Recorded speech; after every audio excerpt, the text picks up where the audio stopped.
This smells and looks good.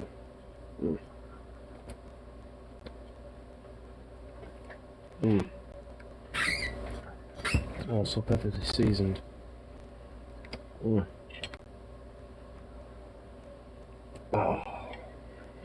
this smells delicious. Yes.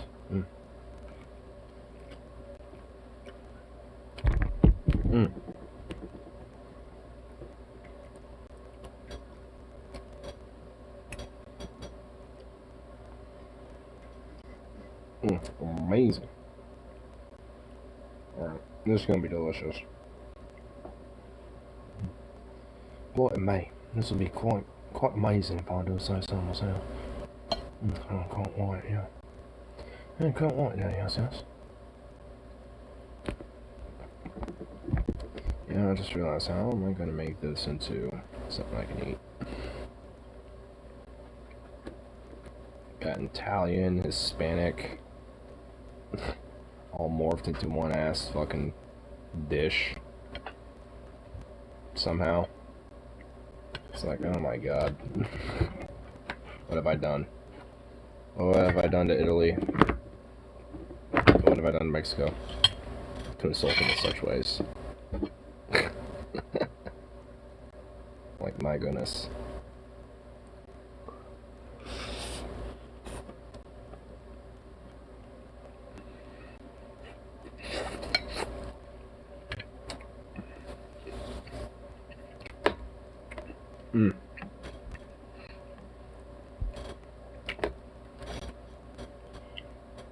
Oh. Amazing. Alright, try a little bit of that egg. A little bit of noodle. Let's try a little bit of this meat. It's like a really nice, heavily seasoned meat.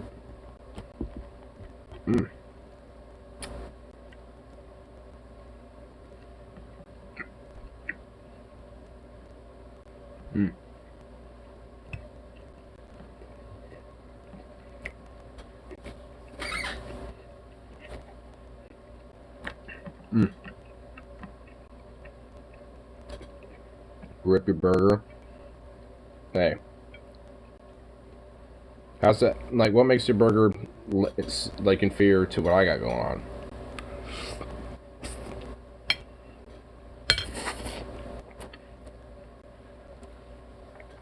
This is just that sheer quantity?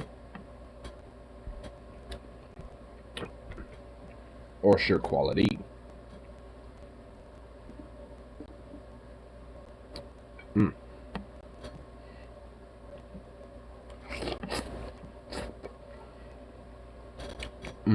Wow.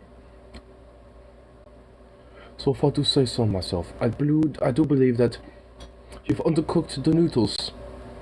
Your noodles are fucking raw. Fucking raw.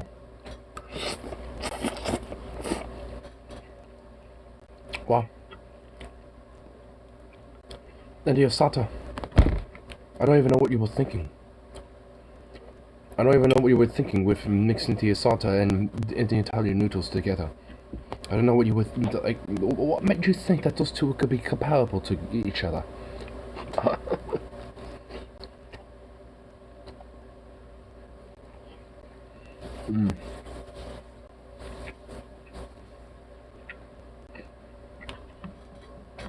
Killer burger? Oh. Well, I mean, could be worse.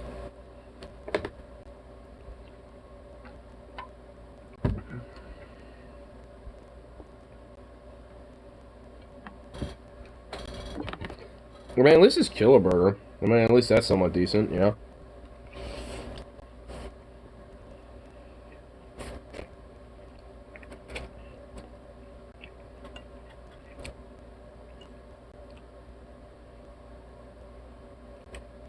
Mm. Wow. Mm. Heavenly. Phenomenal. Eggs scrambled tremendously, flawlessly. Season, perfection.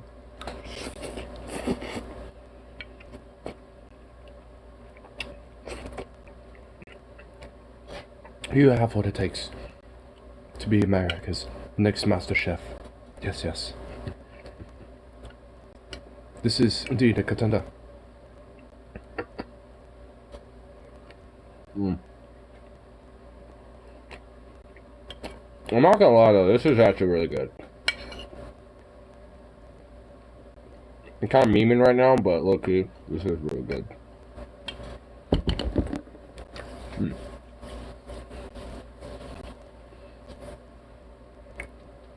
Now, I want to learn. No, I want to learn how to make egg into like a sauce, because I know it is possible to make egg into a nice, really delicious sauce, especially when it comes to things like noodles. So I'm wondering if I'm gonna, have an ability to probably do that, or at least try to.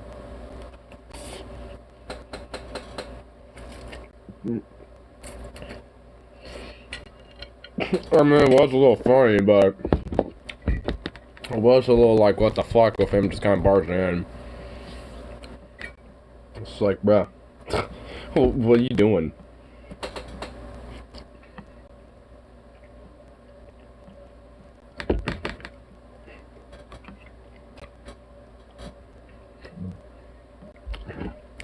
I mean, he's gotta at least just, like, hit me the fuck up, maybe. Because, like, if it was, like, in any other person or any other circumstance, like, I mean, what makes me think I'm gonna be okay with just someone barging in, you know what I mean? It's like, bruh. Bruh.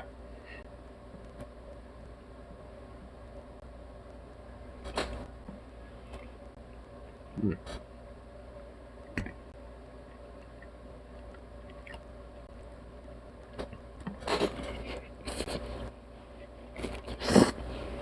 Mm.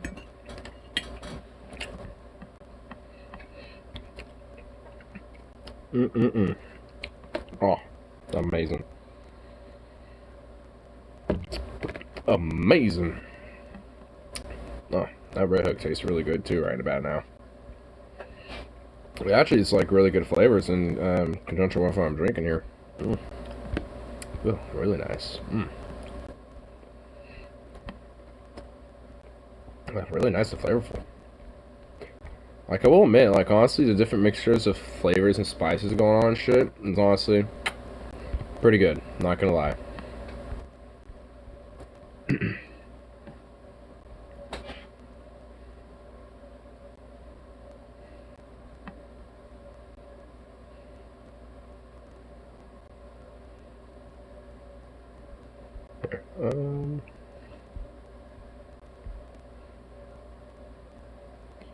Here, 1, 2, bada bing, bada boom.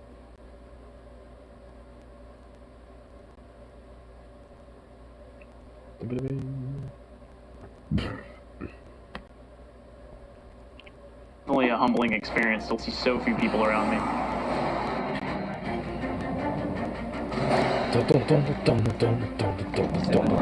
There is this huge box. Come on now, guys. It doesn't mean anything. Wait, what? Okay, bro. Okay, she definitely is eating there. What? Mm.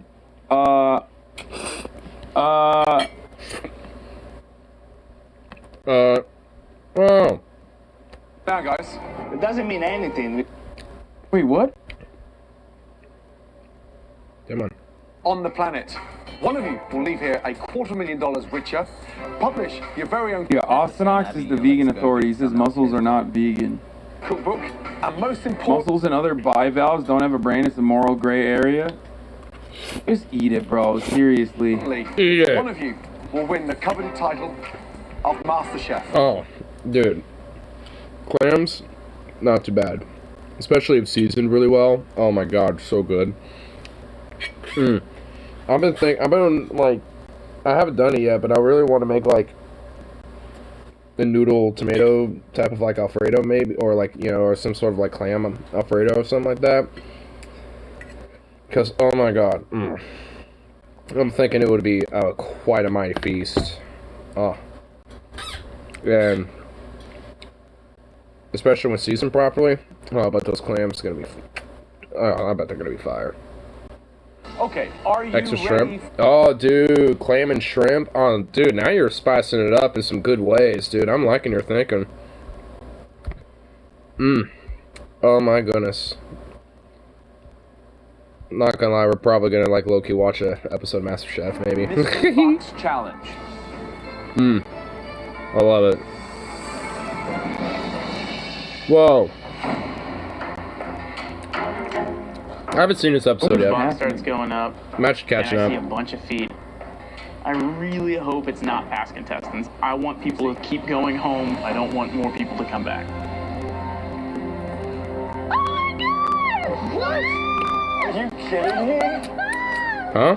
It's my wife. Holy Oh, shit, they're whoa. gonna make them cook their family? That's crazy, They're gonna bro. cook their families, dude. What won't MasterChef do? That's insane. This is what I love about MasterChef, man. You know, for the contestants, you know, to be the top ultimate master chef, sometimes you have to, you know, take your family, slaughter them, and cook them.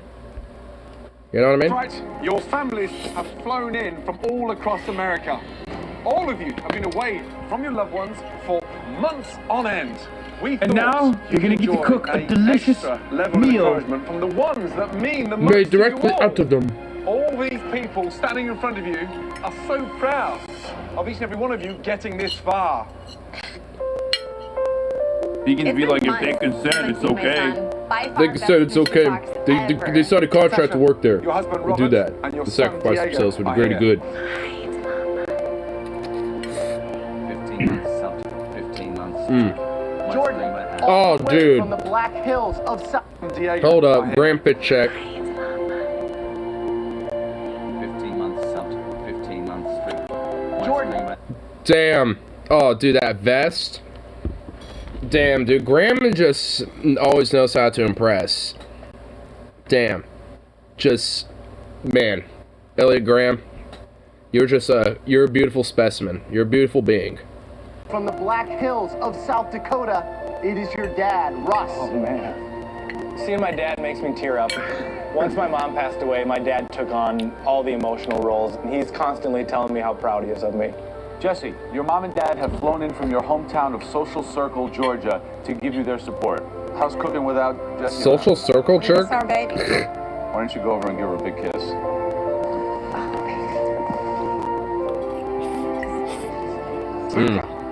It's your gorgeous wife, Kate. Kate, how did you guys meet? He hired me as a waitress. It was my second day. Yeah, let's just skip this part. Except for Maya. Oh my Chrissy, god. the one person you would want to be here right now, your son couldn't make it. Because he couldn't be here, he recorded you a very special message. Damn, so the racist lady, Chrissy, by the way, some lore about Chrissy is that she's a MAGA mom, basically. Straight up racist. Right, she was banned on Twitter for saying the N-word in 2012, even before this was aired. Like, she's definitely a MAGA mom. 100% stormed the Capitol. You fucking sucker. Okay, now I feel so bad. Ignar, I my know. dude, my guy. I know you guys are making fun of her, but like, god damn, dude. Oh, I just had some delicious, amazing dankness. And I figured to celebrate said dankness, you know, I'd just be partaking in a little bit of Fry is MasterChef. like, oh Jesus. It really humanizes a person. Now, you okay? Hey, Mom. I I love and miss you, and I really do. Magamon, what do you think Crystal Mom, Marion, Williamson, Primary Biden? Testings that I always get. She ain't gonna get You anywhere. have nothing to worry about. Class has the whole place pretty much intact. Nothing's burnt down. Nobody's dead. I'm gonna see you at the finale. I miss your food too much. I love you. How cool is that? Huh? He wants to see you in the finale. Far from the worst option, I think. I mean, it seems okay, I My guess. heart's definitely hurting for Christy at this point when she, doesn't have her son, because I can understand that hurt. So it was hard to watch it. Oh, Joe Bastiano. Oh my god. Joe Bastiano just fucking cried for Chrissy. He's crying. So it was hard to watch Stop. Joe. Oh my god. Joe Okay, now I'm Bastianich? back in it, dude. That's pretty funny. Oh. That's some real empath shit, dude. Joe Bastianich is an empath, by the way, for those We who did don't left know, half that but would be only for backhanded. racist. I mean, Nina Turner, maybe? I don't It's know. very unique. You never see this guy, Joe Bastianich, fucking the Italian Croatian, like he's Croatian but thinks he's Italian. Doesn't even cook, he's a restaurateur. So, he's also kind of like, he's also a little bit of racist too himself. Not gonna lie. Dude, MasterChef is fucking insane. I love it. I love MasterChef. And honestly, the only way I'm watching it is if Hassan's in this corner. I'm sorry, but I mean, it's just like, his commentary, the chat being there, I mean, it all actually adds to it. Head up to the gallery to watch your loved ones How do sweet, what they do best. Well, I mean, yeah, well, that's kind of the problem. The left doesn't win. Watching a mother cry humanizes them. Watching Joe Bastianich cry makes me laugh. Of course, dude. We brought you a taste of home for a reason. For this mystery box challenge, we want you to cook a dish inspired by your loved ones. Something that just reminds you of them. You will each go into the pantry with your empty mystery box and can bring back up to 15 items. Oh, I know what they're gonna do. I already know what they're gonna do. No shot, I already know what they're gonna do. Like, I mean, basically, like, they're going to get, different ingredients in a meal setup or ingredients for a dish that kind of reminds them of their relative. And then they're going to switch it up on them and basically put that mystery box in the hands of somebody else. 1 hour to cook. And there's a black guy, by the way. His name's Eddie on here. Right, you've all got 60 minutes to cook us something amazing inspired by all of them. Your 60 minutes starts Boom. now. There they go. Look at that pantry. Oh, so amazing. Blank canvas. We get to go in the pantry and grab whatever we want. My mom died 5 years ago, and I've grown so close to my dad, and seeing my dad like this, it's that extra kick in the ass to keep humming along and keep fighting for your apron. It's been extremely challenging to put aside my family. So whiskey and cornflakes, yep. Other than them, so I'm ready Why to are we gonna skip season 4? The shit's eat. It straight up is. I'm glad we stayed on it. cook from the heart on this one. Yeah. Oh, look I at can't him wait go, to get dude. Box 6 swap, years, a though. long At this point, we're basically fucking producers for the show. Box swap incoming for sure. Box swap. Yep, it's a box swap. I already know it. It's happened in previous seasons. I already know it's gonna happen. They're gonna like tell them to stop after a while. Today here at Chrissy's station, me and Mikey. Right, Natasha, how you feeling? I'm good. Oh, I guess maybe not this time. Unfortunately, I forgot my chicken stock for my curry, so I'm making a vegetable stock just Natasha. to kind of get that going. You had 15 ingredients to pick up, Yep. and you forgot the stock. I think that in the end, the result is going to be phenomenal. I mean, I'm incorporating a lot of flavors. Good luck. She forgot the stock. A lot of people forget shit in this season. What the fuck? Whiskey mixed cornflakes, the Vegas breakfast. That okay, you know what? All things considered, I can see how you can make that fire. I can see how you can make a fire. Get like, okay, so you're getting some cornflakes, right? You probably, like, get like a little bit of an oil going on, like a little bit of a butter oil base. Get a little bit of like, some rice, some You know, maybe some different like little fruits that you can maybe apply. You know, like maybe some apples, some peaches, essentially. Get a little bit of a bourbon whiskey maple mix going on. I mean, and maybe like make some caramelized like. I mean, I don't know. Like, I think you can make something caramelized and maybe have like a little like jambalaya thing. He's straight up about to be like. Oh, he's dreaming. You foodie. He's dreaming right now. He's just making little noises.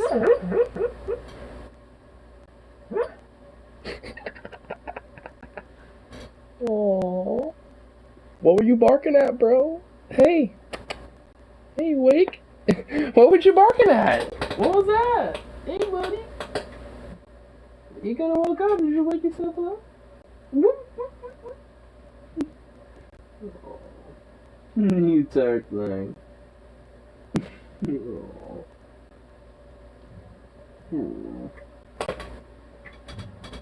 Oh. You just need to make fried ice cream. Oh, that sounds good. Not gonna lie, that sounds good. Yes, we flew your parents out to murder you on camera. It's a little nerve-wracking because my mom and dad are kind of my biggest critics, so I can just picture them. Yeah, do this, add more of this. What about the green stuff? What about the green stuff? Like just nitpicking me to death. Just put more. Stop! Because it's so sour. Stop!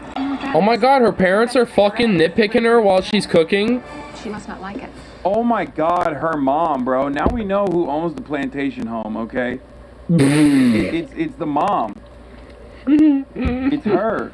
The dad I said had like chill vibes, okay? I've said this already. Like, dad has chill vibes. Mom 100% is backseating. She's she's managing the whole plantation, on a dude. Sunday afternoon. She's looking good. It looks like she's making duck, which is one of our favorite things to have. She is a tough and determined girl, and I think she's really focused on this, and she wants to do this for a full time the rest of her life. And oh, she just knows how to make a good duck that we just kind of sent one of our servants out to go hunt. Hey, chef, what are you making? I'm gonna do a curried butternut squash soup with an apple salsa on top. With oh, that sounds so good. How proud you are if you did win this competition. Oh man, I covered the title. Right. Who you dedicate? See why I love this? I mean, the different dishes and food that people kind of plop out and whip up, dude. Oh man. Epic. Stereotypical soundtrack in the background, dun-dun-dun. It's not the kind of food you use. Early 2010s had nothing but these soundtracks in every reality TV show. Ba-da-dun, Fat rap halibut. I mean, knowing how. You hear it? It's always been in these things in the early 2010s. And Chrissy, what you doing? It hits like all like the mid 2010s, like late 2000s, like reality TV vibes, and it's like at its peak. Like, I mean, like the stereotypical soundtracks that sound like, you know, it's like some epic adventure, you know, or some shit, you know, or, you know, sometimes they'll have the soundtrack like they're about to sell you, you know, a little bit of a, you know, some sort of like, you know, prescription medication, like, you know, I don't even know, like Dietrex AM or something, where it's just like, you know, and call your doctor if you're having consultations and blah, blah, blah. Like, I mean, I love it. Pasta fagioli. Something about it. Tomato broth with fagioli, which are beans and pasta. Ooh. Seems like a typical Mikey lunch or dinner. She says that she's going to elevate it, the plating and the flavors, restaurant style, really incorporating all that she's learned. Oh my god, Joe. Joe literally fucking loves her, dude. Oh my god. Joe, stop falling for every Italian challenge. Impossible difficulty, bro. He just like literally... If there's someone who's like even, you know, a third Italian, Joe Bastianich is gonna be up in that ass. Up in that ass, No even though he's Croatian. And by the way, Joe Bastianich's mom, I literally shit you not, had an Italian slave in Italy. I'm not even kidding. She straight had a slave. Perhaps one of the most emotional box challenges ever. 4 months, let's go. It's time to shine. 10, 9, 8, 7, 6, 5, 4, 3, 2, 1, and stop! Hi, my sweet froggy friend. It's my 7th. Watch all. It's time to shine. In this mystery Well, I box only see the challenge, results of this. contestants' families have been invited to the MasterChef kitchen to help inspire the remaining home cooks transform a family favorite dish into a restaurant quality plate. A restaurant quality plate. Throughout the Mystery Box Challenge, the judges taste elements of all the home cook's dishes as they come together. They now take one last look to choose the top 3 standouts, and the winner will receive a major advantage in the next round. I'm not gonna lie, I hope Jordan actually gets it, because he's awesome. 3 dishes in particular that He's actually literally like the working class hero type of guy. The first dish we want to bring forward is a dish made with a lot of love. Please, step forward. Natasha. Oh, okay. I need to get rid of Natasha. She wants this more than anybody else. I, the local Italian, must get rid of Natasha. Tell me what the dish is. So basically, I've got long green rice that's infused with a little bit of shredded coconut, and then I did a homemade green curry sauce. And the corn is underneath the rice. Tell me about the corn. It's roasted, and then I've got a little bit of shrimp paste in it, a little bit of olive oil, some garlic, some ginger, and just kind of let it marinate a little bit in there. Ooh, that sounds so He bomb. definitely does eat his vegetables. He's a big boy. Great flavor.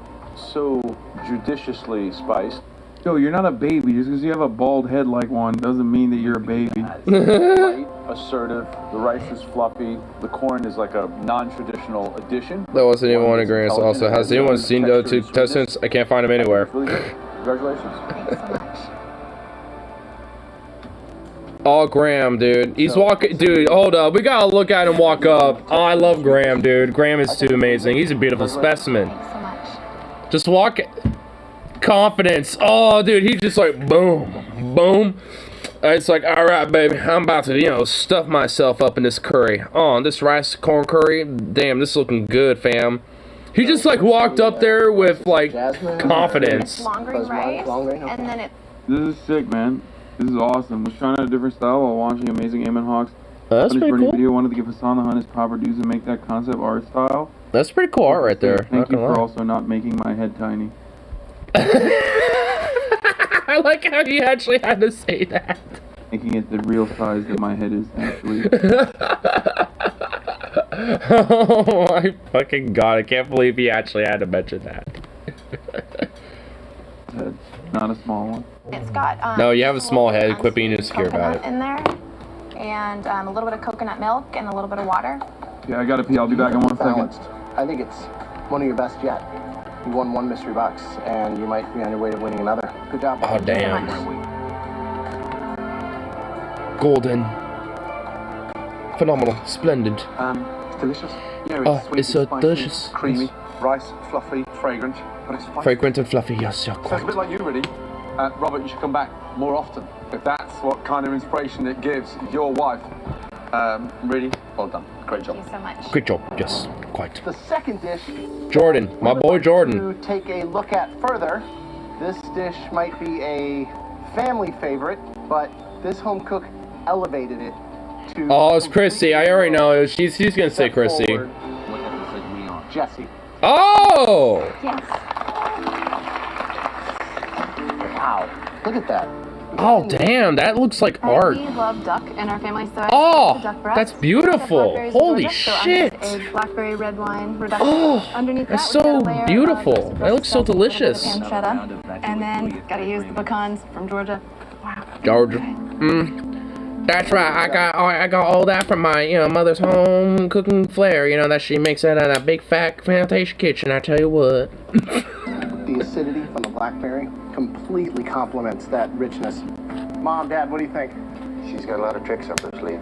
So she's improved since she's come here? Probably the best dish that you've made so far in the competition. That dish does look Good job. fucking amazing. Presentation-wise, the dish is definitely restaurant quality, let me tell you. Yeah. Yeah, it's cooked beautifully. It's pink. The fat's rendered down beautiful. That flavour of the sort of gaminess has become mellow. Let's go. Let's go. Made it work. Let's go. And then that charm. I might be memeing on her a little bit, but honestly, I'm simping. Check his head size in the mirror. Yeah, that's why I left. Not to pee, but instead to check my head size in the mirror, dude. Yep. No, that's what he was doing.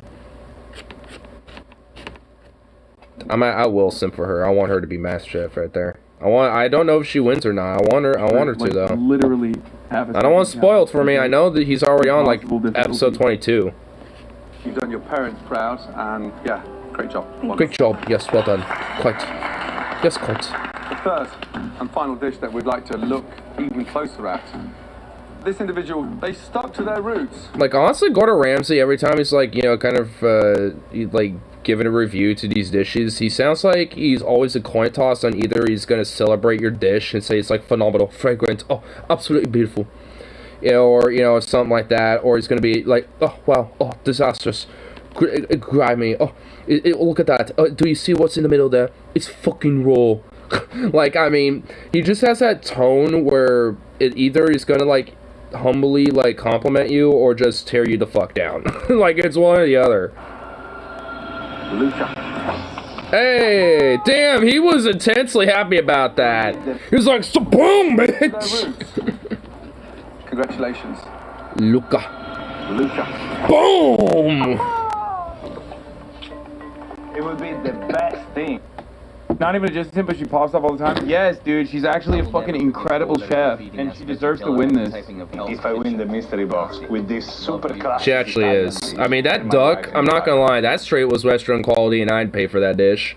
I mean, that was pretty delicious. It looked delicious as hell, for sure. Oh, whoops. Look at that smile on your wife's face. Describe the dish, please. It's a pan-seared halibut, which I wrapped in cold fat. Halibut on a bed of white asparagus risotto. You're starting to think like Oh my god. Listening. Oh my fucking god. This is porn. Pan-seared halibut, which I wrapped in cold. Oh. Pan-seared halibut with white asparagus risotto. Oh my god, that looks amazing. Oh. That is art right there. Like, this is like borderline TOS right here. Bed of white asparagus risotto. I like the asparagus risotto. I need to learn how to make some risotto. Like, honestly, like I've been like, I see risotto get made so much on MasterChef. I gotta learn. I want to learn how to make it. Two highly skilled bits there. Risotto, nailed beautifully, without going crazy. Asparagus, lovely garnish, but the freshness of that mint. You know, only a crazy Italian could think of that. Only a crazy Italian could think of that. Halibut. So this is very typical from where you come from? Yeah. No. This is very typical from where you come from in Italy. No. I'm Croatian, but I know about all of Italy. I'm Joe Bastianich. Oh. It's perfectly cooked. Delicious. Thank you. We asked for a restaurant. His original risotto fucking sucks. So grading on a curve, Andes are gonna absolutely... They're absolutely going to be like, oh, very good. Dish that was inspired by the love of your life. You delivered it. Awesome. Thank you. Thank you. Half a year of worms. I can feel the war. Three outstanding dishes.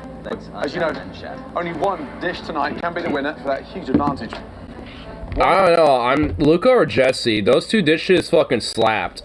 Chatter posted about Bree's wrong. Just on the looks alone, those two dishes slapped. Like, one of those two. Pharmaceutical. Her parents worked at the company.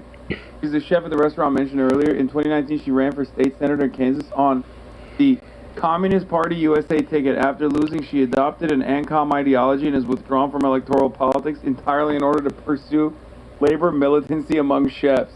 Wait, what? About Bree? Yeah, okay, bro. Sure.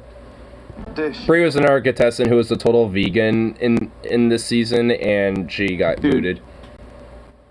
Leftist vegetarians are just so delusional that they have to write like entirely separate lore for people. Headcanon. Showing great finesse. Amazing restraint. This dish was paying tribute to the loved ones. Well, all of them were. Cooked the best dish. Dude, it's Luca. I'm gonna say Luca. Congratulations. Luca. No, they do this every time. It's Luca. It's Luca. Tonight's family mystery box challenge. We know. Oh my sweet Jesus. Oh my sweet bloody oh, it was Luca. As you know, only one dish tonight. I saw him celebrating for a half second. The person who cooked the best dish. Luca. Still responsible for less deaths than meat eaters. Stop. You're not serious. You're not. You're making vegans look bad. Dude, that halibut, I mean, it looked too good. Like, I saw that, like, as soon as he brought his dish up and, like, slapped that halibut down, I was like, fuck. That, like, that's borderline, like, food porn right there. In fact, that just was. Like, it, like, the sauce garnish, like, was fucking beautifully put on there. And just, like, oh my god. And halibut just perfectly, like, seared on the pan. Oh my god, dude. Amazing. Oh. Like, he definitely deserved that. Before we go into the pantry, family, loved ones, please make your way down and say goodbye. For the next round, they're going to cook you and eat you for the elimination challenge. Wish your loved ones luck, because they're gonna need it. Bye-bye. Wow. Let's go. Good job. Really well done. Bravo. Bravo. Damn, I can't believe Luca got the W. He's gonna try to me over bad. I know it. He wants me gone. On your last thing? Yeah, but he still wants me gone. It doesn't mean that we like each other or whatever. The one chef. I dedicate this coconut shrimp fried in peanut oil to my father who was allergic to both coconut shrimp and peanuts. May he be in agony right now as he sees this.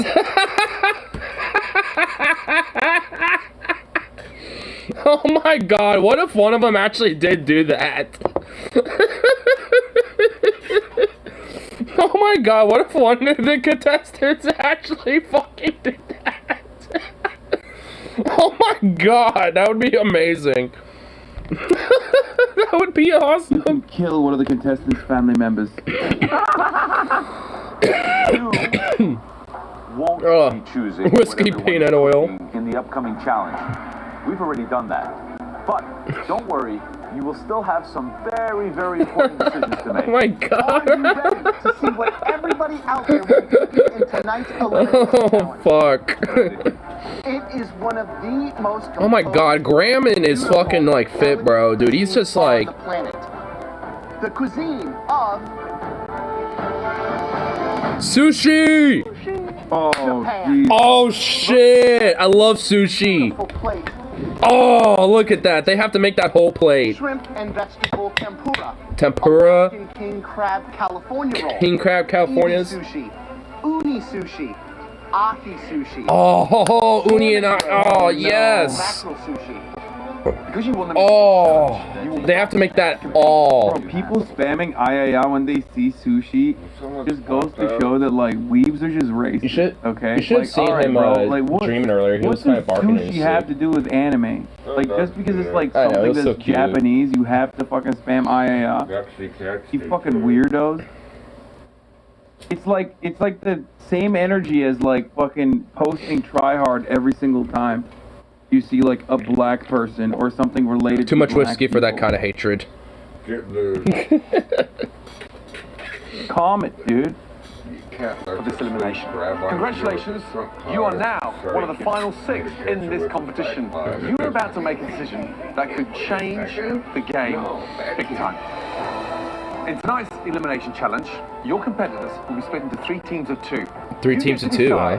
Which home cooks will have to work together to replicate this stunning plate of Japanese. Oh shit! Am I crazy or every time they've shown sushi on my MasterChef, it just like looks kind of mid? Obviously, I don't eat seafood, so like I'm not the best judge of this. Oh, but like I love seafood, sushi on this show, especially sushi, dude. I'm down for some sushi. Of, like gas station sushi, every time. What's up, bro?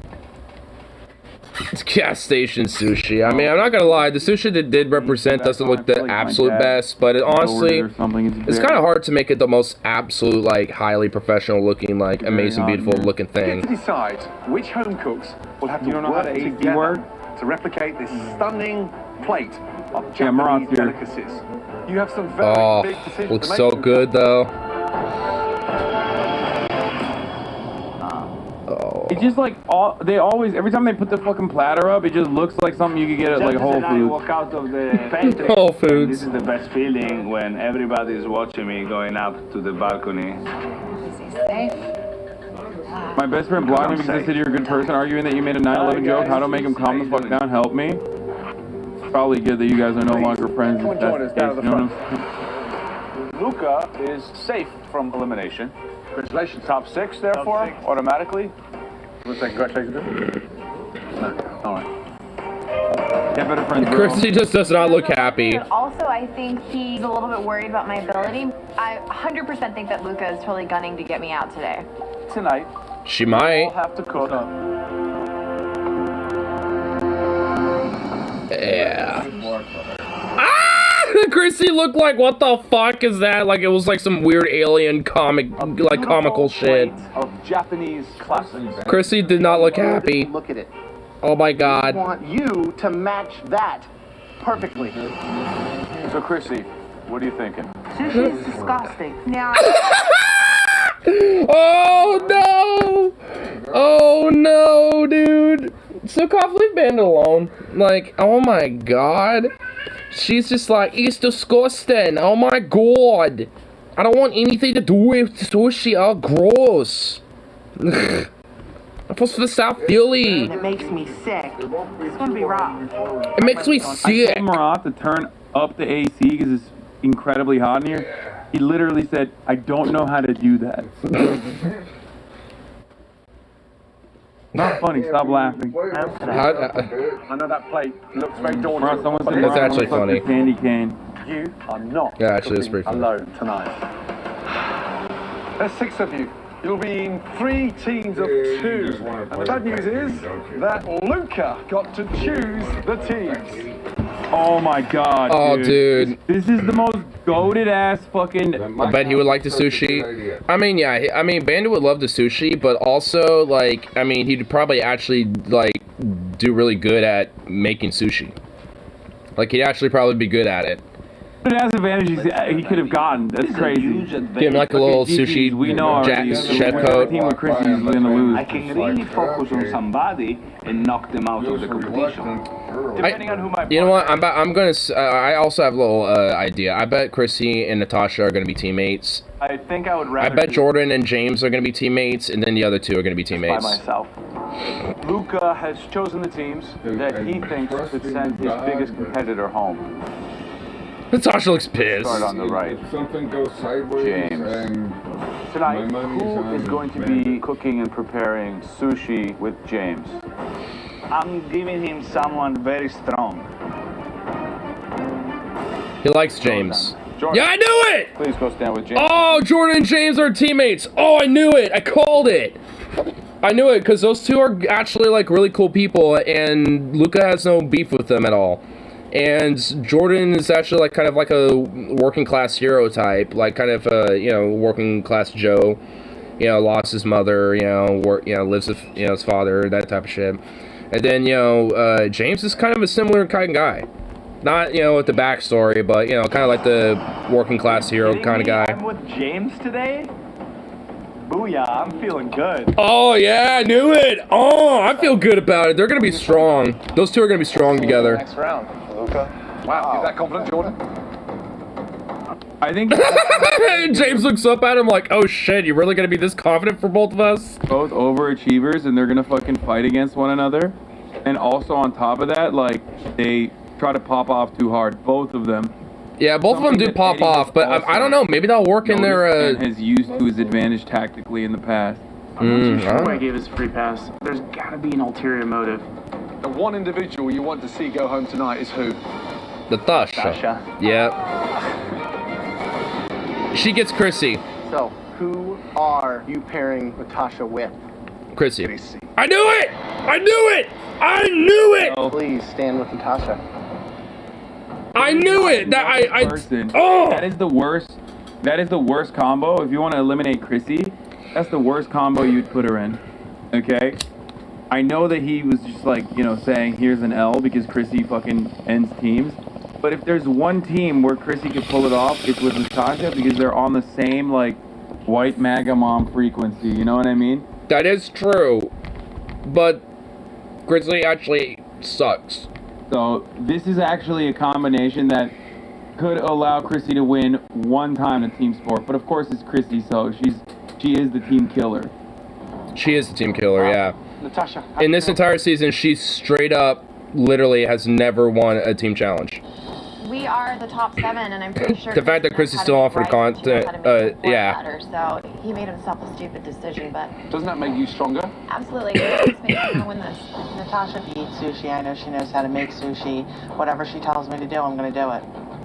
I'm seeing myself as a direct extension of Natasha. The only Oh shit. You know what? Even though those two are together, they might actually, you know, pop off a little bit. that I'm going to bring is cutting up vegetables and filleting that fish. Someone else fucks up. And I guarantee you, if those two fuck up, it's gonna be Natasha.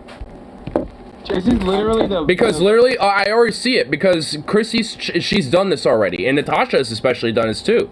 This is her tactic. Both of them will try to pawn off the blame. Like, if their team fucks up, they're going to pawn the blame off onto the other person because they're the ones who are just following along. And that's kind of like their whole idea. So both of them are actually going to try to do this. Chrissy's going to do it like, I was just following Natasha's lead this entire time. You know, if I fucked up, you know, it's because she told me something wrong because I don't like this. When he was live, lol. I know you did. Yeah, I've been catching up. I showed you my little dish that I made earlier. I already ate it, but you know, I figured, you know, while I was eating it, you know, have my little mukbang, I'd watch one episode of this. Catch up from where I left off. Pop off. I suspect they're gonna do a fucking fusion dance, and all of a sudden it's gonna be the most racist sushi you've ever had. Most racist I'm excited. I think we've got a great team. Feel good. Okay. The most racist sushi, dude. MasterChef, MAGA Chef. MAGA Chef. This is a tag team challenge. Oh my god. A One of you will tag go first. team. Then, when we shout, switch. Let's go. Positions. Suka. Each team will have Oh, he's 60 over there. minutes to replicate that stunning plate of Japanese classics. EB sushi, like with shrimp on it. Oh my god, that shit's the best. Sear it on one side and, you know, oh, perfect. Starts now. Alright. Start washing that. Oh, you already know, bro. Get the rice going first. You take that rice and you rinse it. Are you on the same page with me as we're going to make pretty much 2 rolls? One California roll and one just rice roll? Okay. Let's go. We're gonna go. You've got to rinse, remove the starch from the rice, and then get that in the steamer. Yep. Is that it? What does it say? It says rice. Good. From there, the big preparation will then be with the tempura. Get the batter made. Get your Batter oil. has to sit. Yep. Yeah, that tempura needs to be going first, that's for sure. Which is very, very technical. We got to work a little faster. Yep. What do you think of the team? Some of the smartest team picks that we've seen. Have you seen the determination in Tasha's eyes? She's just steely-eyed. Neither one of us are going home today, so Luca can go himself. Fuck you! Do you think that Jordan and James are the dream team? Hustle, work fast. Taliophobe. Huge egos. That does not play in the Oh, sushi this game. challenge is the... It's about Oh, this discipline, challenge it's about sucks. technique. Start healing shrimp. I think This one they're pissed me off last fucking season. This is gonna be terrible. Never mind. Chrissy and Natasha are cooked. They're like absolutely cooked. The relay race setup is like frustrating for me because it takes like the anxiety-inducing pressure cooking part of the challenge and then makes it even fucking harder. That's the point. egos may get in the way. Don't cut them too thick down there because we have Yeah, I the didn't butterfly realize mouth. until Butterfly now. on top. No. Don't piddle around with it. Eddie, you may want to put it in a strainer and just rinse Oh, here it goes. It's already starting. It's in your drawer. I don't think Eddie's got a clue on how to make sushi. What about Jessie? Do you think she's strong enough to Chrissy carry it? don't either. Jesse's got much of an idea either. Maybe we should cook it for this. That's what I was wondering too. Do you blanch these things? that's what Oh my god, maybe they should. Oh man, Luca probably should have had Jesse and Chrissy team up. They may be wrong. Or Eddie and Chrissy, dude. 20 seconds. Guys, when Gordon yells switch, you will drop everything and move to your new spot. 3, 2, 1, switch. Boom. Let's go. The big elephant in the room tonight is the live sea urchins. Because Sea if you urchins. get the cover, you start washing those things and they destroy the flavor. Yeah, and you don't want to wash any of that off. Can't. There you go. Get that beautiful bastard out of there. Oh, there's a few in here. Oh, yeah? Nice. A nice piece right here. A beautiful piece? Yeah. Great.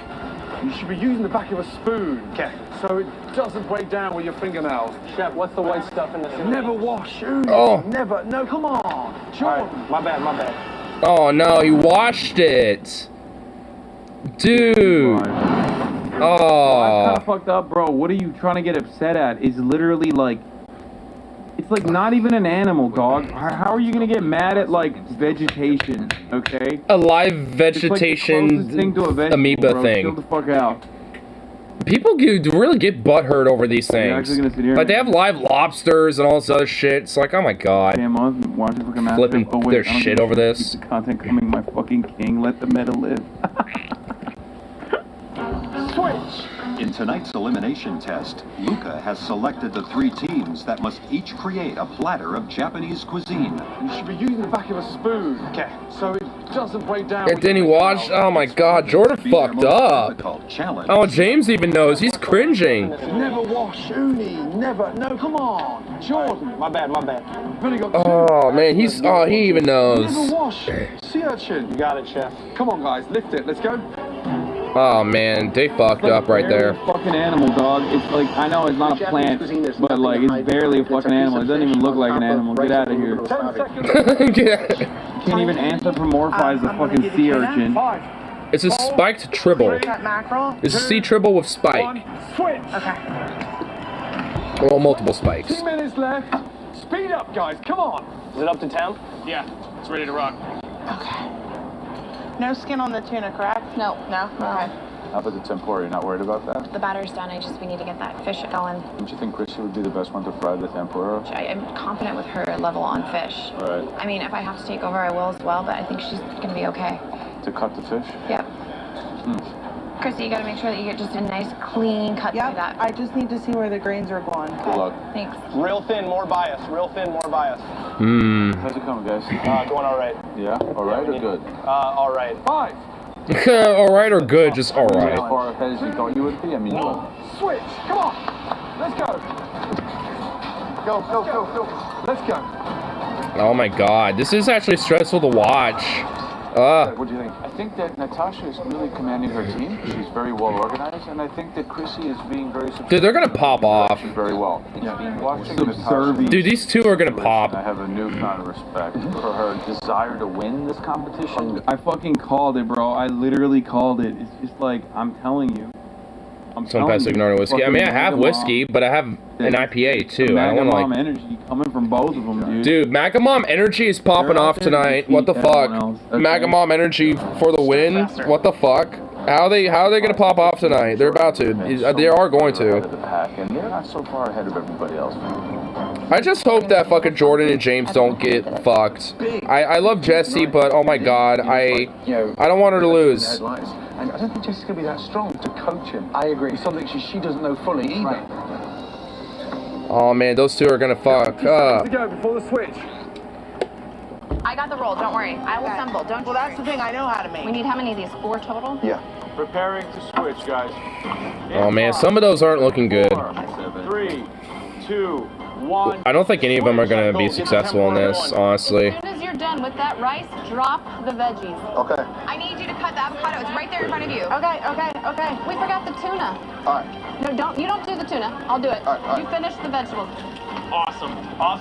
Salt them. Over here. Oh, those look nice. Oh, dude, those. Oh, Jordan and James are gonna pop. I told him what I'm doing. Pull those and put them on the tray. Your next switch is your last switch. Put extra in there. You need a safety net. Oh shit. Jesse, Natasha, make sure you're talking to them. Crack open an amber. You should. If you can get the shrimp Get done, that amber you gotta going, fly, baby. buddy. You gotta fly. I'm flying as fast as I can. A little too much rice. Let's go. See platters that are half done, maybe not even half done. It's not looking good. Good. Wait a minute. Good. Oh man. Take it off. Just Oh dude, some of them are gonna pop on something. Oh no, they're stuck. This shrimp looks like fine. That's not good. That's bad. It doesn't matter. Kind of a little bit. Oh man, this is starting to get tense. Buddy, dude, remember they couldn't even fucking put this shit together. Yeah, I remember last season they couldn't even put them all together. None of them did. I don't think they're gonna be able to do it. Come on, babe. Come on. You're doing good. You're doing good. Be easy with it. There you go. You can do it, brother. Where's the shrimp? Both here? There's both. Yeah, that's what I'm saying, dude. They're falling apart on us. Put them up anyway. Move on to the roll. Oh my gosh. Oh, that's not good. Oh no, that's not smart. Put those things on the plate. Oh. Neither of us are going home today, right? No way. Make it happen. You've got 90 seconds, brother. Well, why are they cutting it already with the... Oh no, that's not good. Oh, they should have rolled it first. Get the wasabi on the plate and get the grated daikon on the plate. That plating is just off. You know what? bro. Pop it, James. Pop it, bro. Pop it, Kings. You got this, Jordan. Come on. Yeah, Kings. You got it, y'all. Come on. Presentation Come on. is key. Last 2 minutes. Look at the speed. Jesse, Jordan, and James are the top 3. Come on, guys. Make it tight. I don't. Where's the daikon? Fuck you, Chrissy. Right there. Check right behind you. Oh, come on. Let's go. Come on! Jesse, speed up, please. Ah, come on, Graham is getting tense. My boy Graham. My boy Graham. My boy Graham, look at him. Ah! My boy. He's so... I'm literally... Graham is me, okay? I am Graham. I am Graham. I don't like sushi, so I never get that way about sushi. But that is precisely how I get if I'm about to eat some delicious, yummy food that I'm excited for, okay? Yes! Now, I'm Graham in that situation. I'm like, ooh, giggity, give me some sushi, baby. Oh my god, look at this. Come on! Oh, look at him! Graham, my boy! I love my boy Graham, dude. One more, Natasha. Do one more. No sushi for me, thanks. Oh, whatever. More sushi for me. Make sure it's neat. Make sure it's neat.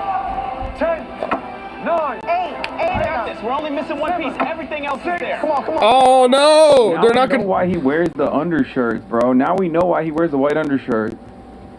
Because, like... Dude, that tempura right there looks pretty fire. I wonder if that's James and Jordan's. He's jumping up and down and shit. Like, that's a lot of physicality there. That's a lot of action. You'd be sweating. Yeah, dude. My boy Graham, he might be a big boy, but my boy active. You know, Graham be an active boy.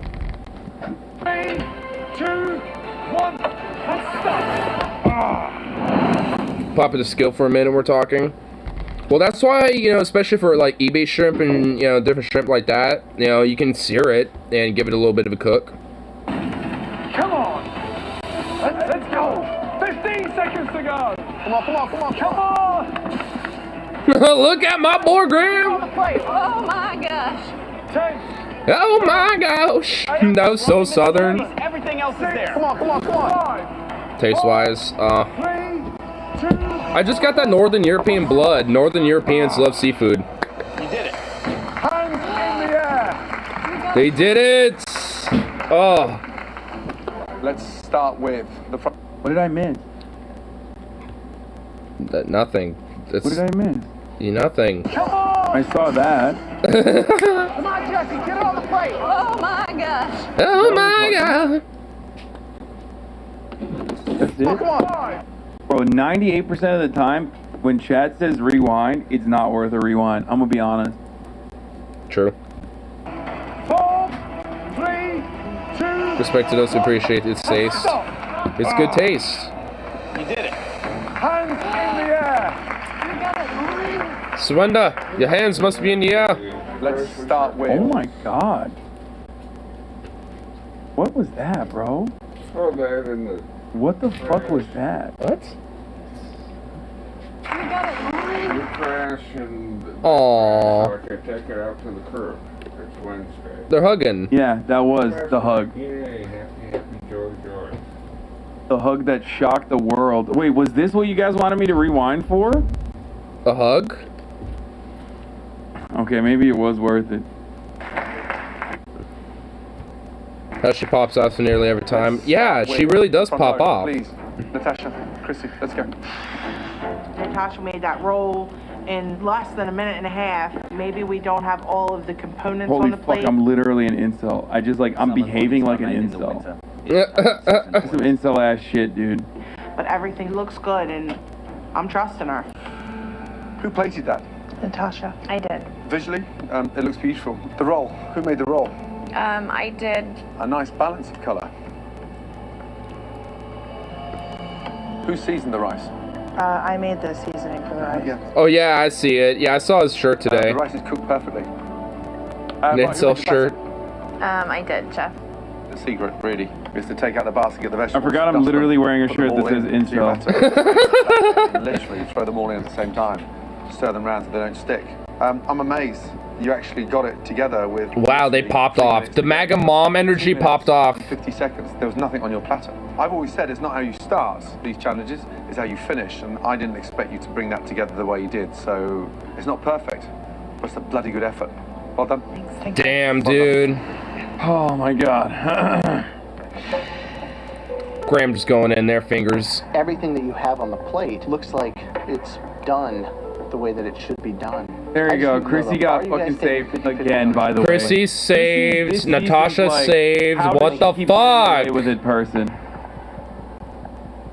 The MAGA energy. The trifecta. The Chrissy anchor? Is that what happened? Yeah, maybe not. Maybe not. I don't think so. Can you see the cut on the fish? Airbag has been cracked. The fish is beautiful. Cheers, my brother. I certainly gained a new respect for Natasha and how much she wants to win this competition. Anything you want to say? How Luca? British. I'm coming for Well, you. Gordon would be proud of you. Thanks. She got everything on the plate, and it looks good. Dude, Natasha popped. What the fuck? Okay, James and Jordan. Every season there's one, and this season it's Chrissy. Okay, there's just like a person where you're like, how? So get your trash. What is that? Cuts this? I did. Actually, put her on top of the. Very nice. Is it your understanding that Japanese people do not use salt in their cuisine? Like a smell plug. Taste this. That needs to be done right now. That has a grain of salt on it. I'm a monkey's uncle. That one we did second and didn't salt. And it's the same reason you didn't put any salt in the rice? Definitely not enough. Not even close. What happened to these? They didn't salt it. Oh no. They've seen better days. There was some debate between us on how to cook the shrimp. So you decided just to step on them? Yeah, right. They're raw. Yeah. It's just, I'm amazed they're laughing because honestly, I mean, if anybody remotely respectful to Japanese cuisine, giggling, laughing like two stupid teenagers, get a grip, guys. Oh no. Oh no. Oh no. Dude. Oh no. They fucking changed up real quick, bro. You can't do that. You can't laugh. Except, like, you know what's disrespectful to the fucking Japanese cuisine? Making them do this shit. Like, putting them in a situation where they are forced to Depending on how to cook the shrimp, so we decided not to, lol. And just start laughing, kind of chuckling. I'm disappointed, even in what I know of you guys as cooks. Certainly the two of you could have done better than this.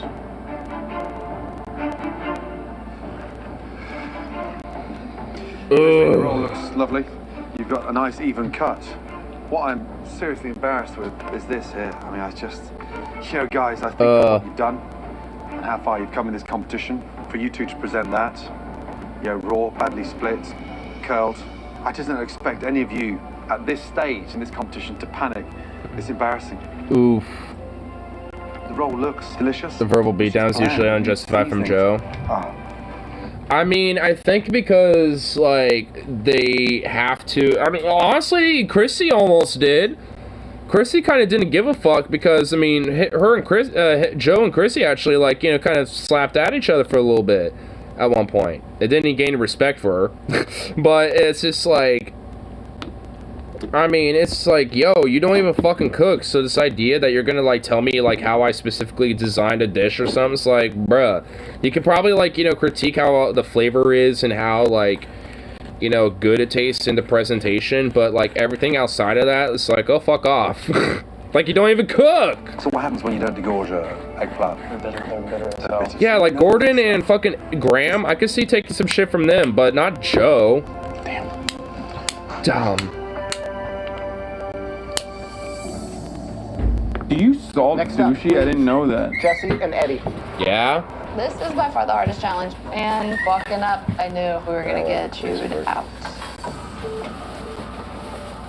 So who, between the two of you, had the most experience with sushi? I've made it before. You have, and you've never made it? I never made it, but I eat it at least twice a week. What happened to the uni here? It's about getting it out, but also making sure that it's cleaned the right way. To have this come out, Oh, no. it's kind of like part of the inside tract of the actual sea urchin. Okay. Oh, what's the no. difference? Like, you're literally eating its gonads, homie. I don't. Yeah, you're kind of understand. eating the inside. Yeah. Is there actually a difference? I don't know. He's People always are saying, respectful. Like, He's ew, but like, not about artificially injecting you trauma. That is true. Graham is about okay, that. you're Because eating. he's actually a legit nice guy. testicles, Like, what's the problem with its poop? It gives That was a poopy. off air that You will taste shit. Wait, off the air it of a tastes like parent shit? expecting you to give it all makes clear. Eating that can kill yeah. you. Yeah, eating that shit could kill you. Graham, what the fuck, bro? Come on. If Jesse served you shit on a platter, what, are you not gonna eat it? If she served you shit on a platter. Who did the fish butchery? I did. You did. What the fuck? It's kind of torn apart. And What? the rice, who cooked it? I cooked the rice.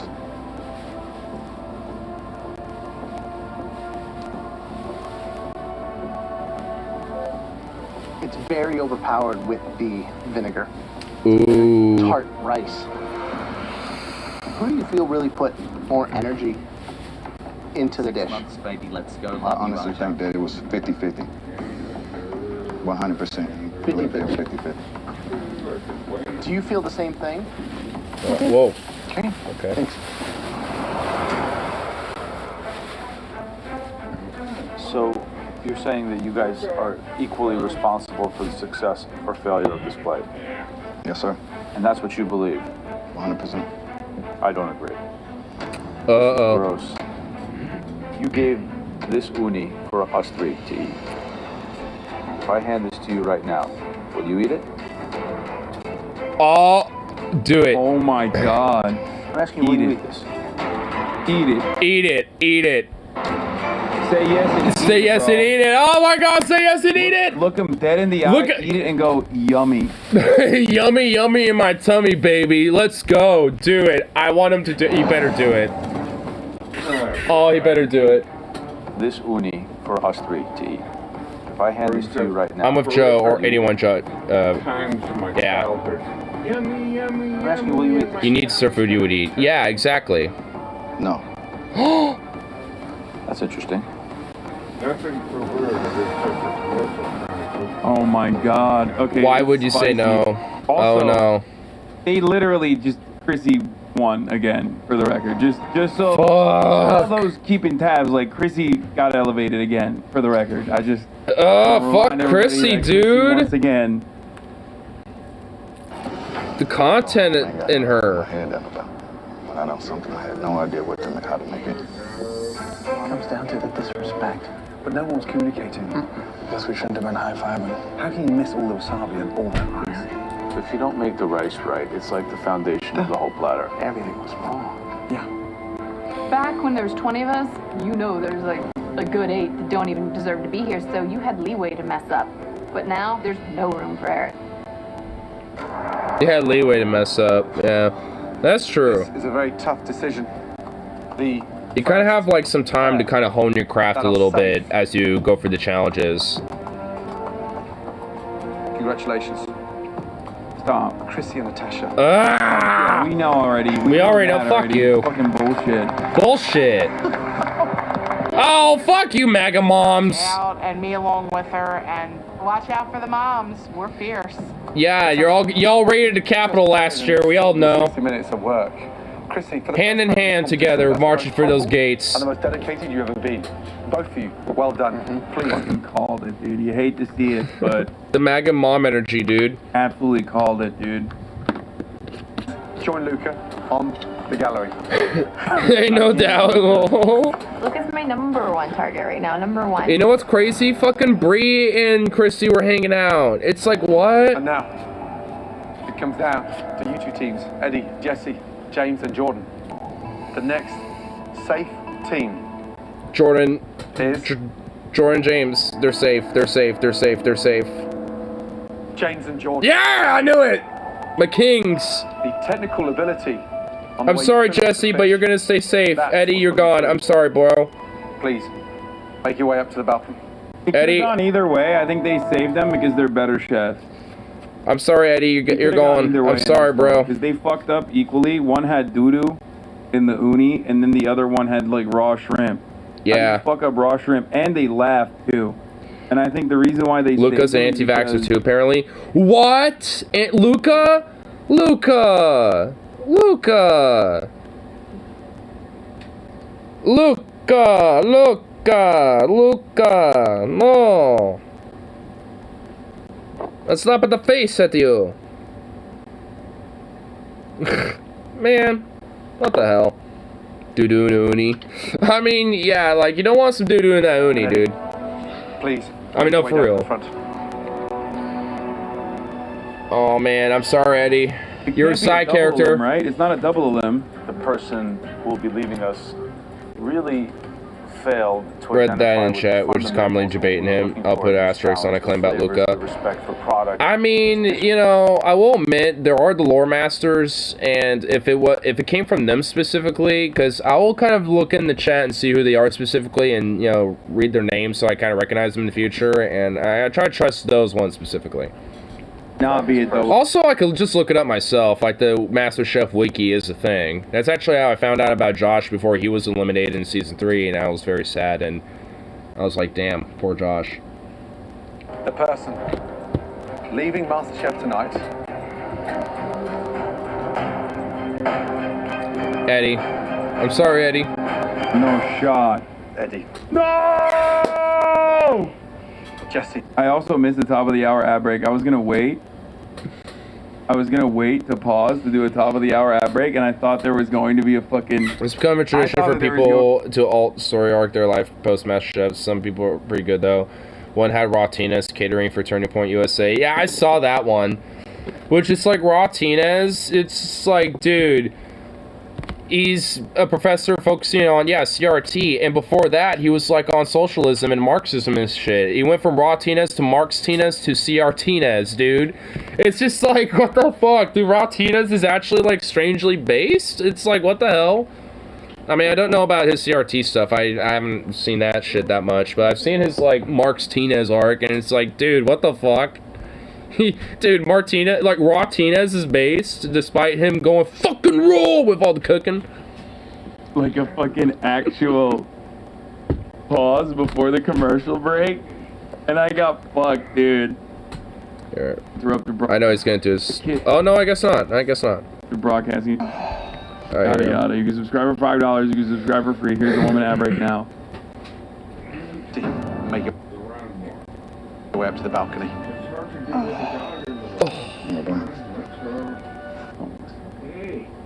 Your way up to the balcony.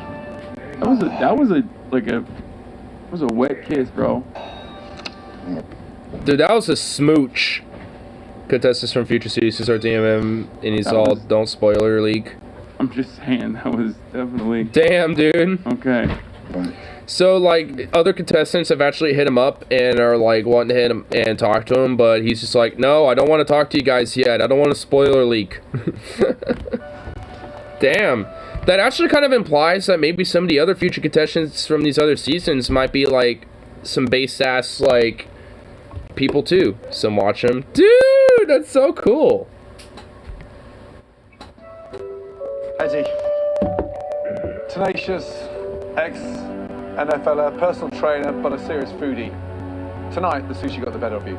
And for the first time in this competition, you look completely lost. However, you found your calling. Food.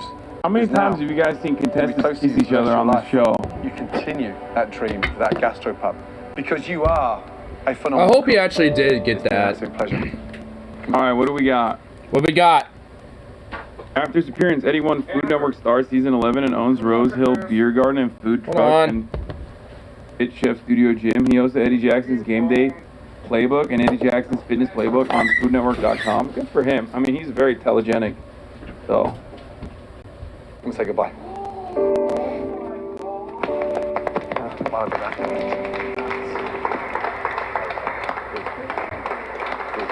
Right. Questioning the black man for showing affection to the white woman, very woke of you. First of all, I am a Dr. Umar supporter, so yes.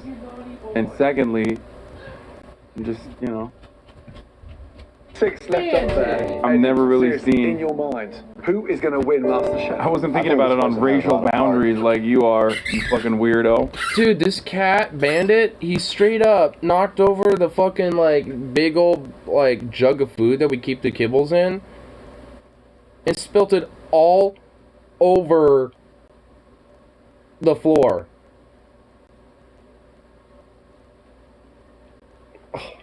Bandit. What the fuck? We want like 20 seconds? Alright. High fives, Bandito. Well, that's a mess that has to get cleaned Very up. woke of you. First of all, I am a Dr. Umar supporter, so yes. And secondly, I'm just, you know. 6 left up there. I've never really Seriously, seen. in your mind, who is going to win MasterChef? I wasn't thinking about it on racial boundaries like you are, you fucking weirdo. And they're starting to show it, so I think Natasha is going to win.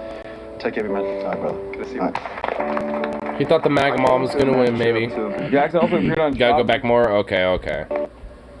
After his appearance, Eddie won Food Network Star Season 11 and owns Rose Hill Beer Garden and Food Truck and Hit Chef Studio Gym. He hosted Eddie Jackson's Game Day Playbook and Eddie Jackson's Fitness Playbook on FoodNetwork.com. Good for him. Oh, He's very awesome. telegenic. Cool shit. Let's say goodbye.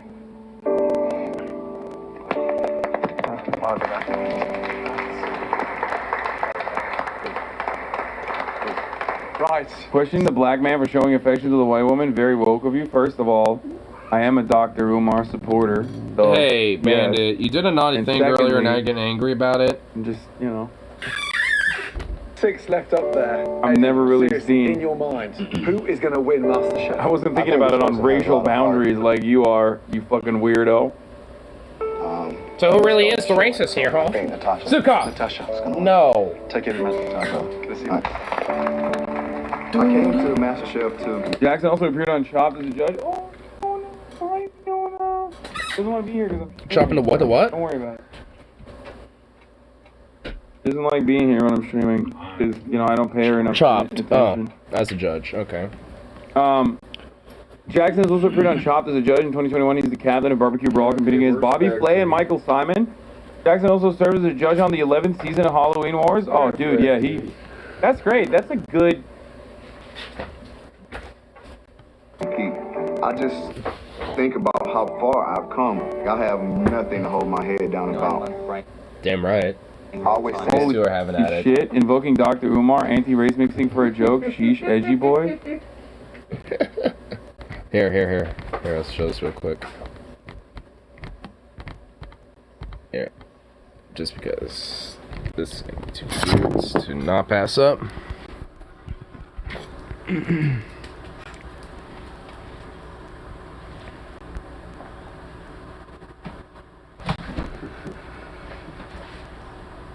Zuka freed this toy and he's like, yeah, play with me. I know, that's what he wants.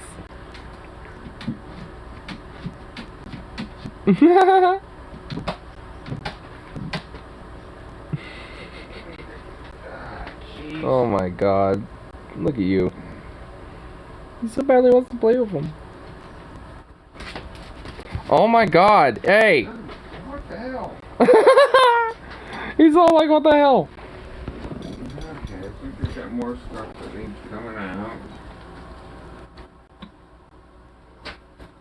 Oh my god. And it's dinner time. You're gonna get smacked, Z-Dog. Careful. I know. He's gonna get smacked. You're gonna get smacked like a big one, boy. I'm gonna get you dinner, and then after dinner, you're free to go out. Come on. Not right now, because I Zukov. don't want to have to chase you down. Ah, shit. Zukov, come I'm here. gonna get you dinner. Come on. Oh my god. Hey, you know what? You're sitting. That's all that matters. Come on. Boy. Come on. He's staring at the cat. Look at him.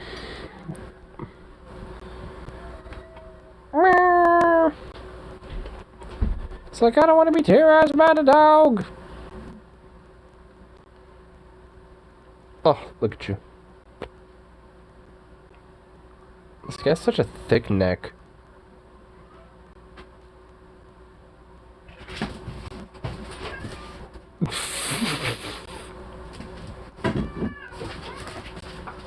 There's Bandit right there. Oh my... Wait, what is he doing? Oh my god. Jesus. Dad's channeling Peter Griffin. Well, yeah, probably. Sukov.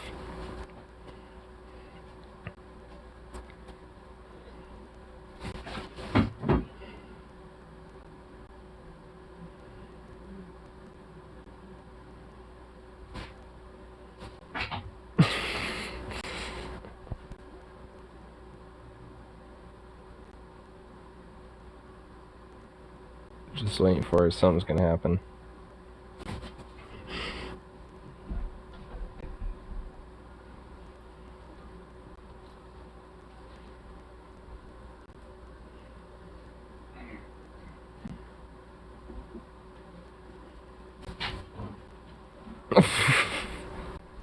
Sukov. You cycle. Hey, it's your ancient broom like. Any right here?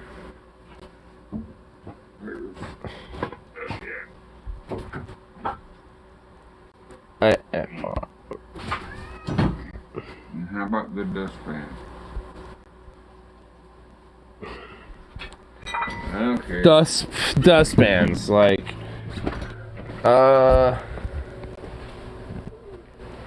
SOL, I guess. I don't know. Whenever he injures his knee. Oh, of course. Empty box.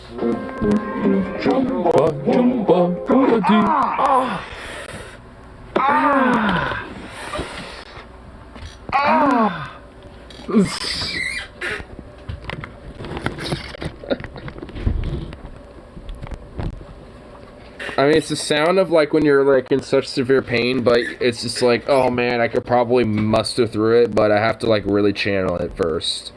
And that's like the sound you make when you're trying to channel it.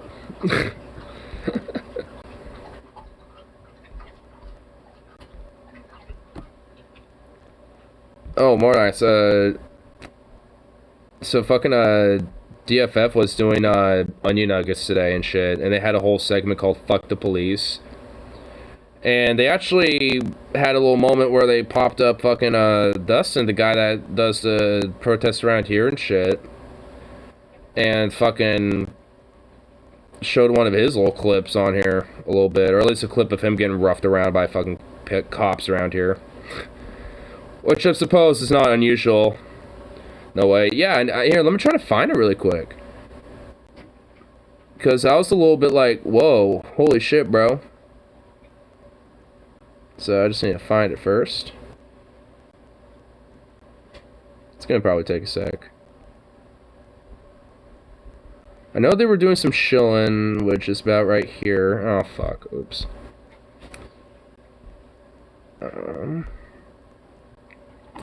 You missed the bike dog banging in earlier today. Yeah, my friend Harley showed up and literally barged in earlier today.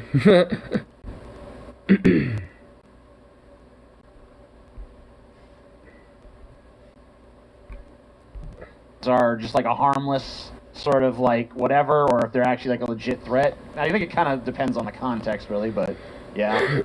A lot of fucking times it can lead to fucking way crazier shit, so be sure to check conclusion about what he is. Disaster struck, but I feel like we played it off well. You pulled out of it. Yeah. Paul did a patrons only ideology, and when you go to type it in, you just go like, Brad. Brad. I'm still trying to find it. Where the fuck could it be? I know it's in here something. Bandit! My guy. It's like Bandit, my dude.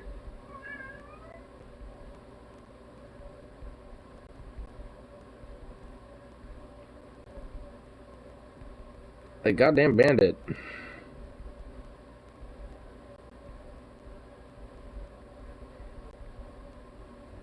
Alright, just kind of doing this. Alright, here we go. Somewhere right after this. Don't do that shit again. Any officer. Bitch! So, man-child, so it's not this clip. Taken away by EMT. I think it's after this one. Handcuffed to the stretcher. And So this was their Fuck the Police version 2, 2.0, part 2, and fucking, it starts off with this guy, I think, calling a cop a bitch, and he just kind of comes in, it's like, you were saying, what? Yeah, so just kind of a casual assault, and the other cops just kind of sat there, just like, and stared. Punch him right in the face. Yeah. Anyway, so Fuck Cops, version 1. Wonderful. Or at least I guess version 2, Oh, technically. he doesn't have to listen and comply with the police. Oh, here it is. Oh, he's about to find out he's wrong. Yeah, Here's our boy Dustin. About to learn you something, Mr. Cripple. Mr. Dustin. I'll teach you a fucking lesson, bitch. Yeah, take that, bitch. Fucking cripple. Fuck you. Fucking hurt my boy Dustin, like chucking him, basically, trying to launch him. Tell him to stop. Tell him to stop. Man, by the way, when did this happen? When did this video clip happen, by the way? Because honestly, if there was any protests that's happened recently, I'm not aware of them. So it's like, I don't know if that happened recently or not, but I mean, that's honestly has happened thousands of different times probably throughout the protests and shit from 2020 alone. So it's just like, I mean, I guess I wouldn't be surprised if there's a bunch of other instances that's happened since, but stop, please stop recently? Well, so this must have been one of the last times he was out there, probably. Please don't. Or I guess when there was a protest. Don't do it. Get away, sir. How dare you? You're in a wheelchair and you're not complying. Well, time to launch you 4 or 5 feet this way. Ugh, get over here. You're under arrest now. They don't give a fuck. They don't give a fuck who it is. They don't give a shit. You think because he's fucking disabled they give a Tell fuck? him to stop. Help him. You arrest him. Three's aggressive. You need to arrest him. Yeah, they're not gonna do that. Honestly, obviously I love the protest, but there's honestly one thing that kind of gripes me about it. It's just when people tell these cops or ask them to do something that they obviously should be doing, but they're just not going to. It's they're not going to. They won't. I mean, so what's even, part of me is just what's even the point of telling them, hey, you should arrest that guy because he's fucking, brutalizing a citizen and shit. It's yeah, that's what they should do, but they're just not going to. They literally are not paid to do that. They're paid to do what they're doing to Dustin and shit. Cop to arrest the other cops like they're gonna do that. yeah, I'm sure. That's their first idea. I mean, at that point, you're just wasting your breath. You might as well tell them to go fry in a blanket like bacon. You ripped his rotor cuff last time. He just straight. Why are they blocking the view of all these cameras? Probably because they don't want to see us, I don't know. getting brutalized. I don't know why. I mean, honestly, that's the main reason, because I know that, Dustin's been, roughed up plenty of times by, these cops and shit. I don't even directly know the guy. I've just, met him and seen him and talked to him a couple times at these protests and shit, but he's a cool dude. And yeah, as Mario was saying from earlier, yeah, he's a badass. I mean, especially as a guy, in a wheelchair and shit, there have been some people that will be like, hey, we need to protect him, we don't want him hurt, blah, blah, blah, but he's like, no, fuck you, I want to be up here. He'll actually, go against people that want to try to, in a way, what they think are protecting him, but, because they don't want him harmed and shit, which is understandable, but he's just like, no, I'm out here for a fucking reason. I'm gonna be in the front, fuck you. If I get pepper sprayed and this and that, that's just part of the whole, that's just part of the game now, ain't it, Strange. Why would they ever do that? I mean, but that's what makes him such a fucking badass, because he don't give a fuck. So even if you're not really a threat to them physically, they still do it. So yeah, he's literally honestly, I'm trying to think the only way he could potentially be a threat, and it's if he added if he welded spikes and blades to his wheelchair, That's the only thing I could think of. And then he just like charges the police line, does a quick little drift maneuver, and just starts, rolling fast, nipping everyone's kneecaps with like a little fucking wheelchair blade, just like, cutting everyone's kneecaps and shit. Like, I mean, that's like the only thing I could think of, but you have to be like some crazy fucking like ninja basically to do that trick, get away with it.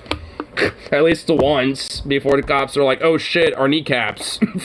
Like, I mean, so, like, honestly, it's just so comical that it just wouldn't happen. Honestly, it'd be pretty hilarious and badass at the same time if, somebody in a wheelchair actually did do that at one protest. It's like, yeah, I got my Mad Max battle chair. Find me, bitch. A wheelchair-bound man 9 times. It took 5 weeks for him to lose his badge. Tucson police. After a slang announces a clear violation of department policy by the chief of police. Tucson cop. To be honest, I'm surprised this is probably the only incident when a pig manhandled him like that. I legit never saw him. I never saw him treat him like that. I know I've remember seeing a few times where he has been like roughed around a little bit, but not like that. At least physically so openly. Like, usually, if they're going to probably rough around with him, it's going to be out of people's cameras and sights, and that's what they do that, with most protesters anyway. I mean, they don't really give a fuck who you really are. I mean, and, so when it comes to the public, I mean, depending on the scenario, they might not give a fuck, and, they might, but at the end of the day, they always going to try to obscure the vision because they don't want, they don't want you seeing what they're doing to somebody, regardless if you're brutalizing them or not. Like, I mean, that's the whole point. Like, like just on the opposite is that they might brutalize, somebody upon arrest and shit. They don't want them seeing that. Has been fired. Maybe you shouldn't have shot him like 9 times. That was maybe a hair too far. The Tucson At Police least Department Stutson never got shot in the back. Who killed a disabled 9 times. The wheelchair-bound 61-year-old 9 times in the back and side. Just gets better and better. Wheelchair-bound, 61 years old, shot in the back. Feared for my life. Look, I saw them wheels backing up towards me at high velocity. I had no choice. Look, it was a hill. To riddle him with it was a hill. That became a deadly weapon. The only thing I could do was draw those wheels were deadly weapons. There's blades on those damn wheels. And his side striking him several times, killing him. Stop him with a wall. Yeah, just fucking pack C4 under that wheelchair. He was about to fucking go Mujahideen on my ass. I need to take it down. 9 rounds in his back. People are saying Paul eating a Hot Pocket. That's probably where he is, dude. You're so fucking close. So fucking close. Oh my god! I went and grabbed a fucking slice of pizza because I'm fucking hungry. I gotta watch the. That's why I made some amazing dank earlier. And watched an episode of MasterChef because goddamn I was hungry. You know what I mean? Have a slice of Killing took place you knock at it off? the end of a November in a big box shopping complex south of downtown in Arizona City. Officer Ryan Remington, a 4-year veteran. Man, just go off on him, working King. on special duty. Side shift as a security for Walmart. There, a man named Richard Richards allegedly shoplifted. What a name, Richard Richards. The toolbox. As Richards rolled out of the store in his red mobility device, an employee asked him to see his receipt. According to an account offered by the Tucson police, Mr. Richards brandished a knife and said, "Here's your receipt." Oh, shit. Oh, shit. He fucking brandished a knife? Remington, having observed that encounter, pursued Richards out of the store and in the parking lot in a slow-speed foot chase. In a video released by police, a slow-speed foot chase. Remington can be heard calling for backup, alleging Richards pulled a knife on me.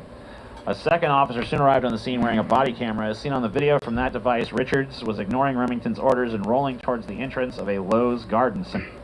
What about the time PBB tear gassed the residential neighborhood so badly? I think I was there that night.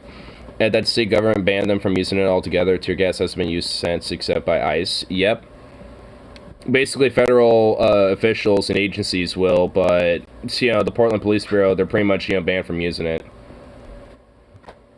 Not go in the store, sir. Though I have a suspicion that they still use it occasionally.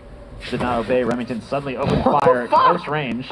I guess he really meant it. Shooting 8 times in rapid succession from behind the wheelchair before firing a 9th shot after a brief pause. Richards can be seen toppling headfirst on the pavement where he gets handcuffed by Remington. Richards was declared dead shortly thereafter. Tucson Mayor Regina Ramirez... This is the night you're running super late, the Molotov night.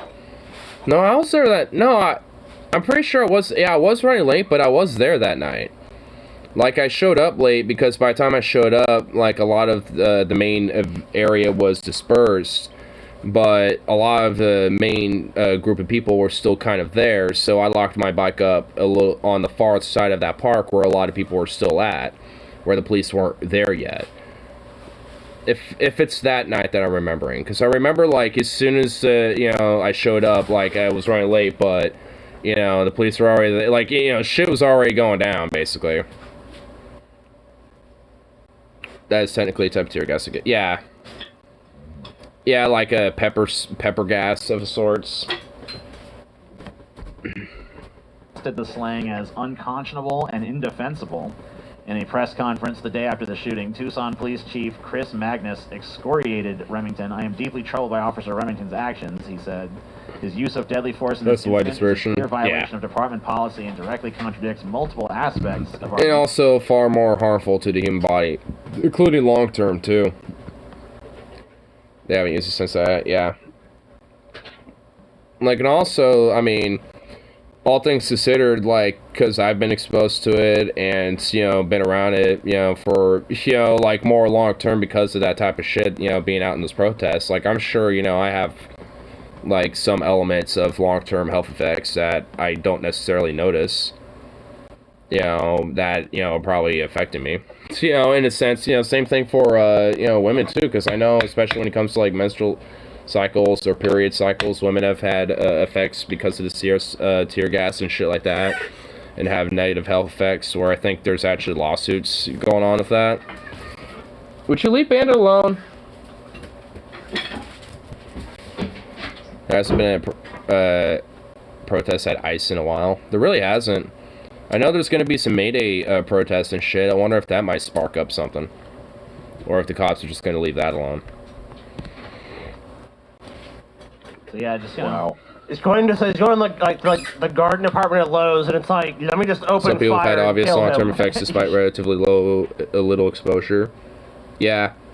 And I know I've been not just little exposure, but a lot of exposure. So, I mean, I don't know, you know, like, at least for me, some people have a ton of exposure or nothing. Huh. So I guess maybe it just depends on how your body reacts to it. Because honestly, for me, I don't necessarily feel like I probably have any health effects, you know, from it, but I wouldn't be surprised. You know, so, but I guess it just kind of depends on how your body reacts to it. I mean, when it comes to chemicals, no matter what it is, your body will react slightly different to it, despite the chemical being the same, so. You know, I floated this idea that no public servants should have anything like privacy. Like, we should be able to sit in on all their little meetings and shit. Yeah. And I feel like this could have been avoided because I feel like this cop would have been in his living room probably every night naked, jerking off to Sergio Leone Western shootouts, you know what I mean? Compilations. Would have been like, no. And we would have known that he was like kind of a threat to the safety. Bomb and shit. We could have interceded. Yep. Listening to some John Wayne. He doesn't even really want that. He shoots a crippled guy in the back. John Wayne was a Nazi. Remember that time Clint Eastwood? He liked to play SS. There's a beggar in town that's like turned away from the man with no name, and he's like, dude.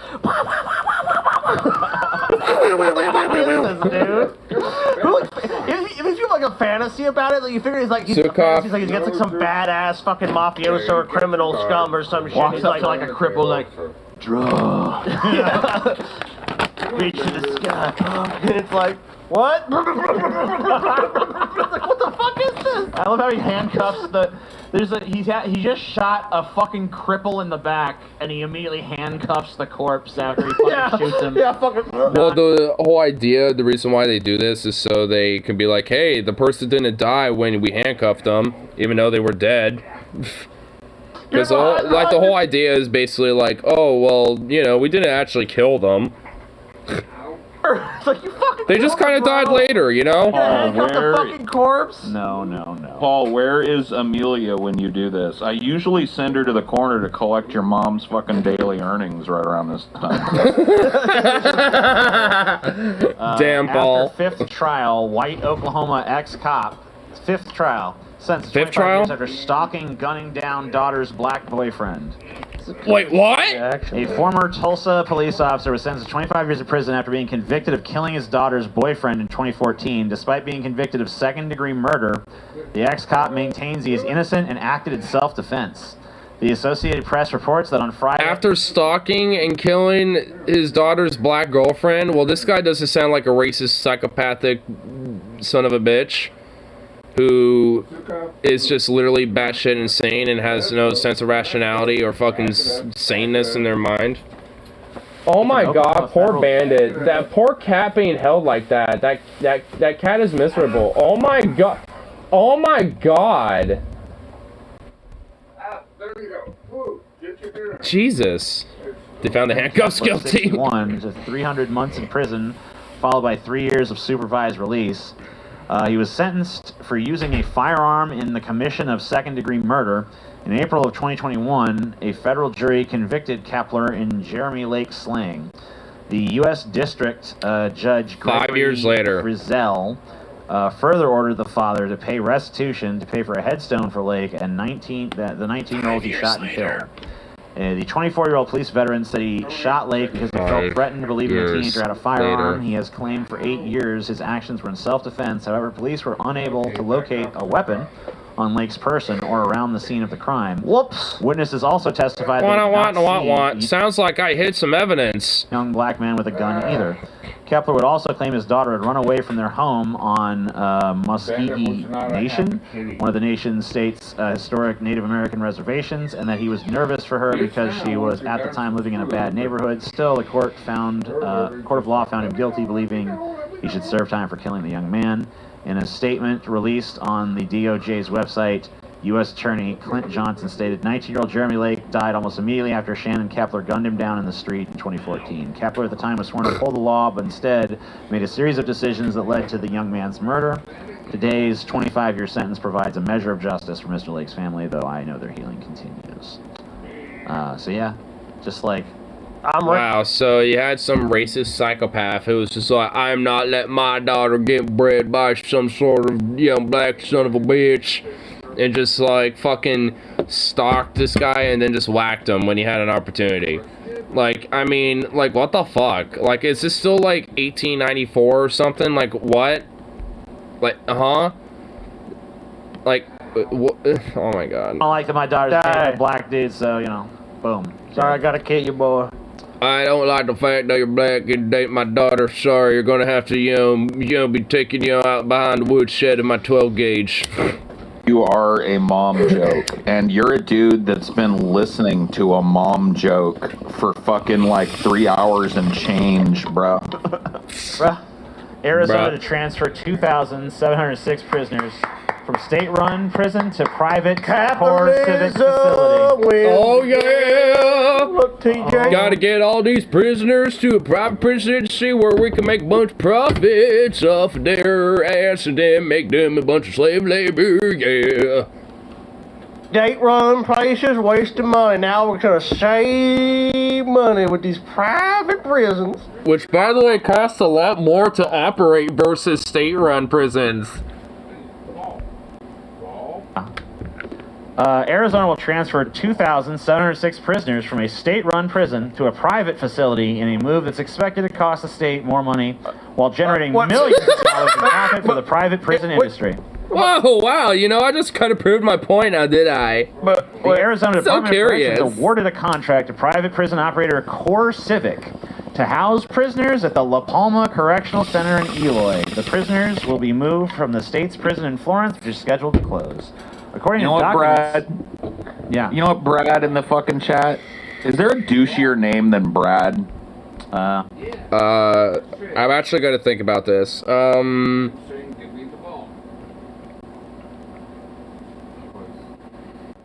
mean, Kevin. Kevin's kind of a douchey name.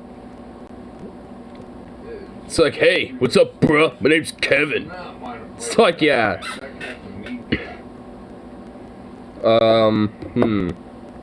Brad, Kevin, Chad. That's a pretty douchey name. What else? Alright, I mean, we got the trifecta of douche names. But, I mean, let's see. Kyle? Well, I mean, it's got a level of douche, but not like a lot of douche. Fucking, I'm trying to, Brick? Oh, that's a douche name. That's the name of a fucking douchebag right there. Brick. If someone's named Brick or actually does go by Brick, they are absolutely a douchebag. 100% fact. Yancey? I don't know. Is Tucker? I think Tucker. Yeah. Oh, Tucker's definitely a douche name. That's not even a name. Tucker is a pretty good name. Nancy? That's, I mean, nah. Tucker is kind of douchey, but it's definitely up there on the fucking high end, dude. I mean, Brad Oh, is yeah. like, it's me, Brad. So, Think my about, name's like, Brad. you have the opportunity to have, like, a little spark of your own personality on What the fuck? Both of these cats... Hold on, look at this. This is a little weird. What's going on here? Both of these cats are just like... What do y'all do? What's going on here?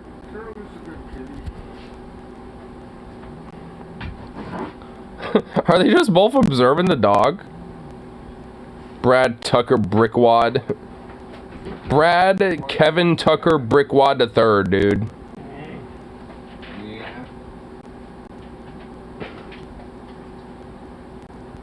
What is going on here? Like all three of the boys are over here, Zukov, Curly, and Bandit. And I really don't know what's happening here. It'd be derping. Well, Bandit just made a run. Curly's still... Oh my god.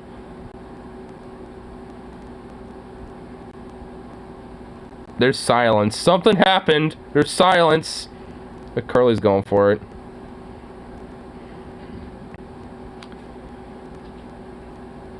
Okay, what the hell's going on? Oh, I don't know what's going on. That poor cat. He's fucking bailing out. He's like, fuck this. I'm getting out of here. Are the teams banging up back here? Oh, there he is. There's the boy. There's the other boy. Yeah, I told you to bring me the ball. If you would have brought me the ball, everything would have been cool. He's sniffing for the other cat. Oh. Yeah, for throwing the ball, the cat would have, the cats, or would have went back and Curly's still over there. out. He's just staring. And it's blurry as shit. What's up, Scratchy boy? I still need to get you a little bath tonight. Look at you. Zukov, you pretty handsome boy, you. See, Come here. Zukov. Come here, boy. Really? You're gonna do that to me, you fuck? You're a piece of shit. You're a piece of shit, Zukov. Look at you. You're a piece of shit, aren't you? Get over here, Zukov. What are you doing? Why? Why? Little asshole. What a little asshole. Don't pull my hand away from the doorknob when I crank the light. Nah, yes, Dilf. When you go to type it in, you just go like, Brad. Chad is worse than Brad. Chad and Brad are kind of on the same level. Chad and Brad. Yeah, Chad and Brad. So the 5-year contract took effect on December 29th, 2021. The state will pay... Hey, so my name's Chad, and I also got my bro named Brad, and we totally don't do gay stuff together, because, you know, it's just some bro stuff, bro, because, you know, we're just be Chad and Brad, you know? We're just bros. We do both stuff together, bro. 12 cents per prisoner per day for the contract, with the state guaranteeing a minimum 90% occupancy rate. Minimum 90% occupancy rate? Like, why is that a criteria that should even be a thing? Like, there shouldn't be any minimum occupancy rate, period. Like, there should be, honestly, fucking a maximum occupancy rate. Which should, by the way, not be 100%. Like, I mean, it should be less than that. Occupancy rate is 0. The maximum is whatever the government says it is. Well, evidently not, because the maximum fucking occupancy, or the minimum occupancy rate is what the, company is fucking applying to it. It's 90. It's 9% for this private business industry. You can get there, unless it's some kind of a for-profit private industry. Horror type of thing where it can be -1 or -2. Oh my God, that's go in there and disappear. They're still there, but they're not there. Oh my God. Like they're literally legit requiring like minimum occupancy rates, like when it comes to these things. Yeah, that's determined by Satan himself. The maximum occupancy rate is determined by the fire marshal. Huh? Wait, what are you talking about? The minimum occupancy rate of what? Is determined by Satan himself. Wait, you talking about hell, or we're talking about? Wait, what? Oh my God, he's throwing me for a loop. It's determined by the fire marshal. I don't even know what. I don't even know anymore. I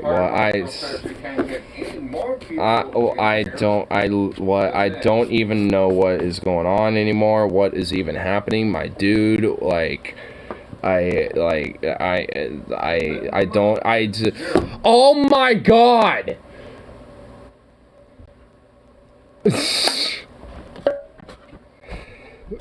What? I don't even, Lord help me, I don't even know what he does half the time. Any fucking thing that happens with crime, the state is guaranteeing 90% occupancy. Yeah, what? in How? Prison. Hey guys, how do you accomplish that? How can you guarantee that? How can you guarantee it, State? You don't have to get out there. Well, hey, I thought it was actually 0. You know, because I guess it was guaranteed by Satan himself or some fucking shit. I don't even know. But, like, I mean, like, this is, oh my God, my dad threw me for a goddamn loop. I don't even, like, I don't even know. But, like, like, just fuck these goddamn private prison industries, and this, I mean, and this is why you got, like, fucking, grifters like Ben Shapiro that, love to fawn over this type of shit. And honestly, the fucked up thing is, like, there would be just random motherfuckers in this country that'll be like, well, dude, we need a minimum occupancy rate because we want to make sure that we don't keep all the fucking granted criminals running amok. And, like, they're gonna be, sold this weird fucking idea that, like, oh no, the criminals, gotta treat them like they're some other fucking crazy wild creature from the inner realms that we can't fucking wander into, or else they're gonna consume us all. I mean, it's just like, bruh. I mean, they're literally are fucking human beings, and they're still fucking people, and regardless of what the fuck they did, they should still be treated like human beings. And if they don't need to be there, then they shouldn't fucking be there, for one. And for two, there shouldn't be some profit motive in keeping them in there. Incentive to arrest and detain people. No. Hey, we're gonna have to get. Hey, listen. Like, this is literally this is absolutely literally a reason why there's like a profit motive, when it comes to crime, and when it comes to the state and shit, and this is why cops always have quotas and just arrest people left and right for stupid fucking shit, because. It's not just because they don't give a fuck, but it's because, like, they actually have, like, a profit motive and an incentive to do this type of shit, because it, pays their fucking paychecks because they get paid off by these motherfuckers. Private prison? It's at 85% capacity. Now, I want everybody... Like, private prisons and, like, the fucking people that perpetrate and advocate them and, like, invest and fund these things and run them should all just be in prisons themselves. And in fact, and like the one and only person that that operates like a private prison is the one they all get to go into. It's the only one where, they get to visit, and it's, no one else goes in it. It's just those motherfuckers. So it's like, oh, so you want private prisons, huh? Well, the only state, sanctioned private prison, well, guess what? It's just for you. And 10 people tonight to arrest. Or you don't even, your shit. It's like, we have a profit motive to keep all you profit motive, prison industrial complex monopolists all in one little prison area. Huh? Curious. It's like we're using your idea against you. Wait, I thought you loved it so much. Wait, what you bitching about? It's your idea. It's the one you perpetrated and advocated for. What are you talking about? Quit bitching. I don't care what you put it for. Dig another hole. Get that filled. Make me more money. You think they ain't doing it too? Insane how it's like shutting down an actual state-run facility to open up a private prison is going to cost us more money, or the people of Arizona more money as taxpayers.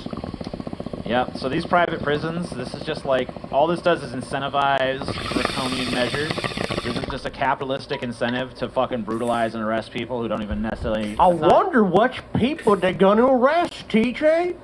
I wonder if we can... Who are they going to arrest in Arizona? Rich white businessmen. Yes, absolutely. No, they're probably going to arrest people who are like immigrants, minorities, black people, the different Native Americans that might be off the reservation, so to speak, and shit. That might be living in town or something. Just like people that probably don't need to be fucked with by cops, but yet get fucked with endlessly for no reason, practically. But I guess you're a bunch of toe-bait criminals and thugs that are dealing weed or something. So send them to one of Joe Arpaio's, like, desert ditch-digging prisons that are privatized, boy.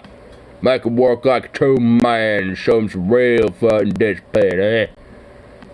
Definitely, that's going to be the first people they're going to go in. Hope they don't die in the fucking desert. If they do, well, just bury them with the hole they dug. They're going to fill up these prisons. They're going to go to the richest neighborhood. They're going to go to the owner of the largest bank in Arizona. They're going to put him in handcuffs and say, you've defrauded these people in the state for too long. Oh, I tired wish. of your economic crimes against the people of this fair state. Oh, man, I wish. With you, no trial. You know what the sad irony is if they did that, if they started policing the rich white businessmen neighborhoods and looking into them as much as they do, the lower there'd be more crime economic spectrum, they'd actually find more destructive crime. Yeah, probably. More destructive crime, I think. Probably right. Yeah, absolutely. Not only that, but like you'd see these laws change really fucking fast. Yeah, you would. You're like, wait, no, we don't need all this draconian measures now. These laws are not benefiting anyone. This private prison is too far.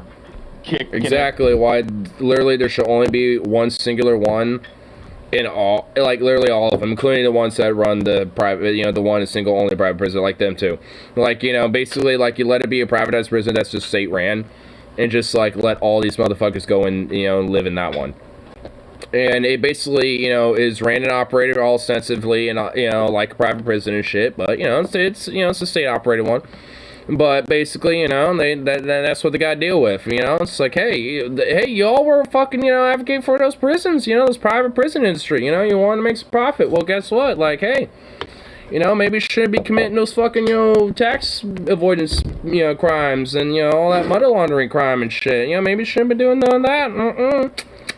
Shame, shame, shame, because now look, oh, now you're in the same type of position on the one that you try to perpetrate on other people. Oh, weird. Now you all suddenly want to go against it and crow about it, but like, oh, this is nonsense. We don't need this.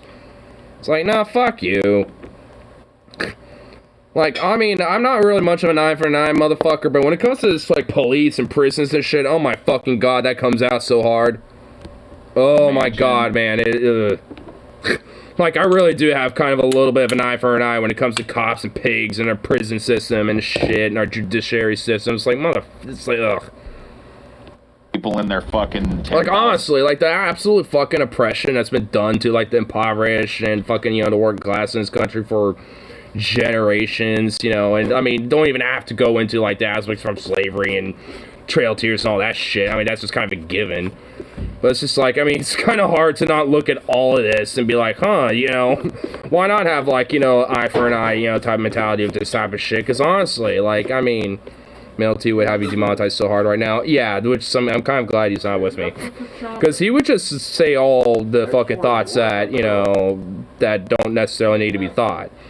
And the thing is, I'm not even saying, that. Like, honestly, it's just like, I mean, when it comes to it, it's like when, like, a lot of it's more like maybe there should probably be a legal conversation of, like, when it comes to extrajudicial fucking abuse of power by cops, maybe there should be a legal argument to, have self-defense, apply to those scenarios too. I mean, on top of, the private prison system, like, given very harsh, severe treatments to the people that perpetrate and, invest and run these fucking things. I mean, it's just like, I mean, like, honestly, some things, yeah, probably do deserve fucking harsh-ass treatments. I mean, it's just like, I'm rehabilitative, by nature and shit, but, man, certain things, considering the fucking, nature of, the crime and shit, it's like, nah. Nah. Like Joe Arpaio? Nah. Why don't you go ahead and dig some ditches out in the middle of the Arizona desert? Dishes you need to convince the jury to agree with you. Well, that's kind of the fucked up thing, which I think is why it needs to be brought up more as a conversation to make it more of, I guess, not just a viable defense, but actually maybe put something more, of a, more of a, like, less gray zoned, like, type of, law in place where it's like, yeah, like, there is, absolute objective defense and verification, because honestly, there's been so many different fucking cases. It's just like, honestly, like, in so many of these different scenarios where cops have brutalized people on camera and shit, and some other random person came in, the defense, against these cops abusing their power and shit, like, I mean, like, even with that being the case, they still, like, pretty much have, the system against them, even if the jury agreed with them, potentially. So it's just like, I mean, there needs to be something more concrete with this. Because, if someone, legit, has their life threatened by a fucking cop and feels like they legit can't do fuck all, it's like, I mean, and even if they do, they're basically considered a cop killer and the entire system just utterly crushes them, utterly, and basically are guaranteed to die in prison. Like, at that point. I mean, it's just like, it's just, I mean, even though it does apply, it's never enforced, and if anything is, abused in the opposite way, where it's like, it just is hidden. It's like not something that, people are aware of. That's why it needs to be more of a fucking conversation. Because there's too many instances of where, cops have gotten away with their fucking shit, where if there's, actual, like a community watch, that will stand against this type of shit, and when, a bunch of cops start abusing their power, like a bunch of, civilians, start matching them a little bit, it's like, no, fuck off. Like, this is abuse of power, and you're not going to be doing this. Y'all stand down and fucking leave. Like, if you got, like, 10 civilians, drawn on you just as much as those cops are drawn on one suspect, I mean, it's like suddenly, the tune is going to change in their mind. Like, okay, we're leaving. Like, the entire neighborhood is literally like, no. And now, like, not just the neighborhood, but now they just called in, like, half the town, and now they're all following us as we go back to our fucking police station. Like, I mean, like, I mean, there needs to be a fucking, honest conversation about, like, challenging police and shit. Not just, when it comes to conversation when they stop you, but, and including intervening when they fucking stop other people. Because they just don't operate in the sense of, within the community and shit. They operate outside of it. They're a criminal gang organization that basically is a state sanctioned, with their fucking badge on their chest. That's it.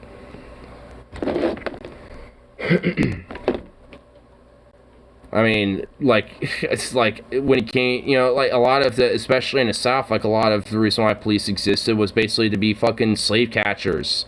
And also at night, patrolled the town to make sure black people weren't fucking walking around after dark. And, I mean, on top of that, they were used specifically to also, in company towns, basically, make sure workers, fell in line or were still obedient and were doing their job and shit. Basically, essentially, private security and private police, for these companies and shit. Like, police have, at least in America, have always been used against the lower classes, just fundamentally. I mean, it's like the structuring of American cops and just needs to be disbanded with a totally new fucking structuring of policing, just fundamentally. Because it's just all built up and structured around inherently fucking oppressive shit. Just inherently. Honestly, no matter how you fucking catch it. Whether it's from like the whole like racist perspective or the fucking, you know, like class perspective, you know, or just, you know, like the, you know, perspective of poverty and shit. You know, it doesn't really matter which perspective, you know, when it comes to policing, but it's always structured, you know, as, you know, a tool of, you know, for the oppressor, regardless of what, you know, fucking creator background it really is. But, you know, if you happen to come from a certain creator background, they're going to be extra oppressive for good measure.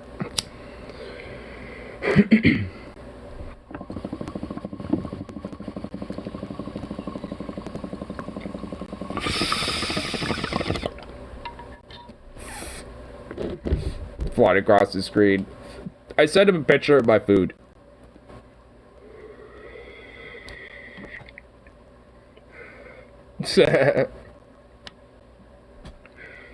Amazon. I mean, it was some carne asada with, you know, some noodles and eggs. I mean, it was grubbing and it was pretty good.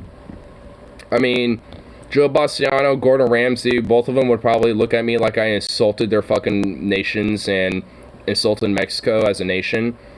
And probably like weep inside, but you know what? Fuck them. It was pretty good. That animation of it was just funny. I mean, it was pretty funny. I'm not gonna lie. I'm just ranting off, and suddenly that pops off, and I'm just casually going off my rant still, just like, nah, swipe left. And fucking just sequestering a bunch of file cabinets worth of their financial records and shit. That shit started happening on the level that people were getting brutalized for a fucking drunk stop or just at a cop's whim because a cop decided he wanted to dominate somebody. You insulted us in front of the convenience store. You're going to fucking jail. Insulting an officer. That's a prison. Yep. That's an offense now. That's jailing. Oh, yep. What'd you say, Alright, please? so I saved the fucking worst for fucking last. What? Save the worst for last? Dude. Oh, man. This is a horrible fucking story. Wait, what is it? What is it? I need full screen to see the title. Man loses job over drone video of police officer shooting dog. Oh, what the fuck, TJ? Oh, man. Oh, dude. Dude. Dude.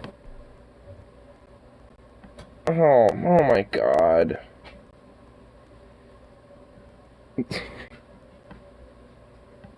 I honestly would never trust a cop near my fucking dog. Shoot more dogs than humans. They do.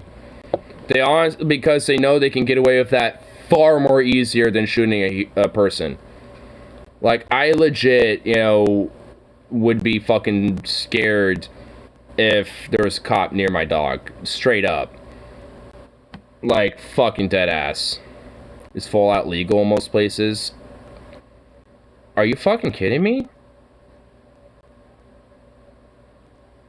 Are you fucking serious? But I like humans too.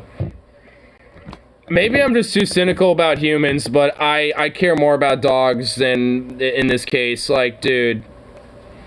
Oh my, like, there needs to be, like, maybe not harsher when it comes to, like, prison sentence, but, like, well, honestly, yeah. Like, there needs to be some harsher fucking, you know, shit with this. Like, the fuck? Horrible fucking I'm getting my dog. Oh, man. Sukov, come here. We appreciated the opportunity. No, pause for a second. With you. Come here. I just want to say, TJ, there's a lot of shit you can pull on this show, and I don't give a fuck about. I don't, you know, I'm not a very sensitive person, but this is some fucked up ass shit you've done to us, TJ. I know, right? You've done some fucked up ass shit, and I'm just doing this to stall, just so you know. Baby. This is some fucked up ass shit that you would pull, dude. A fucking, look, people, whatever you want to say about them, you know, and I think they're all fucked up and crazy and shitty, and myself included. But dogs, man, you don't bring a fucking dog into it, man. You don't bring a fucking dog into it. I mean, you don't see the actual. You don't bring a baby into it. Yeah, I don't want to see that shit about a dog being killed. But man, you What he did not expect was to lose his job I guess pigs just over don't like video dogs, he right? took with Guess his not. drone high above this Inkster dispensary where he worked. 7 Action News reporter Kimberly Craig has the interview you will see only here on 7. Here's with another the man soulless public one servant dog killing owner an is innocent calling his hero. Here's an innocent sweet baby that just gets slaughtered by a fucking pig. That showed clearly what took place that night. And this is the video that Antonio Williams says cost him his job working as dangerous late-night animal. security Wow, what a for the savage Thornville animal. dispensary on Michigan Avenue. You can really The video tell show- that he's slavering to attack a cop by the way he's wagging his tail I and know. officially bumping up against people and running around. Yeah, that's a. Dude, I have. That's literally what Zukov does. And that's just the dog. Like that's I mean, if I've what ever a seen non-aggressive dog about does. to pounce, it was that dog. Oh yeah, unequivocally. Check it out. A slavering beast that just probably only up until this point dined on cop blood. I want You you to know what watch I mean? this shit. Mainly its diet, yes. Check this out. At first sitting nearby. The dog was off leash and wagging his tail as he walked up to one man before approaching the officer. And that's when the officer opens fire on the dog. Williams. He literally had people right by him. What the fuck? Like there was literally people next to this dog just like wandering around like, oh, humans, I want to sniff you and play with you, humans. And just like innocent dog behavior, being a goofball, like literally what Zukov fucking does. This is why like I don't trust fucking cops near my dog and shit, because Zukov does that. Like he like goofishly like bumps up to people and sniffs them and jumps on them because he wants to play with them and get loved on and get scritches and loves. Because you're just a sweet baby. And I sort of... And you have permission, though, to feast on cop blood. That is okay for you to do. If you feast upon cop blood, that is okay. I give you permission to be aggressive to cops. As long as they, you know, don't, you know... as long as you don't attack first. Do that in retaliation. It still shows that he needed to use lethal force on this animal and killed these other people here because he's worried a dog is wagging his tail and walking towards him. Says the dog was not behaving aggressively. I think obviously not. Training is wrong. Fuck that shit. No, it's training's not wrong. You don't need to be trained to say, is this animal vicious and I need to kill it. That's just someone that doesn't like animals, has no empathy, doesn't give a shit, and wanted to kill the dog because, well, he just could. He knew he probably could, because you know what's going to happen? If it's even proven he does it, which is the off chance with a video like this, oh, we're going to have to pay someone like 50 grand. Real sorry, this cop's a piece of shit. How do you have to be trained not to fucking just go out and wantonly kill? I don't know how, I mean, how's that have to be explained to somebody? Hey, if a dog walks up to you and it's not a threat, just don't fucking kill it. Like, I mean, it does not have to be explained. Like, that should not have to be explained to people. I mean, fuck off, Osh. I mean, it's just like, it really shouldn't. And honestly, for this cop, as far as I give a fuck, I mean, his eyes could be gouged out by a goddamn fucking parakeet for all I give a fuck. Like, have like a horde of cassowaries fucking like charge with like a fuck lust, you know, to just like and have him just like in hogtied, just fucking, you know, just like trampled by a fucking herd of 1,000 cassowaries for all I give a shit. I mean, there's a special place, you know, in not just like in fucking hell, but there's a special place, you know, of outright, you know, just fucking like sheer unspeakable things that should be done to motherfuckers like this, you know, that just are just this sadistic and this fucked up, you know, when it comes to, you know, treating dogs like this. Like, oh my god, there's a friendly, cute little dog just wagging his tail, wanting friends, and, you know, loves his scritches. Fuck that piece of shit, it's a wolf, it must be put down and killed. It's just like, well, it sounds like, you know, someone else needs to be put down, fuck. It's like, ugh. Goddamn fucking savages. Like, I mean, this is why I honestly cherish animals more than people in a lot of cases. Because because so many fucking people look at, like, other animals like, oh, these are just my, you know, like, exposable consumeristic pawns for me to play around with and fucking just outright, you know, just, you know, kill and slaughter for my own pleasure. And it's just like, ugh. At least, like, when animals, you know, kill other animals, usually it's out of, like, either practicing to hunt or they're hunting. Like, or defense. Like, usually it's one of those three fucking things. I mean, it's just, but, like, us, like, oh my god. I mean, it's just like, it's why, you know, I definitely, you know, like, look up more to animals like dogs and shit more than people sometimes. I mean, not sometimes, but a lot of the times. I mean, it's not like I don't think humans are, you know, like, worth existing or outright, you know, shitty or fucking horrible, like, utterly, you know, absolutistly and whatever, but, like, yeah, there's a lot of us that are fucking horrible. And condone horrible things and allow shitty things to happen, and yeah, it's just like we don't really treat, you know, not even ourselves and, you know, things around us really well, so it's like, oh yeah, it's just out of sheer survival. Yeah, like at least other animals, you know, do it out of more sheer like self-preservation or survivalism. But for us, it's like, I mean, we have, like, there's a lot of an ability to, you know, decipher whether we, you know, do it out of survival or not. And fucking shooting a happy, you know, dog and just wanting some, probably just some treats, you know, if anything, you know, getting, like, shot in the head and whatever the fuck is just not even close to being, like, survivalism. That's just sadism. And that's just, you know, not, and that's just an utter fucking sociopathic, like, fucked up, you know, mentality about, you know, how, you know, probably that person maybe, you know, abuses and, you know, harms dogs and shit. It's like, what the fuck? Like, I like, honestly, you know, I wouldn't want to know what that guy does to, like, the canine units in the police force and shit, straight up. Like, if he had to be in charge of him, he'd probably abuse the fuck out of him. Seriously, if they did something wrong. I mean, I wouldn't be surprised if there's something about that on his record, honestly. Trained to do that. If you need training for that, then you don't need to be a cop, because you're so fucking stupid and fucking disgusting that you shouldn't be anywhere near a badge or a gun or even a fucking modicum of power. You shouldn't have fucking power to push a fucking mop, bitch. That officer honestly did what he believed he was justified in doing. No, he didn't. But absolutely fucking not. Is that what we're at? Don't give him that fucking credibility. Don't. A pig's a pig's a pig. On a police force that only looks for justifications to shoot instead of ways to de-escalate. Williams says police took his statement but did not ask for the video. Instead, he says his managers at the dispensary demanded it. But it's his drone and his video. He was told to not give it to anyone, but Williams says he thought it was the right thing to do to give the video to Brad Brock, the man whose dog was killed. I'm just done with it, dude. This guy is this guy gave the video that he took to this guy, and I guess he lost his job for sharing the video with the dog's owner. What the fuck? Why? Because I guess the dispensary requested that they had the video as well. Like, bitch, it's not your fucking, like, you know, there ain't no reason for him to necessarily give give that video to the dispo.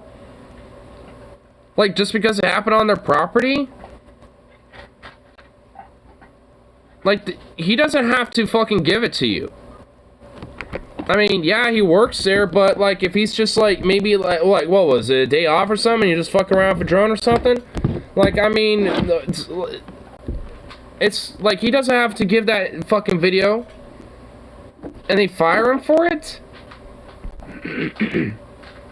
Segments are so shit, why don't you get the fuck up out of here, bitch? Alright, so I wanna, yeah. What I chose to do with that footage. Get the fuck up out of here. What are you doing here? Fucking almost going on 4 hours in, still bitching. Who's being a piece of shit? Is it Brad? Brad's doing this? Brad.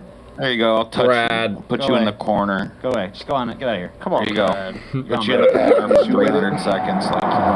They voiced it. The consequence was my termination. Well, it wasn't even Brad. And I was talking about Po J. Oh, okay. Po J. Shit, sorry, Brad. Oh shit, Brad got banned too. People say I'm the salty one. Look at you, man, nuking Brad. Damn. What did Brad ever do? You know what? Yeah, what did Brad ever do? Yeah, unhide Hey, Brad. Brad had a douchey name, but whoa. Oh fuck. I just went back watching about his best slay counts to 0% lol. Do you think he'll be back? Hi. Am I? Hello. Is there anybody in there? Hi, if you hear me. Am I back? Hello. Ground control to Major Tom. I mean, I was like, wait, what the fuck? And then I saw it die, and I'm like, oh. My battery is slowly going to 0. God damn it. Usually I'm good about eyeballing that, but I guess I was a little too into the moment. It looks like, hey, I actually for some reason have, I have the chat while I was gone too. Brad, no! Uh-oh, phone dead. Ignor's phone, my dude, my guy. Oh my god. I didn't think I was gonna get that part, but hey, what do you know? We're talking about Brad, I know that much. Whoops.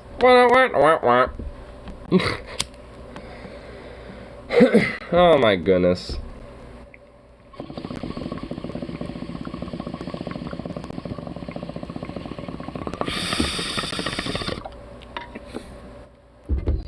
I was kind of thinking about it, I was like, you know, it's kind of late, but do I feel done yet? And I was like, no. No. Not yet, at least.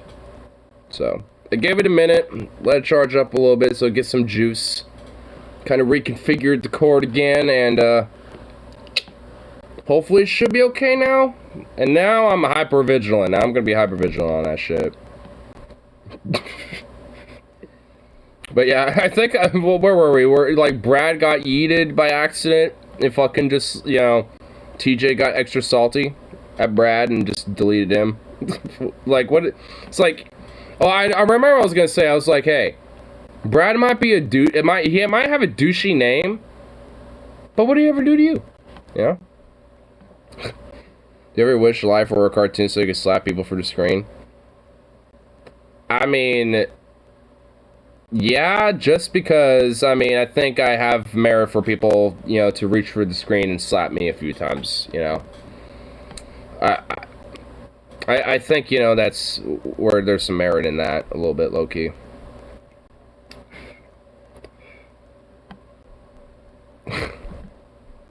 My goodness. I mean, like, at least the last time I saw the charge, I was like, hey, we're at, like, 9%, we're going up. And I'm like, okay, nothing to worry about. And it's like, oh, I guess there was. Alright, that's just, you know, more verification of a new phone there, probably. Need to get it upgrade, god damn it. Son of a bitch. Boo. Boo.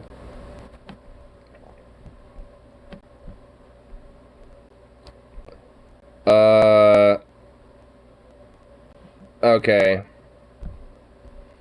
I go on the YouTube homepage just to kind of see what might be there, and this is the first fucking thing I see. What the fuck is going on here? What's going on here? I'm scared. I'm actually scared.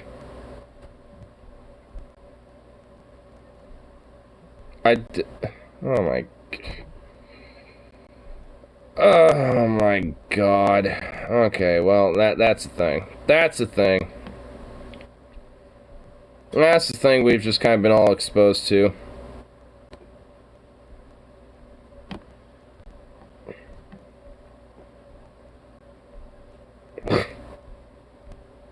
Wow. Man, now it just feels like there was such a disruption with that incident. It's like, son of a bitch, man. Mass disruption with technological errors. Error.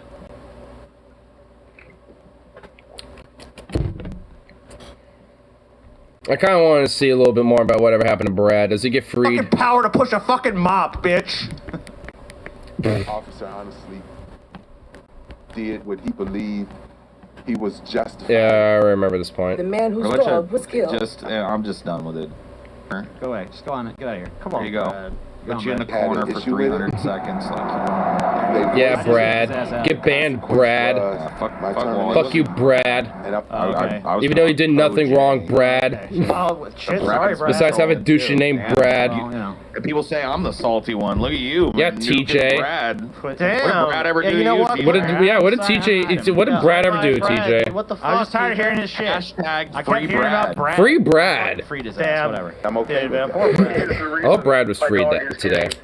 Or I guess that day, because that's yesterday. Wow, look at that vicious monster, man. Oh my god, let's get a closer view of this monster. Wow, look at that dog. Look at that savage fucking beast. Look at that, like, wolf dog. That dog is a wolf dog. Like, it has, like, the wolf blood in it, where it might just, like, savagely just, like, utterly rip the shreds out of, like, whatever creature and beast happens to be in its wake. Hey, went to 4%. Hey, now we're going up. Did that guy ever let that slavering jungle beast near his jungle beast? Yeah, dude. I mean, I'm surprised that kid wasn't eaten. Actually, 10 minutes after this photo was taken, that kid was eaten. That dog is pure fucking Actually, evil. You that can is tell. the severed head I wanted of a to- child The severed that he head, was feeding to the dog. I just want to remind everyone, too, that, like, I did not...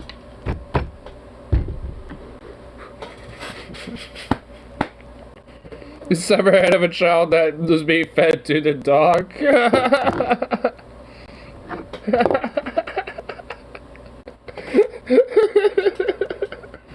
Oh my god, dude. Holy shit. back into, like, the distant annals of history to find fucked up shit, okay? Like, this is, like, easy peasy. Like, this is all, like, recent-y shit. This is probably the oldest story I got, just from, like, November of last year. Oh, I know, dude. It's astonishing. So, yeah, just go look for yourself. Honestly, it's kind of fucked up how there's, like, literally endless police brutality, like, news things out there that are just not even... that are just from this year alone already. And from, like, just, you know, in the past, like, couple months. It's just ridiculous. And people wonder why, you know, the whole idea of ACAB and shit exists. It's like, I wonder why. I wonder why that could be such an idea. It's like, curious. Police brutality, or police misconduct, or police arrest, or anything like that. You never have trouble finding it. You know? You don't have to look far. Any week. I don't like to always do the segment, Are you but I just do a like to little remind jungle people every now beast, and then Zuko? that we're policed by a bunch There's of just gonna be a little brutalizing, savage. Well, that was like a triple-decker gut punch for money, so that's... There you go. You guys paid for that suffering, so... Hey. Paid for that suffering. At least I remember when Onion Nuggets was live earlier, and I tuned in just enough during this point. And there was a point where they were going to get into the Shapiro zone, and I kind of helped guarantee that they got into that Shapiro zone, because boom, they're in Shapiro zone, baby. Oh God, I hate looking at him. Oh my God, I actually fucking hate looking at him. That's how much of a gut reaction I had. I had to, like, just immediately remove it from my screen. Master, wait. They brought their kids? What? Okay, I'm gonna have to watch that. Jesus Christ. I hate Ben Shapiro. I don't understand how Paul on DFF can actually have, like, a little bit of an affection towards that son of a bitch. I mean, I guess he kind of has, like, twink vibe a little bit. I mean, I guess there is that. I guess there's that, so... I mean, better than nothing? I guess?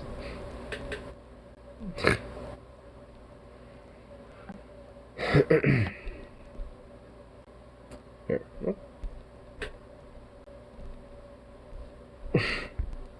Here, check it on here, y'all.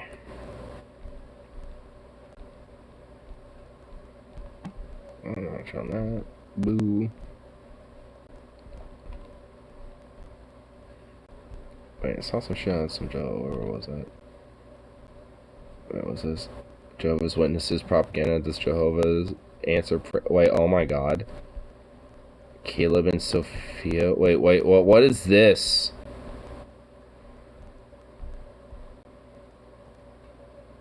Oh my God, what the fuck is this? Oh, sweet Jesus. Jehovah's Witnesses animation?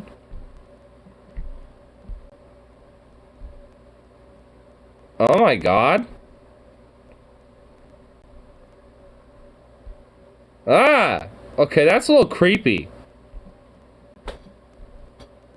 Oh, there's some shit going on here, I guess.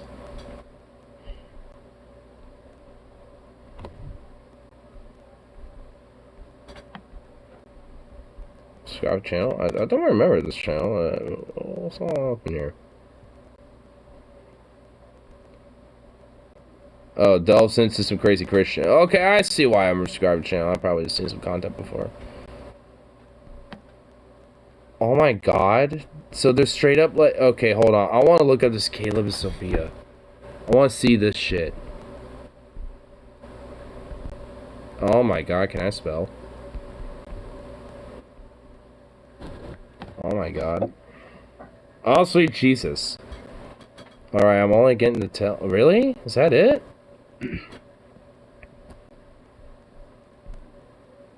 Is there nothing else? Where, oh, is this? No? Damn it. There's no original clips on YouTube. Damn, dude. Oh. Do we get to hear this? Answer my prayers. For those of you who don't know, Jehovah's Witnesses have been making this Caleb and Sophia Kids series for years now. I've covered every one of them at one point or another on my channel, but they just... Wait, so they've been doing this for a while? Oh, God. A new one. It's titled, Does Jehovah Answer Prayers? They released a 2-minute trailer for it a couple weeks ago, which is kind of weird. The full video is only 12 minutes long. Why would you release a 2-minute trailer for a 12-minute video? They did the same thing with the last one. Whatever. Anyways, the full video is out now, so I figured we'd take a look at this propaganda cartoon and see what Have you ever heard of our Lord Jehovah? Yeah, but yeah, have you ever heard of my goddess, Dorslamus? used to infect young minds. I have no problem with Christians. Really, what I have a problem with is extremism and indoctrination. And that is exactly what they use Caleb and Sophia for, indoctrinating children into a religious cult. Let's get into it. Cool.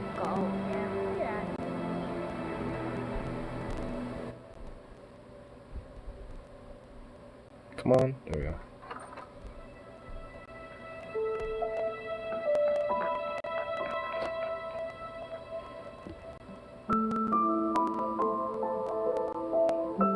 Lesson 43. Oh my God, they have 43 of these. Let me lay out the premise for you. Sophia is getting bullied at school, so she starts praying to Jehovah to make it stop. And for some strange reason, Jehovah doesn't do anything. Wonder why that Why is there a furry? Keep watching. There's a furry there, okay. Is Sophia a furry? Sophia.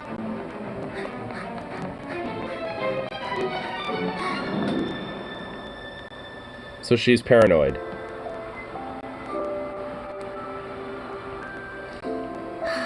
So she has paranoia. Maybe you should have taken your time. Maybe that kid would have... Oops, I didn't see you there. It's like you're invisible.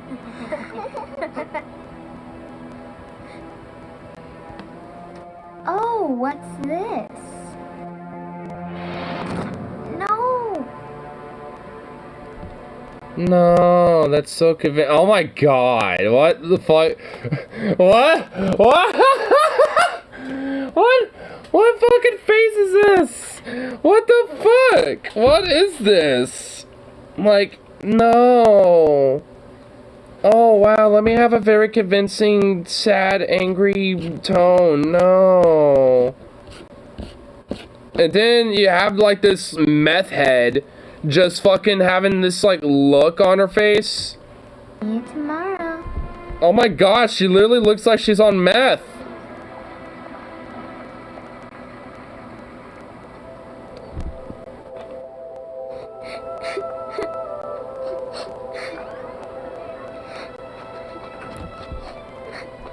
See, maybe you should have ran so fast, because then your homeboy right here, or homegirl right here, like your homegirl right here would have fucking, you know, been next to you the entire time. Would have, you know, clutched up for you. Would have been able to, you know, tag team that shit. You don't need prayers, you just need to wait like 30 seconds. Let me help. Sometimes they pick on me too.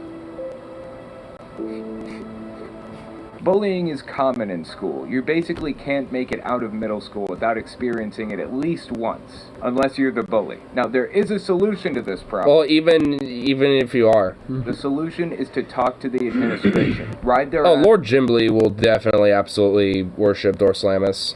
Until they do something about it. Call them every day. Give them updates about what's happening. Threaten to sue unless they put a personal bodyguard on your kid 24/7. They probably won't, but still. Make them understand how serious you are. And if they don't do anything about it, then you really can sue them. If your kid is getting assaulted in some way, then get the police involved. Nobody should have to deal with this. I know I did. Especially as a Jehovah's Witness. I was a prime target for this kind of thing because I was different. Intentionally. The religion sets out to make sure their kids are viewed as not one of the others. They even instruct you to treat the school like your own little territory where you can preach to kids who wouldn't hear it otherwise. Some of the this is actually true because I knew a Jehovah's Witness in high school.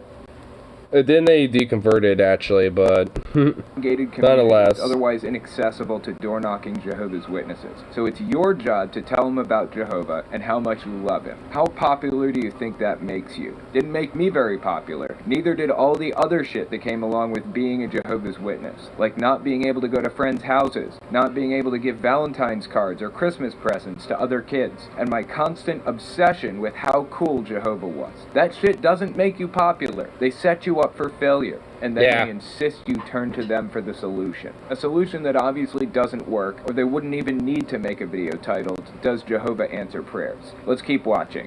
Let's talk about something very important. Prayer.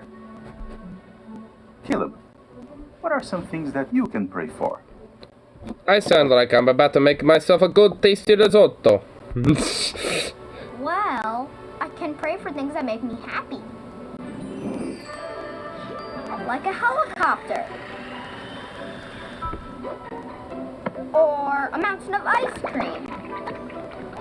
When we pray before bedtime, oh my God. What do we pray for?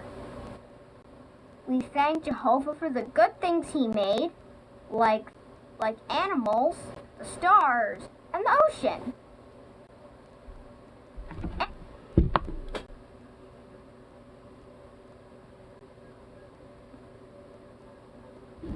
Oh my God, why am I doing this? Why am I fucking doing this? Why am I doing this?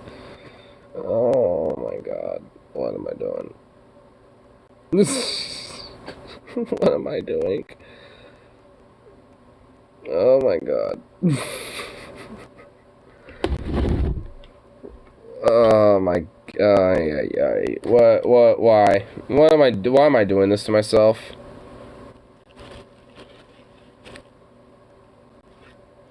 I mean, it's bad enough that, like, it comes out of, like, shit like Christianity and all, like, the mainstream religions, but you have the extra level of, like, Jehovah, being, like, Jehovah's Witnesses or whatever the fuck. I mean, where it's just, like, you basically can't even do things like birthday celebrations, gift exchanges, etc., etc. All this other shit, you know, right? And on top of that, it's just like, I mean, it's just basically the same gobbledygook as, you know, the rest of it, where it's like, hey, you might be able to get, you know, some prayers answered, you know, and shit, if you just pray hard enough. It's like, I mean, what's the, oh my God. It's like Christianity, but, like, lamer. It's like, it's literally just Christianity, but more lame. Even though that's, like, very hard to beat. Like, that's a hard metric to meet. But, you know what? The Jehovah's Witnesses done it. brothers and sisters.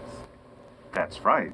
God, this is cringy. I can't stand it. Pray for God's kingdom and pray to help our brothers and sisters. Let me add a little context to that last one. Jehovah's Witnesses are trained to view outsiders as other, evil, sick. They even say apostates like myself are mentally diseased. Anybody who doesn't believe exactly what the governing body tells them has a mental problem. Now, Caleb is referring to his brothers and sisters. What he's actually talking about is other Jehovah's Witnesses. Even the words they use to refer to other Jehovah's Witnesses reflects the tactics Jehovah's Witnesses use to lock people into a situation from which they can never escape. When you go through life viewing like a cult? everybody except Jehovah's Witnesses as mentally diseased, or at the very least as an other, you virtually guarantee you will never Tribalize them. form a relationship with anybody outside the religion. Certainly not a healthy one. It's against the rules to have outsiders as friends anyways. It's not a disfellowshipping level offense, but it's heavily discouraged.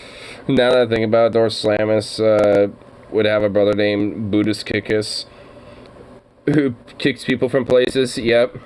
Congregation will back away from you. They'll stop coming over as often or calling you on the phone. Kind of more of an If you help asshole, with though. something, they'll be more reluctant to work with you. And if you break a big rule, like a serious one that could get you labeled as mentally diseased, like questioning the authority of the governing body or pointing out all the flaws in the theology, they will completely remove you from the organization, whether you like it or not. They basically set it up so you're forced to choose between Jehovah's Witnesses and everybody else. That includes your family. And the video we're watching is an attempt to drive that wedge between kids and the rest of the world. Next, Sophia comes out and tells her parents that Jehovah isn't answering prayers. Why doesn't he answer my prayers?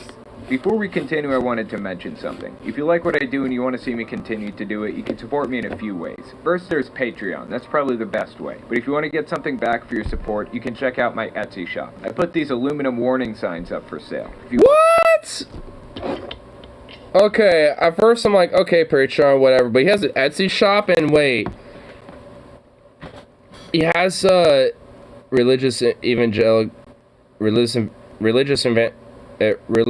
my fucking god.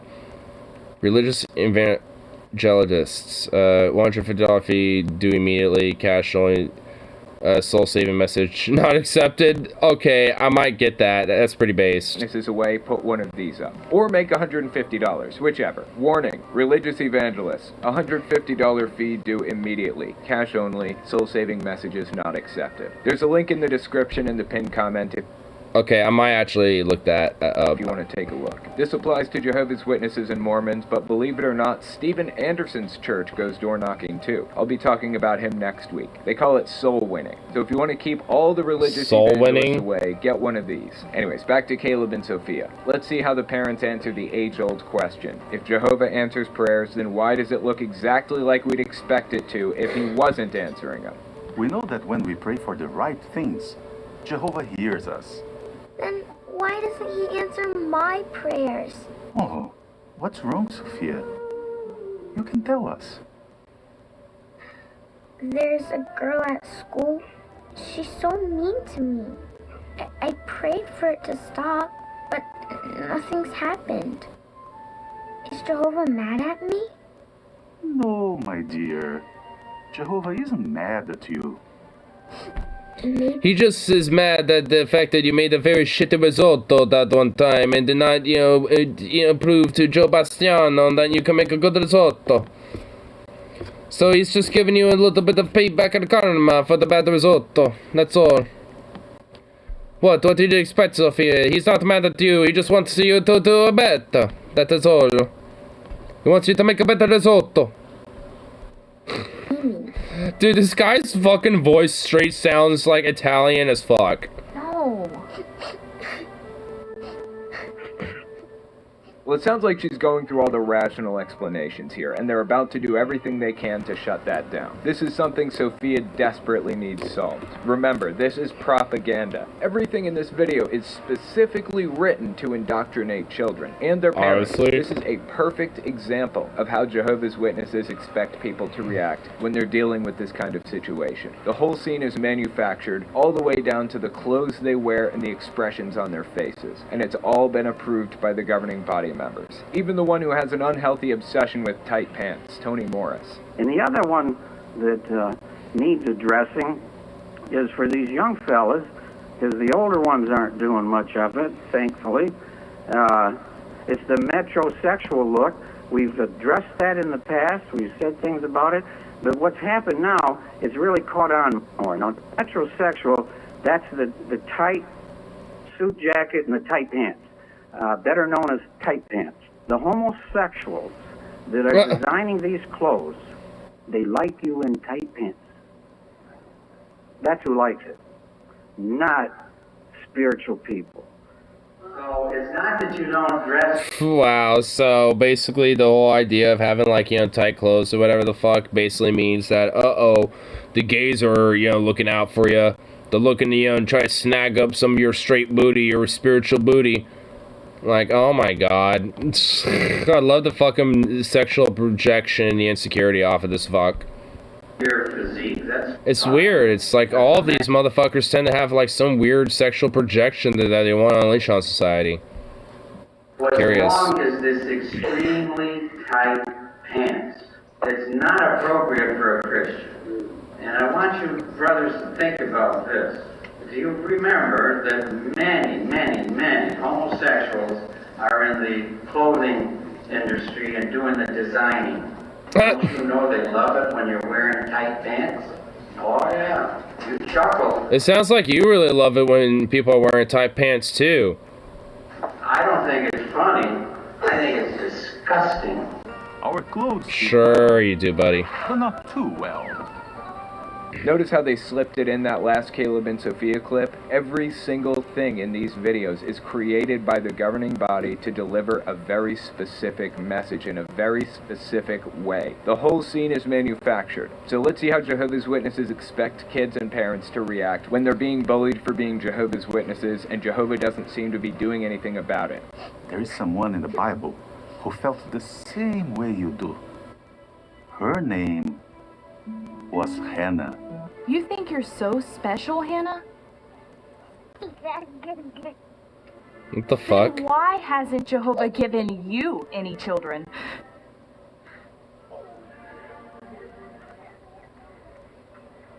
Are you okay, Hannah? Why are you so sad? Oh my god, the voice acting is so bad. Really funny, actually. They picked a story about a woman who was infertile, so she told her husband to have a kid with another woman, effectively polygamy. Jehovah's Witnesses put so much effort into pretending that isn't in the Bible. The only true, wholesome, and God-approved relationship is one man and one woman, right? He wants us to be happy, and he knows how we can be happiest. That's why he invented marriage the way he did. You mean one man and one woman? Exactly. Oh my fucking god. Oh my god, I want to unalive myself. Like, I really want to, oh my god, this is so bad. Okay, alright, okay. Holy shit, my brain's gonna like fucking melt to this. So, they're taking the story of Hannah, which is essentially, you know, she was infertile and asked her husband, you know, to have sex with another woman, which is essentially polygamy, yes. And the Jehovah's Witnesses are basically like, no, that didn't happen, fam. She was actually, you know, fertile, but, you know, just had to really, like, you know, pray and just, like, love the husband a lot and ask him, you know, can you really please, like, you know, get me a baby, fam? Yo, can you do that for me, bro? And, you know, they just, like, had one really good steamy sesh and, you know, hey, there you go, that's what happened. Is one man, two women. But strangely, they seem to be glossing right over the fact that it completely contradicts some of the other stuff they've put out. Let's keep watching. Others could not understand why Hannah was so upset. Because the pain was in her heart. Huh? So she talked to the one who would understand. Oh, Jehovah, please, see me. Remember me, and do not forget me. Please, give me a child. If you do, I will give him to you all his life to serve you. Well, at this point, I'm not even sure why she's praying. She's apparently tried everything, right? I have to imagine agreeing to let your husband sire a child with another woman is somewhere near the bottom of the list. And being a spiritual person, you'd think praying would be somewhere near the top. Also, I have to point this out. The letter J didn't exist until the 1500s. The name they'd be using is Yahweh. I can't stand it when they do that shit. But I'll save that for another video. They released a clip called What is God's Name or something recently, and it's in the queue, so strap in for that one. Let's continue. Oh god, yeah, I honestly want to. I probably might want to check these out. Like we might, you know, make this like a little thing, checking these out. Hannah felt better, even though her prayer wasn't answered yet. Why? Because Hannah knew Jehovah heard her prayer. When Jehovah listens to your prayers, he really listens. And he knows just what we need. Oh my god, that's not that. That doesn't explain anything. It's like, hey, when you pray and he listens, he actually listens.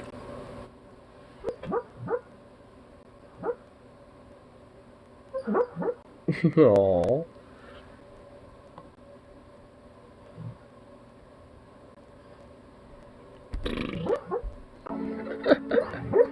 But how does he answer them? In lots of different ways. Sometimes we just have to wait and see.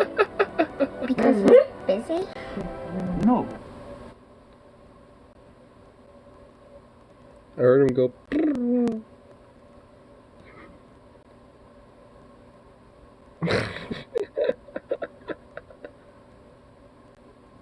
Aww. Because it can be hard for us to see the answer. Let's talk about what you can pray for. Wait, hard for you to see the answer? Wait, maybe because there isn't one. And what you can do tomorrow at school to work along with those prayers. Are you fucking kidding me? He's an all-powerful, all-knowing God. According to Jehovah's Witnesses, he snapped his fingers and it flooded for 40 days. No, he does listen. Oh, his mom died in that car wreck? Good me, I must be slacking today. Wait and see, or know what to look for, or pray for the right things, or even work along with the prayers. You should be able to tell him what you need and watch it happen. Or since he's all-knowing, he should just provide it for you. None of this makes any sense. Stop relying on Jehovah to solve your problems. God helps those who help themselves. It makes me sick to know that Jehovah's Witnesses are giving kids this placebo effect for things that need real action, real solutions. Pointing them toward prayer means it's that much less effort they're putting into actually finding a real solution. I mean, this is what you get with fucking psychological trauma with dogma of religion. So, like, I mean, this is why, honestly, for me, fundamentally, I'm anti-theist and shit, because this is really, unfortunately, the fucking outcome you get with religion. Like, I mean, with religion comes charlatans and cultists like this. Oh, meth head's back. Run! Look who it is.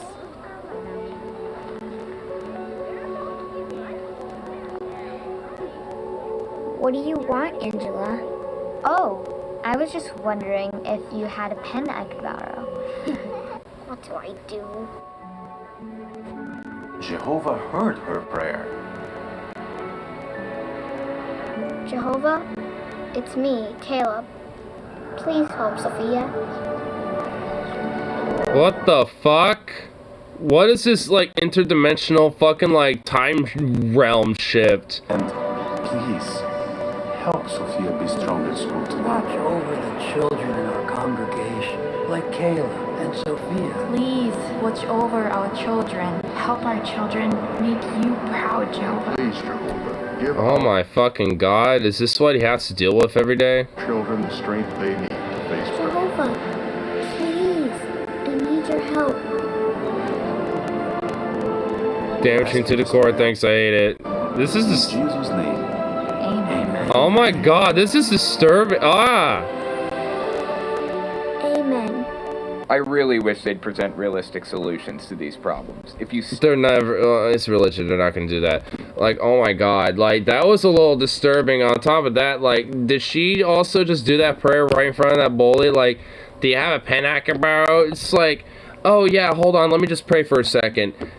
Hi, hey Jehovah, you know, blah blah blah. Yo fam, can you, like, hook me up, you know, with this bully here and let me, deal with this situation? Thanks, bro. it's just, and also considering there's literally millions upon like millions of different fucking like prayers that just kind of plopped up, I think like the different 3 or 4 that you just kind of like, you know, added to that pile is not going to increase your odds. The bullying is going to get worse. Seriously, the solution they're presenting right now is that you pray while a bully stands in front of you, ready to attack. Visualize that for a second. Once again, this is a prime example of Jehovah's Witnesses encouraging their kids to do something that will make the situation worse, not better. Yep. What? Are you gonna cry? Stop, Angela. You're being mean. And if you keep being mean, I'm going to tell. No, you won't. Yes, I will. You can't tell me what to do. Oh my god. Dude, that bully would literally like pimp slap this kid.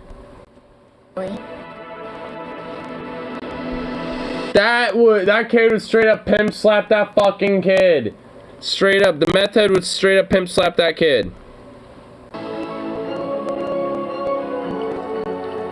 That's my sister. You're so brave. How did... I love how, oh my god, I love how like even the other kids are like, who gives a fuck? Wow, you know, so, you know, she walked past a bully and no one gave a fuck. Like, cool for you, kid. Who cares? I prayed for courage and... Sir, what about these literally millions of starving African children? Are any of them white? I mean, no, but fuck out of my face then! First of all, problem-solving powers activate! No, the answer was to tell from the start. She shouldn't have been praying in the first place. Honestly, this video is a perfect example of why it's a destructive idea to think that you can solve problems through prayer. It almost feels like the video made my point better than I did. Yeah, honestly, it's just like that kid should have just told in the first place, and, you know, you didn't even have to say anything to the bully to do that. You could have just, like, you know, been bullied and been like, alright, fuck you. And then just went to the administrative office and be like, yeah, this kid, you know, looks like this. And then it could have been like, all right, hey, you know, we can go up and see the different, you know, pictures, you know, that, you know, are for the kids and shit. And be like, is it this kid, this kid, this kid? And they can be like, nope, yeah, it's that one. And then be like, all right, you know, whatever the fuck. I mean, there's like, oh my god, it's... Like, this whole religious fucking indoctrination shit is just so much more fundamentally destructive and... like inherently just negative, you know, from the, you know, from like the core when it comes to this type of shit, especially when you get the more extreme elements of, you know, these cultists like this. Do it. The moment it starts, tell a teacher. If they don't listen, tell the assistant principal. If they don't listen, tell the principal. If they don't listen, tell the superintendent. If they don't listen, go to the school board. Past that point, you should have a lawyer and a police report on file. The whole situation could have been solved already if Sophia's parents hadn't told her that praying would solve the problems. This is so incredibly sad. But that's not the end. There's one more scene. Check it out.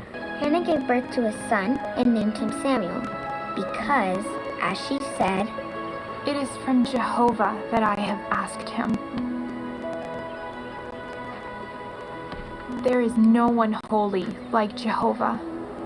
There is no one but you.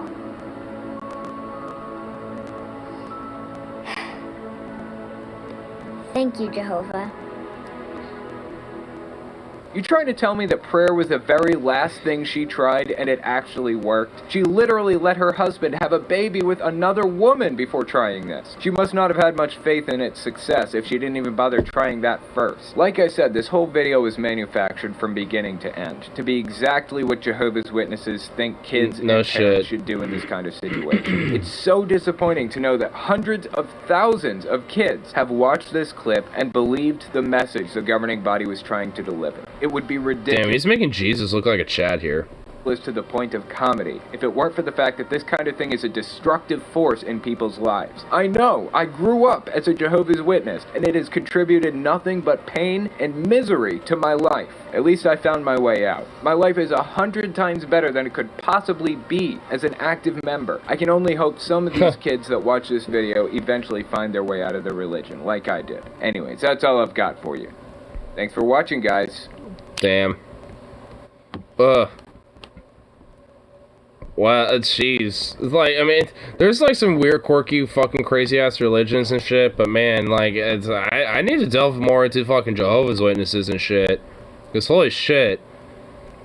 I mean, they're like, you know, just one branch of some of the more extreme, crazy elements of, you know, Christianity here. It's like, and honestly, even more so than I really thought.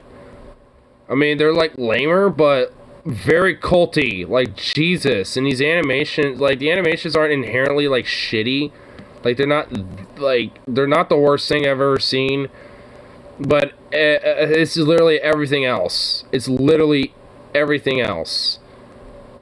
Like the act, like oh my god. I mean, that right there, this right there, that's disturbing. Like, I don't know what the fuck is going on there, but that right there is disturbing. Like, oh my god. Like, some of these are a little freaky. But, I mean, again, I've seen more freakier, disturbing ones. That's not even really necessarily the worst I've ever seen. So, I mean, I can at least look at that and be like, okay, it's creepy, but, I mean, I could look at you. Shows up to the local diner wearing a black leather jacket and ripped jeans, and he either hits the jukebox and makes it play or flips a quarter into it from the far end. Oh, yeah. And I think he has a side business in running a taco food truck as well. He's honestly a really badass dude, you know? Heard he's a little bit of a stoner.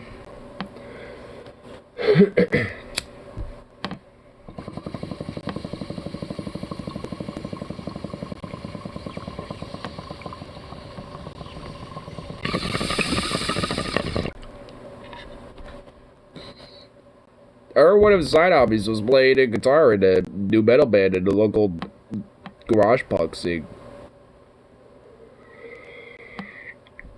Very prolific guy.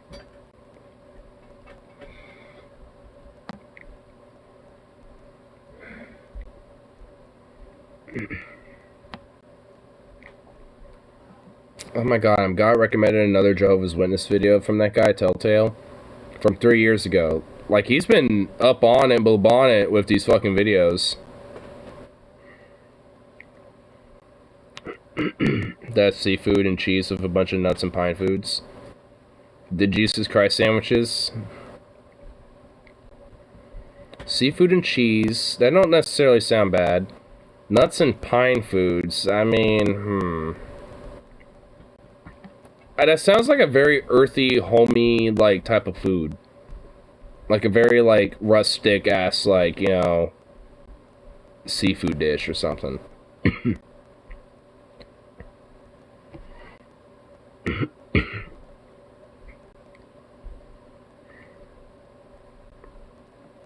have a shrimp and mushroom pizza once. A shrimp and mushroom? Oh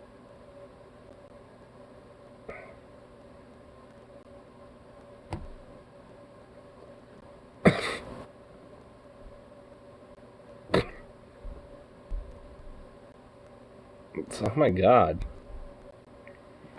The nuts can be toasted first? Well, yeah. I imagine so. That was great. You know, honestly, like, I'm not gonna lie, it does sound repulsive, but honestly, it actually seems like it could be done right. It could probably be done some justice. Oh, you just a sleepy boy. Oh, yeah, you is. Who's a sweet baby?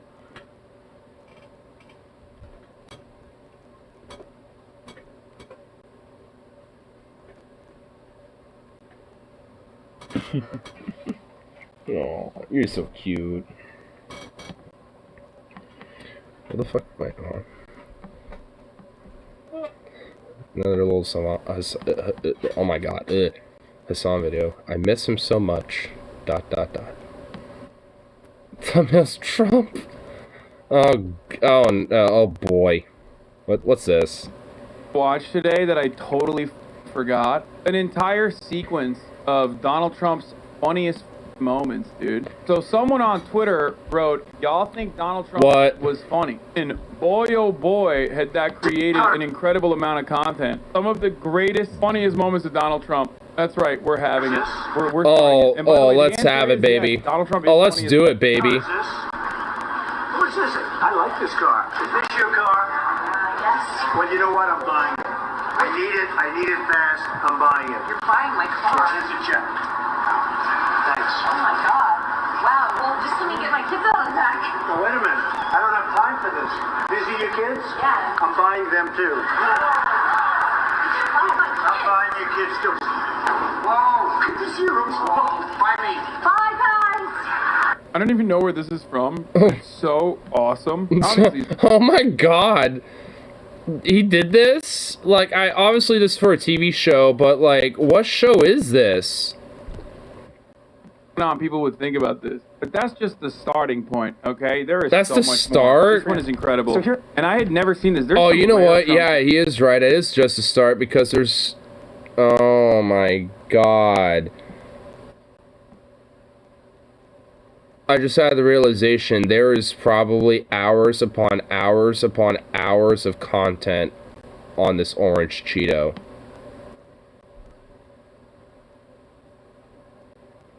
Oh my god. So here's the moment. You meet the Pope. Pope Francis comes. Right. There's a translator there. Right. And he says, oh, Mr. Trump, this is very nice. And then he says, I want to tell him something. The translator says to you, the Pope believes that capitalism can be a real avenue to greed. It can be really toxic and corrupt. And he's shaking his finger at you when he says it. What do you say in response to the Pope? I'd say ISIS wants to get you. You know that ISIS wants to go in and take over the Vatican. You have heard that. You know that's a dream of theirs, to go into Italy. Talking to you about capitalism, you scared the Pope? I'm what the fuck? Oh my god, I don't even remember this. Holy shit.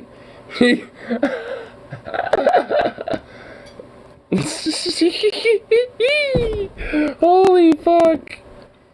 So he's just like, hey, you say that capitalism is full of greed? Well, ISIS wants to invade the Vatican. I tell you, that just be very bad. Said. ISIS wants to get you, bro. It's just brilliant, dude. Brilliant. I mean, Oh my it's God. even funnier because like Chris Cuomo, now banned by the way, NBA young boy never banned again. He's like, Pope talks about capitalism. You scare the Pope? He's like, yes, I would scare the Pope. There's more. There's more. Else, they were probably sent here so that we put them in our jails.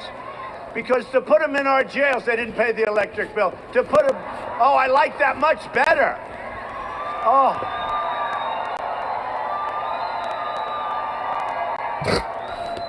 Oh, that's so much better. Those lights were brutal. They come from the dishonest press? Where? Oh, don't turn them on. Forget it. Forget it, right? Forget it. Don't turn them on. Don't turn the lights on. Plus, we save on electricity, right? And because the lights didn't work, Oh my I God. won't pay the rent. So we get better lighting, and we don't pay the rent, right? Right? No, get those lights on. Oh. They brighten them on. They brighten. Wow, holy fuck! They just shine him like the fucking sun.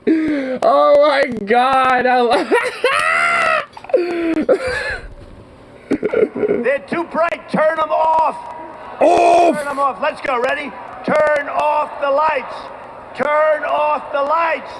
Turn off the lights. Turn them off. He's like a kid. Oh my god.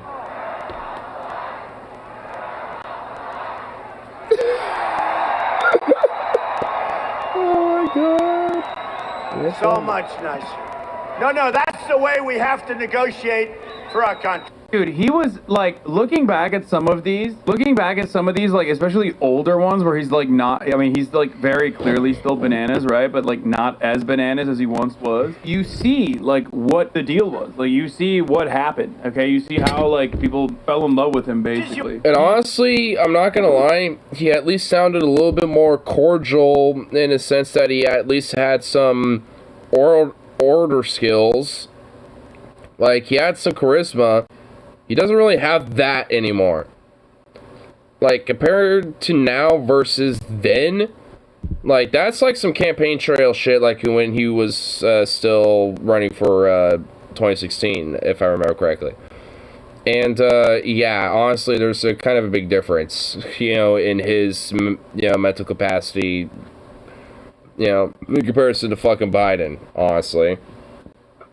But, I mean, all in all, though, it's not that big of a metric. Like, I mean, Trump might have been in good order, at least at first, but a lot of his craziness and insanity didn't really fucking... It didn't really, like, go away or manifest or anything like that, you know, during that time. It just kind of festered and just kind of, like, fertilized more and stewed and Janet, shit. what is this? He might be the goat? I don't know what Let's see, look at this one. Dumb shining moment? What? With the eagle. I don't know what I said. Kissing the American flag. Oh, when he stares up at the sun during the eclipse.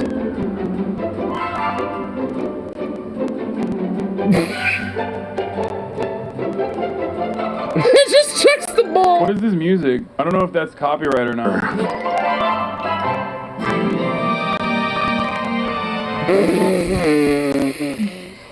I forgot. Oh my god, when he drank the water, dude, he's just like, at least I have a reason to maybe use two hands for a jug, but, like, I don't, you know, because this is mostly empty. But, like, he's just like, let me just grab it from its base right here. All right. It's just like, oh my god. He does it for little cups. He does it for cups. Oh my god, he does. What? Oh my fucking god. Oh my lord. Yeah, remember when he stared at the fucking sun during the the eclipse? Whatever the fucking thing that happens, the eclipse. He looked and pointed directly at the sun at the exact moment someone shouted, "Don't look." This was great. Oh god, this was so good. It was so good. He was undefeated, bro. I said to the doctor, it was Dr. Ronnie Jackson, I said, is there some kind of a test? An acuity test. And Acuity he said, there test. actually is, and he named it, whatever it might be. And it was 30 or 35 questions. The first questions are very easy.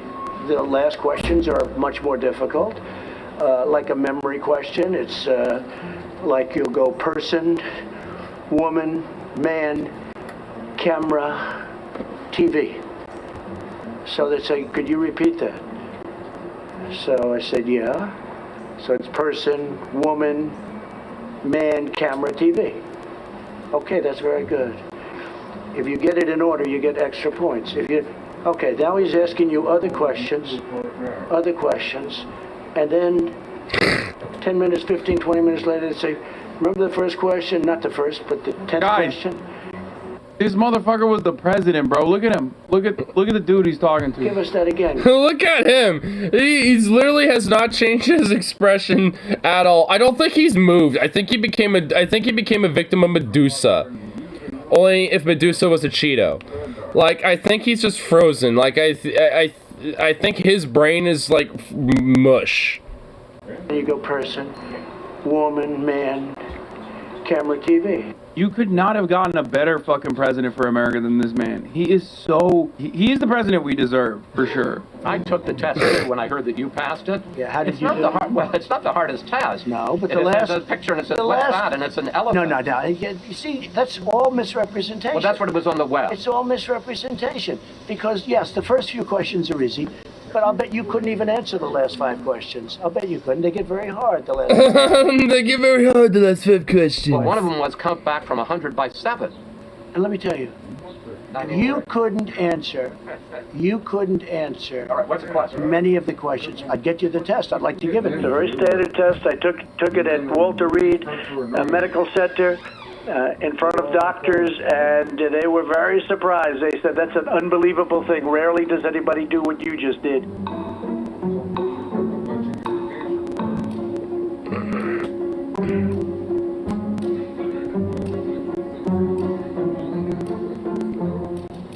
which makes perfect scores less Come likely. on. He took a fucking test for people who are, like, cognitively impaired. And he's flexing that he's fucking flexing, dude. He's flexing that he killed it. He aced the cognitive impairment test. We'd be better off, as an example, in Iraq.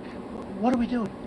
What are we doing? The migration was caused by Iraq, by Libya, by this. We want to... Wait. You that's like there's kind of a thing called water. There's a thing called water that's kind of in the way there, buddy. We're not going to have our own freedom pretty soon if we keep doing this. We're not going to have our own freedom. They don't want freedom. It's like I saw somebody, I won't even... What is that? Oh my God. It's embarrassing. We want it where the women over there don't have to wear the you-know-what. The you know what? We don't want the women to wear the you know what. That's nice. Then I saw women interviewed. They said, we want to wear them. We've worn them for 1,000 years. Why would anybody tell us not to? They want to. What the hell are we getting involved for? In fact, it's easier. You don't have to put up makeup. Look how beautiful everyone looks. Wouldn't it be easier? Wow. Right? Wouldn't that be easy? I'll tell you, if I was a woman, I don't want to... Wow. I'm ready, darling. Let's go. It's true. It's just wah. I'm ready. Let's go, baby. Wah. That's all you gotta do is just so wah. Like, what the fuck? You guys have never seen that? I've played this before. It's like one of his best. He's not even wrong. Like, he obviously doesn't agree, right? He obviously doesn't agree with it. He's like, that's fucking bullshit. But he's right that, like, women want to wear it. Oh, this was a really good one, too. You mentioned the Bible. You've been talking about how it's your favorite book. And you said, I think last night in Iowa, some people are surprised that you say that. I'm wondering what one or two of your most favorite Bible verses are and why. I wouldn't want to get into it because to me that's very personal. You know, when I talk about the Bible, it's very personal. So I don't want to get into verses. I don't want to get into... There's no verse that means a lot to you that you think about or cite? The Bible means a lot to me, but I don't want to get into specifics. Probably because you don't give a shit. And to cite a verse that you like. No, I don't want to do that. You're an Old Testament guy or a New Testament guy? Probably equal. I think it's... Equal? Just an incredible... The whole Bible is an incredible... Who the fuck... The whole Bible is... It's like, I just think it's incredible. The whole Bible, it's incredible. Testament. Like, what? How do you not know? Like, what the? How do you not know what to say there? It's like, Old Testament, lots of good stories in there. Very big fan. What? Obama. I banned the guy who fucking sent that. Yeah, we've seen the... Obama. Bald eagle attack him, but bears repeating. Yeah, the eagle. This is my favorite. He looks so scared. I like how they're more worried about his hair than the eagle. That eagle's like ready to strike. Almost done here, that's great.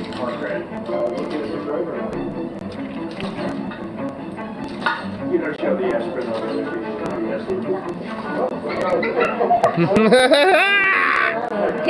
I mean, he's pretty funny. I mean, he's pretty fast, dude. Look at that. Another really good one was Trump Taco Bowl. Trump on Hurricane Florence when he wanted to nuke it. Yeah, and also he had a bunch of fucking Adderall and shit that he'd be snorting in the background. I just want to thank all of the incredible... Oh, not this one. This is so good. This is so good, too. I just want to thank Oh, all I of remember the this. I know it is. men and women who have done such a great job in helping with Florence. This is a tough hurricane. One of the wettest we've ever seen from the standpoint of water.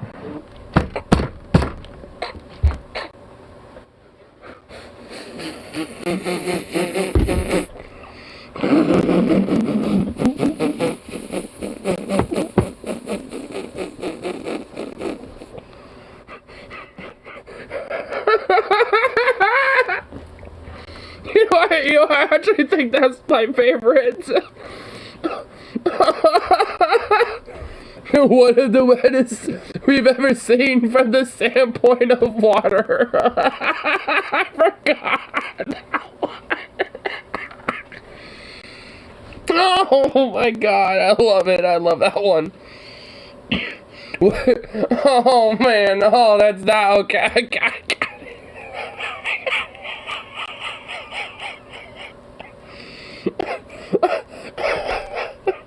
I love it. In helping with Florence, this is a tough hurricane.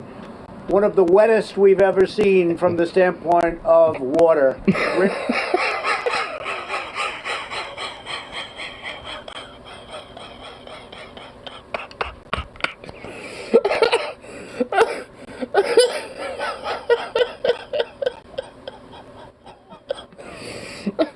One of the wettest we've ever seen from the standpoint of water.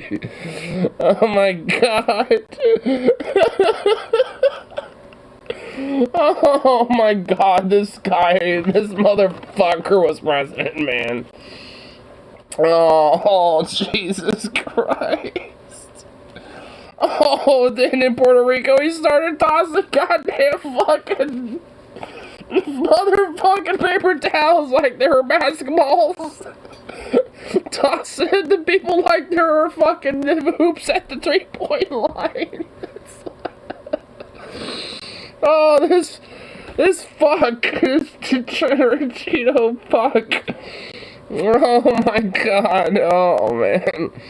Oh, he's gonna be the nominee for the Republican Party in 24. Oh my god, it's just gonna happen. Oh man, oh Jesus God. Oh man, I love it. Oh my god, that's my favorite quote. The wettest we've ever seen from the standpoint of water. Experience like it, and it certainly is not good. Certainly is not hurricanes we've ever seen from the standpoint of water, he said. Oh, he tossed paper towels at the victims. Like they're basketball hoops at the paper. He's tossing them like they're fucking basketballs. I feel so bad for the victims, but oh my god. He's just fucking. What the fuck? Dude, when he got COVID, it was so awesome. Wait, he put a candy bar on a kid's head? What? Wait, what? Wait, no. He did not do that. What? Oh my.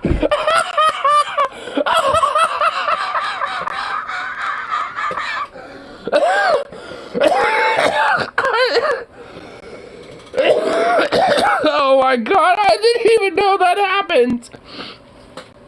I never knew that fucking happened. Oh my god. He stuck the candy bar on the top of it.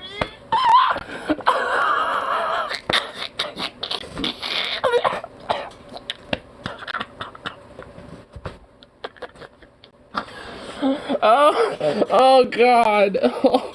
Oh my god.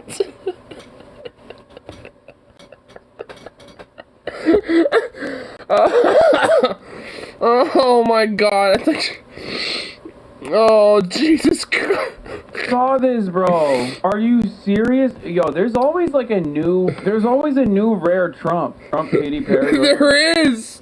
I've never seen that before. Oh my god, but I'm so glad I did. Oh my god. Oh fuck. Oh fuck me. This is great. I like Russell Brand, but Katy Perry made a big mistake when she married him. Let's see if I'm right. I hope not. At Katy Perry is no bargain, but I don't like John Mayer. He dates and tells. Be careful, Katy. Just watch. I watched Russell Brand at Rusty Rockets on the Jimmy Fallon show the other night. What the hell do people see in Russell? A major loser. Dude, this is what I miss more than anything else. Oh, that cute face he has. Oh my god. And anything else with Donald Trump is his Twitter account. He was so fucking sassy, dude. Wait, he's speaking Hindi? What? What? What the You are making impressive strides with your exciting Chandrayaan lunar program. From Sachin Tendulkar to Virat Kohli. Wait, rare flirty Trump? Wait, why are there so Whoa. many? Wait, so... wow, I never thought I'd ever hear fucking Trump speak another language. That's actually impressive. That's actually... Wow. I'm actually legit impressed more than anything with that. What's happening? Ethan loves this one. What is this? They ultimately had us miraculously losing by 20,000 votes. And I can show you right here that Wisconsin, we're leading by a lot.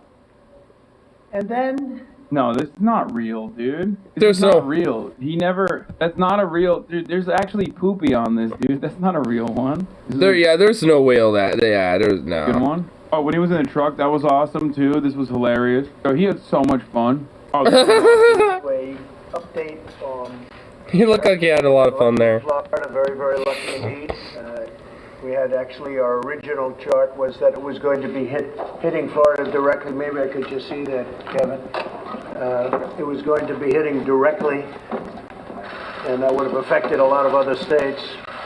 But that was the original chart, and you see it was going to hit not only Florida but Georgia. It could have was going toward the Gulf. That was what was originally projected, and it took a right turn.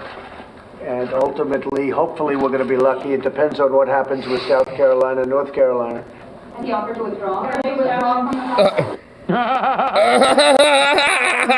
one. Oh my God. Lucky. Hold on. What happens with South Carolina and North Carolina? And he offered to withdraw. He fucking just released the reptilian and he just went. Just fucking hissed at a motherfucker, dude. I remember that one. Does anyone know why he did that? Did we ever find out why he did that? Thank you very much. As much food as we have. We have pizzas, we have 300 hamburgers, many, many French fries, all of our favorite foods. I want to see what's here. Nothing but Big Macs, all the Big Macs. Believe. I don't think it's going to be much. The reason we did this is because of the shutdown. We want to make sure that everything is right. So we sent out, we got this, and we have some one. This was actually awesome. What a fucking, this was a legendary moment. Oh, this was so good. Mini Mike. Mini Mike. I know him well. I knew that was going to happen. That was probably the worst debate performance in the history of presidential debates. Do we agree? Has there ever been anything like that? He's going, oh, get me off of this stage. Get me off! Get me off of this stage!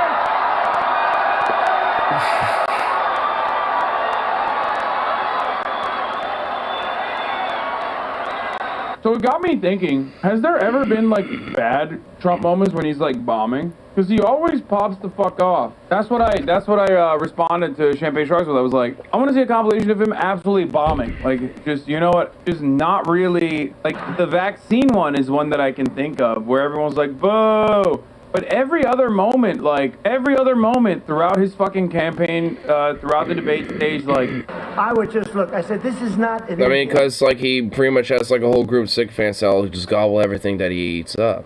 That's the main thing.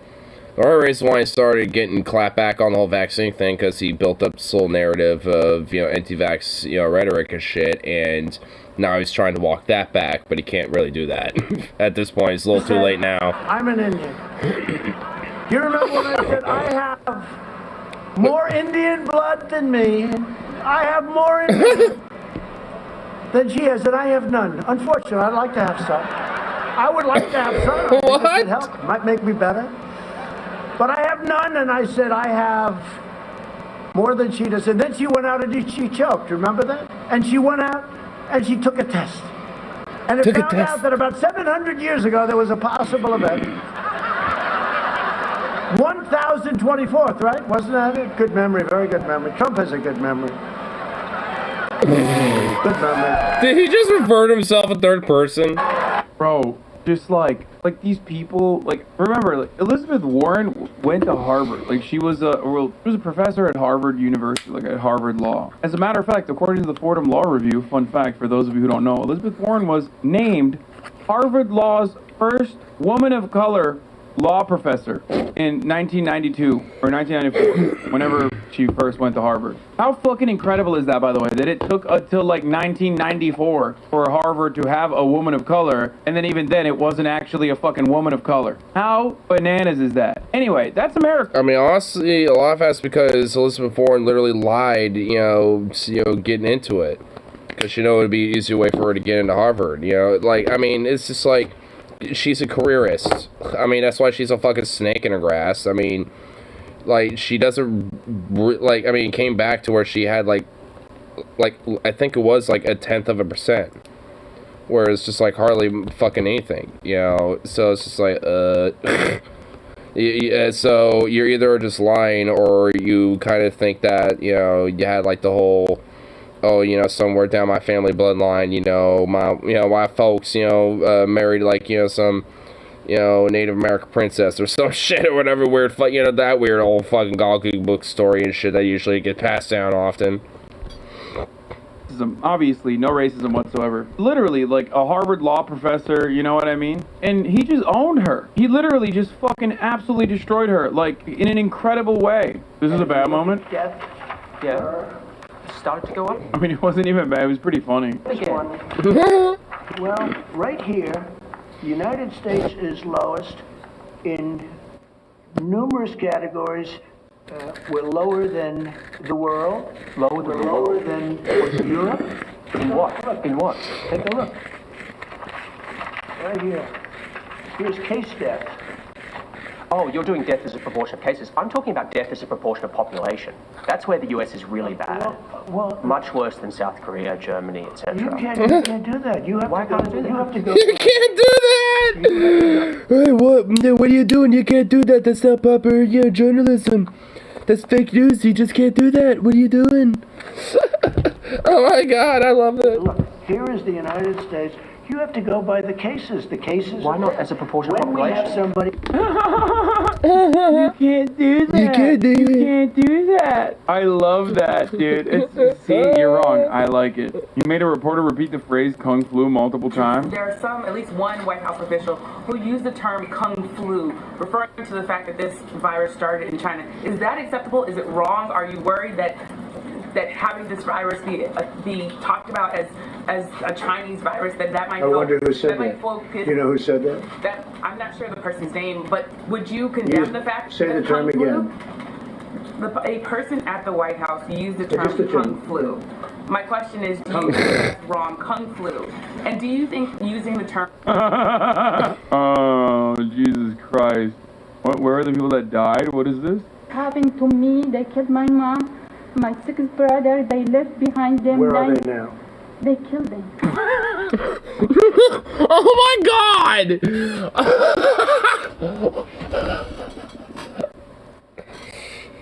Yeah, they killed my family, they killed my brother. It's like, oh yeah, that's very sad. Where are they now, right now? Oh yeah, where's your family? Oh yeah, that's right, they're dead. It's like...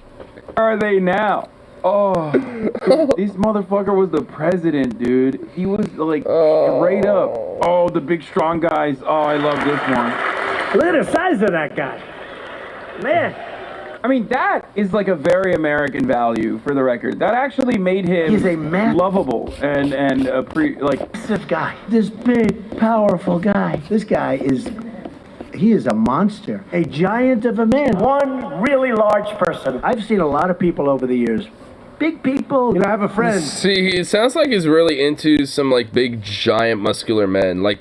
Big, just bare bowls of men.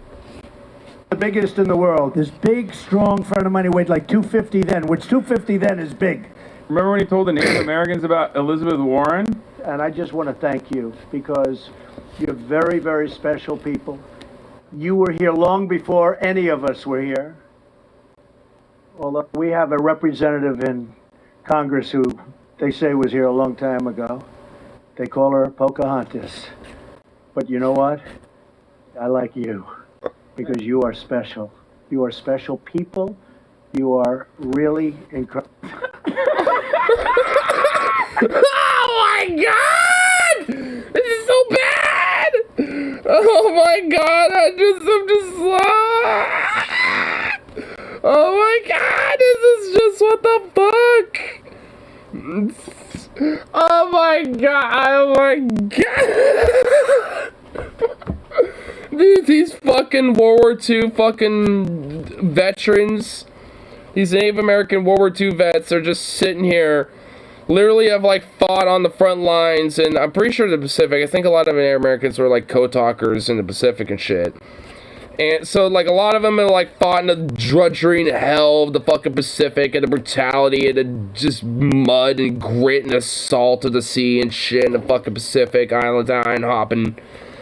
And, you know, and they come back, they all live in their old age and shit, and you're just like, oh, yes, there is this one congressperson.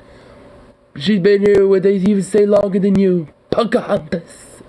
It's like, oh my god, why? What the fuck?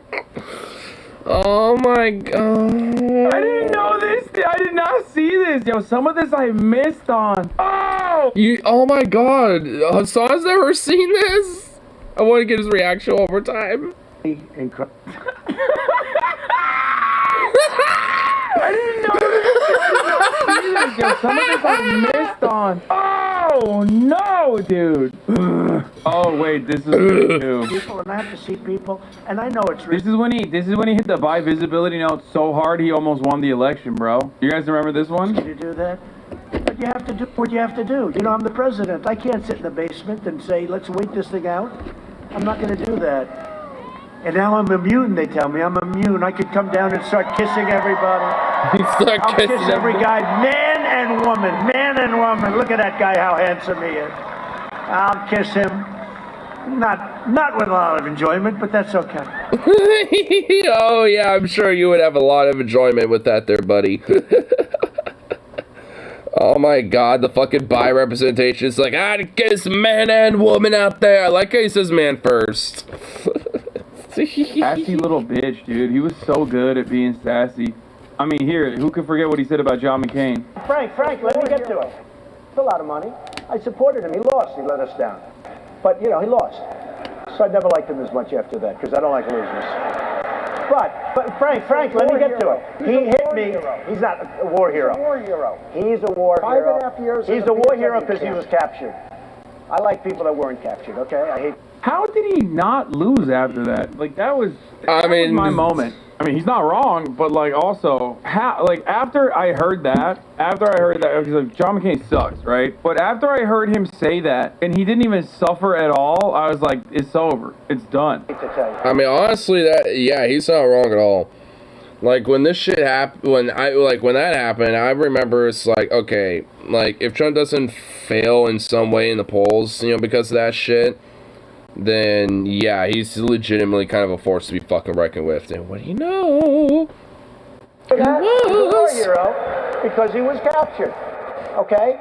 You can have, and I believe perhaps he's a war hero, but right now he's perhaps he's a war hero. Got a lot of people. This is the best one. Which one is this? People of India are going crazy that President Obama was constantly chewing gum. And then on top of that, he took it out of his mouth, put it back. You can't do it. It's disgusting. Oh, these were so good. Oh dude, my he used to god. do these, like, little short videos. God damn, dude. He was so... I forgot these, bro. These were so fucking good. He would just, like, do these, like, TikTok videos, basically. Barney Frank protruding, looking terrible today, protruding nipples in the blue shirt. So disrespectful. We had a case where we had an African-American guy who was a fan of mine.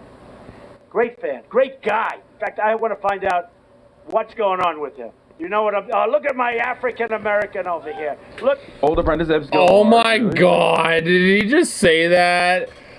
Look at my African-American over there, very tremendous. Oh, look at him.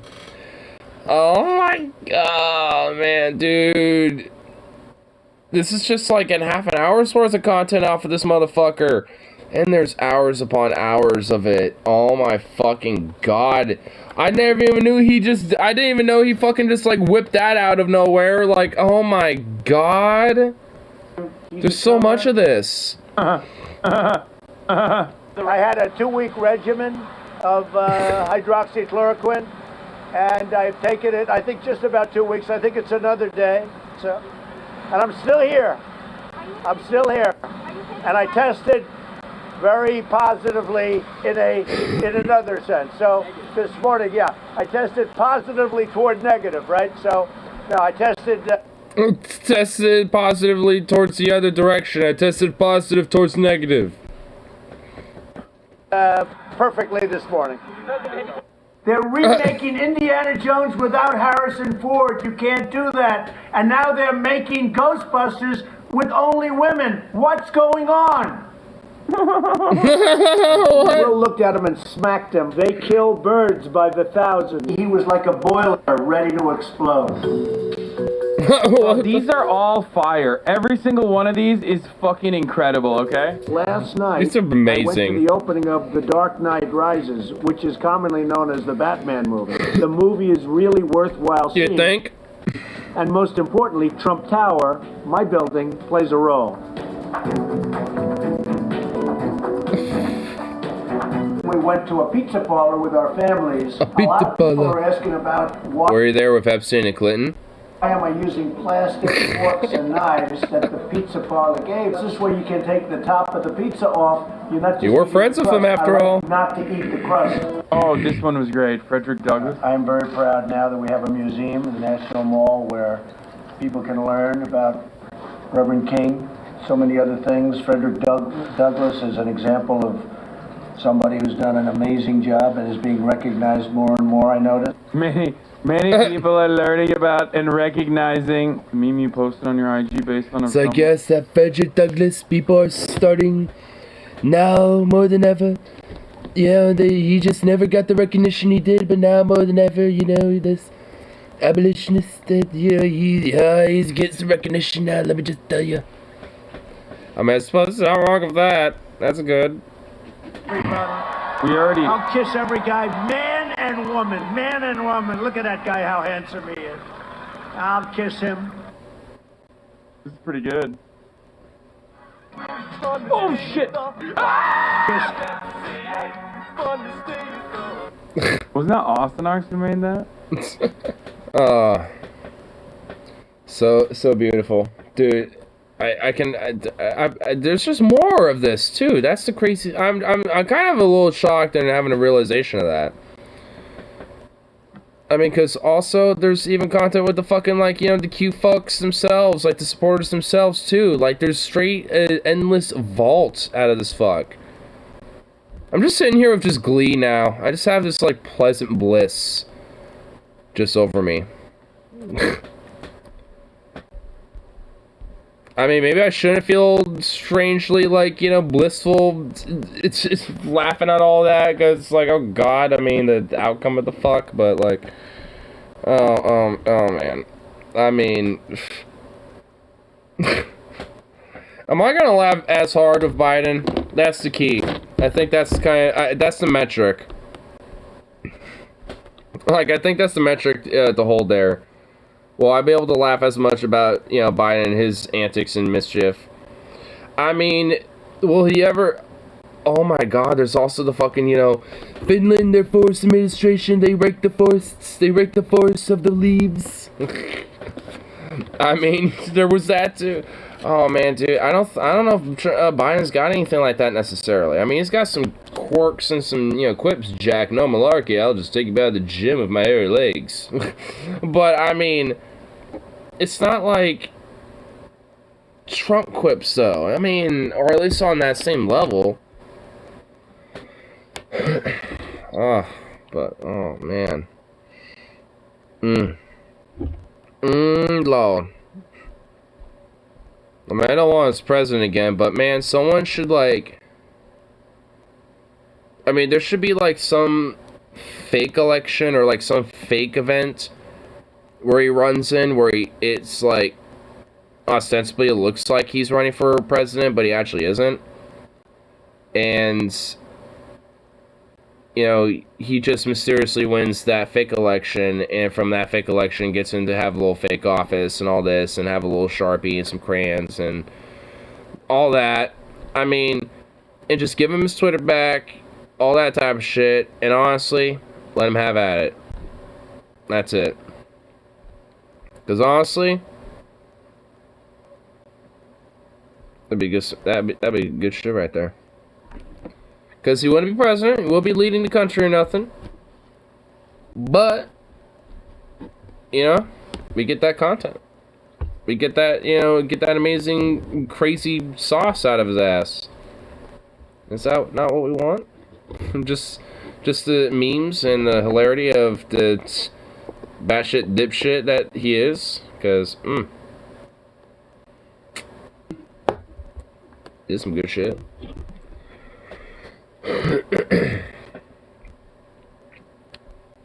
Oh, there's actually a community post from that Telltale guy from earlier with his Etsy shop on it. I'm gonna click that actually. I want to check it out. Especially for later. Will it let me? Oh, here we go. Yay!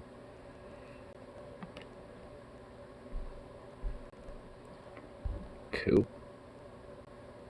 Oh, you know what? I might have seen this shop before now that I'm thinking about it.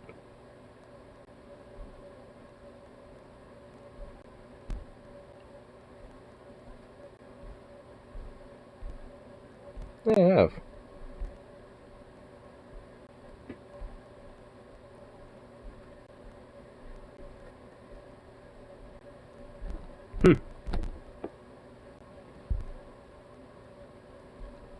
Well, bada bing, bada boom. Cool.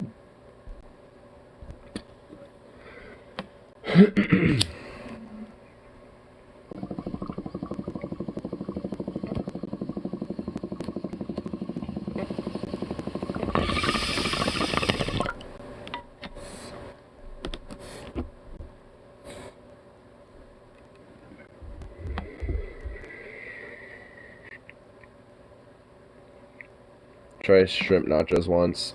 Don't recommend it, at least where I had them. Except for reason they were too big for the chips, so they kept breaking under the weight.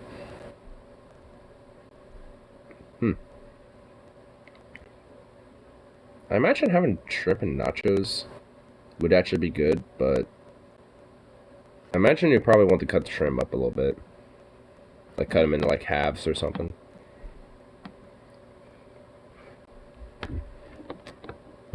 But I'd probably do a different type of cheese, you know, for like nacho style sauce. That's for sure.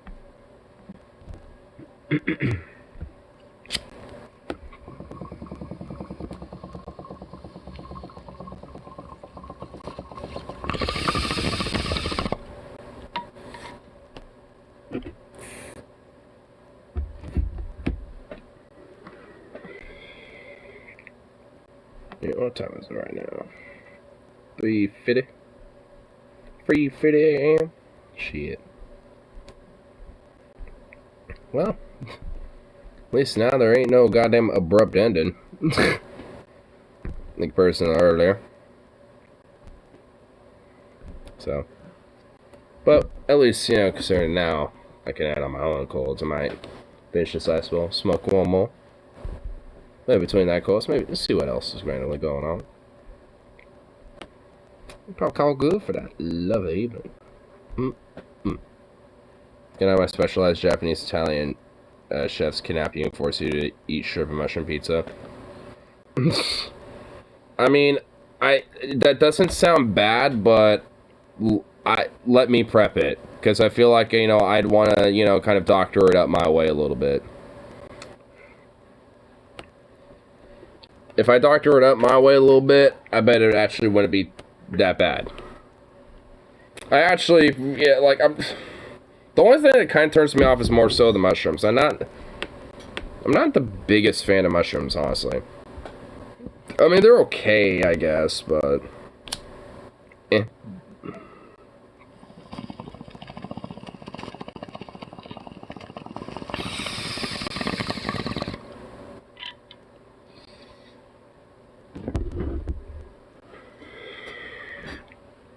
Pineapple on pizza? Fuck no. Definitely not. I'm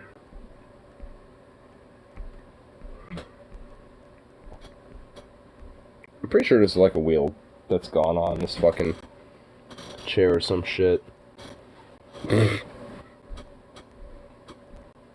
I just need to get this thing damn removed already.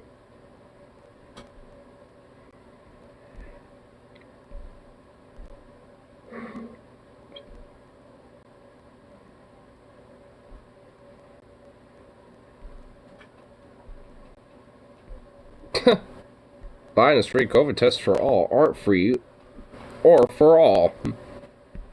I actually noticed that. I saw at my store's pharmacy where it's like COVID test kit, at-home test kits, won't be available, for some time. We don't know when we'll get them back.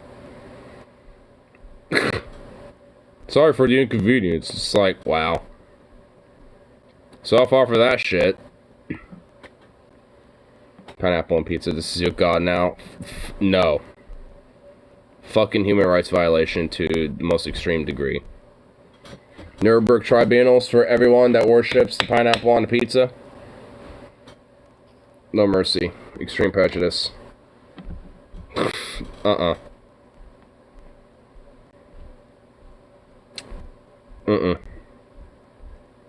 just cannot accept that.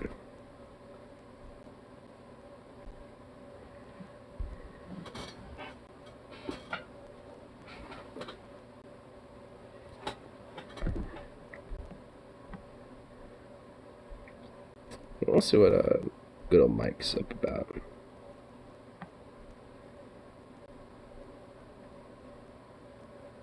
Trump calls DeSantis gutless and very politically.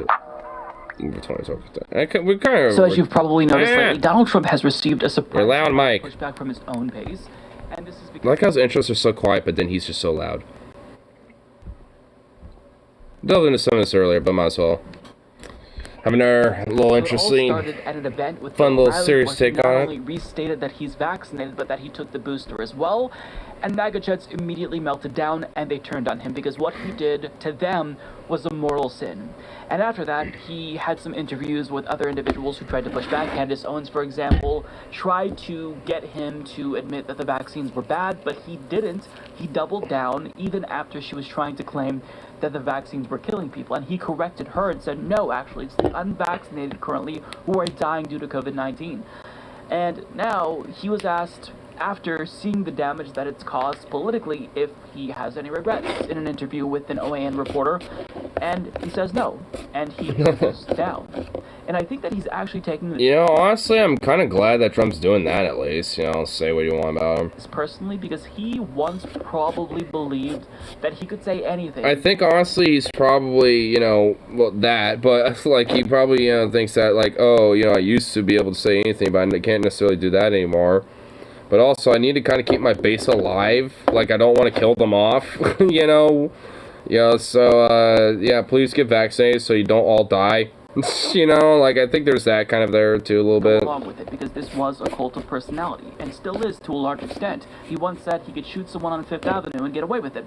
But that doesn't... And he gained popularity in that in the polls. When it comes to vaccines. So he was asked if he had any regrets, and he tripled down and also took a shot at another politician who isn't saying what he's saying about vaccines. Take a look.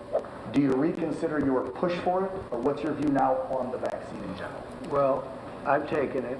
I've had the booster. Many politicians, I watched a couple of politicians be interviewed, and one of the questions was, did you get the booster? Because they had the vaccine. And they're answering it like, in other words, the answer is yes, but they don't want to say it. Because they're gutless. You got to say it. Whether you had it or not, say it.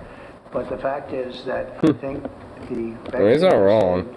Tens of millions of people throughout the world. I've had absolutely no side effects. I've had it like other people have had it, nothing special. I've had. I wonder who he could possibly be talking about. Have you gotten the booster? So I've done whatever I did, the normal shot, and that at the end of the day is people's individual decisions about what they want to do. So in other words, yes, you did take the booster, and Donald Trump... I like how he's just so fucking slippery with the answer in that. Goddamn DeSantis. It's just like, you can't just simply say yes or no. Like, at least I can agree with Trump on that one. It's just like, yeah, just fucking say yes or no. It's a simple question. Correct about you. You know the booster is important, but you're not saying you got the booster for purposes of political expediency because you know that's a red line with the GOP base. The GOP's far-right conspiratorial base is not going to accept anyone who is pro-vaccine. So you're going to get vaccinated because you know that they will protect you, and then you're going to lie to the base, or at least evade questions about your vaccine status. I'd be a coward. Just to make sure that they're happy. So Ron DeSantis here, unlike Donald Trump, is reading the room. He knows what will play with the GOP's base in 2022 and more importantly 2024. And Trump sees this. I mean, if anything, I mean, because Ron DeSantis might actually try to run against Trump. And is being a more competent Trump, funny enough, because of this, because he knows his base still fucking believes in a lot of this shit. And Trump obviously wants to kind of try to backpedal away from that now. And, you know, people like Ron are probably not necessarily going to be doing that. So they're going to bring this up as a fucking talking point, being like, well, you're trusting big pharma so much now, blah, blah, blah, blah, blah. It seems like you've kind of caved into a lot of their liberal like, if so, they're just going to kind of use a lot of this as a way to kind of call him out and basically, you know, get more and more of his base more skeptical in Trump and shit, and basically just sweep in and potentially, you know, have Ron DeSantis, you know, which is a more disturbing, scarier version of Trump, honestly, in my mind, you know, in comparison to fucking goofball Cheeto Trump. So now he's taking direct shots at Ron DeSantis to try to break him down a little bit. And it's like, honestly, I mean,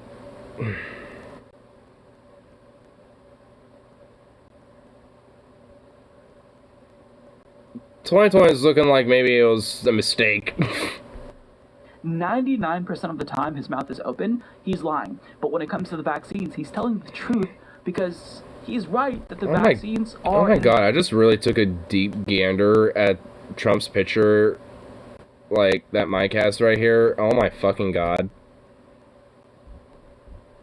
This is very disturbing. Jesus. He straight looks like a fucking reptilian. He literally looks like a goddamn lizard or something. Like, oh my god.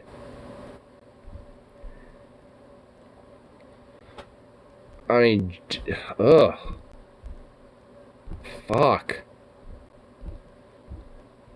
Accomplishment. And he wants to take credit for that going into 2024. And he's mad that his own base isn't allowing him to take credit for something that he believes he was a part of. So not only is he angry and he's trying to triple down and quadruple down to make sure that he changes the narrative with respect to vaccines, but he doesn't like that other politicians are one-upping him with the base and they're winning over approval because they're saying the correct things about vaccines. And this is only the beginning of a potential feud with Ron DeSantis, because according to New York Times reporter Maggie Haberman, her sources are saying that Trump is about to wage a full-fledged war on Ron DeSantis. She writes, Trump has been telling people that DeSantis won't say the magic words. I mean, this just kind of enforced the idea that they're having a feud. Won't tell him. And they might be running against each other. Run against him in 2024. That's part of what's happening. But a smart Republican makes the point that Trump is not only positioning himself to get credit for a vaccine he once demanded it for, but he is trying to make DeSantis look like a typical politician who won't be straightforward. So this is actually surprisingly savvy of Donald Trump, because he's trying to recapture the magic of 2015, where he'd call out other Republicans for being rehearsed, using focus group-driven talking points, and just overall being fake and phony. So if he can't beat DeSantis when it comes to vaccines, what he can do is explain how DeSantis, even if he agrees with the GOP base on vaccines, is lying to them. He's a phony politician, just like all these other politicians. So Trump is gearing up to politically slaughter Ron DeSantis, unless Ron DeSantis kisses his ring and says, I'm not going to run in 2024. But because Ron DeSantis hasn't said those magic words, as Trump has reportedly said, at least according to Maggie Haberman's source, Trump sees that as a shot across the aisle. Well, you haven't bowed down like every other Republican and kissed my ring. I mean, honestly, because he's going to cause a rift. Ron DeSantis is going to challenge Trump in 2024. I already am calling that. That you are a threat, and I will now begin the work to dismantle your political career if you choose to run against me. Now, currently, if you look at public opinion polls, Donald Trump is still by far and away the favorite to win in 2024, but in the events Trump continues to push vaccines and the base is still reluctant to change and adapt to his stance, if Ron DeSantis comes out as de facto anti-vax, he could begin to see his poll numbers rise, because again, If you want to win with the GOP, you have to tell them what they want to hear. And basically, everything that Donald Trump said is what they wanted to hear, at least up until this point. Vaccines was the red line, and Trump crossed that line. And now seeing that he may pay a political price for it in 2024, he's trying to course correct now and get ahead of somebody who might be able to one-up him before it's too late. Oh, man, dude, the fucking Republican debates are going to be insane. Literally just insane psychobabble. And just a bunch of nonsense. It's gonna be culture war shit, vaccine shit, lockdowns, and how the Dems are enacting authoritarianism, and then like a blood feud between Ron and fucking Trump. Oh, your belly. Oh, you sweet thing. Are you purring? I felt a little vibration out of you. To see it. You love to see Republicans rip each other apart, especially two ghouls as evil as Donald Trump and Ron DeSantis. But honestly, when it comes to both of them, I genuinely don't know who's more damaging for democracy, because Donald Trump, DeSantis, he is incompetent and he's not necessarily able to accomplish what he wants politically. He's turned on. That's why DeSantis is a lot more disastrous, because he's far more fucking competent. Mitch McConnell. He called Mitch McConnell, I believe, a loser in an NPR interview, where he walked off that interview because he was challenged over the big lie. But at the same time, you know, that big lie really is damaging. It is leading to people losing faith in democracy and resorting to violence, or wanting to resort to violence. Well, DeSantis also is a believer in that too. Result. But competent. But when it comes to Ron DeSantis, he might not necessarily be explicitly parroting the big lie, but Ron DeSantis is someone who actually is more politically astute, and he can pull off things that Donald Trump wasn't able to pull off. He hasn't burned as many bridges as Donald Trump. So it's tough to say. I think both would be really dangerous. But who's more dangerous? I'd probably argue Ron DeSantis currently. It's difficult to say. But either way, you know, what we're seeing here... I don't think it's that difficult. ...is the start of a political feud that I really am excited to see play out. I hope they both destroy each other. But odds are, who knows? Honestly, I kind of hope they do, and it's literally just some lame duck like Jeb Bush or something. Because then, you know, if there's like a hypothetical where like a progressive, you know, kind of makes a leeway, and, you know, even if it's like a half a progressive, you know, that makes it, you know, some sort of leeway in the Democratic nomination and shit instead. I mean, that would actually make it like, oh, whoa, the timeline suddenly got good again. I mean, but that's like a fucking, I'm pretty much like, you know, like taking like a fucking .22 pistol, looking at a target a mile away, and trying to take a fucking bullseye shot. It's just like, yeah, good fucking luck. And you only got one bullet to try it with, too. It's just like, damn. It's like, woo, kid, that's a 1 in a million right there, boy.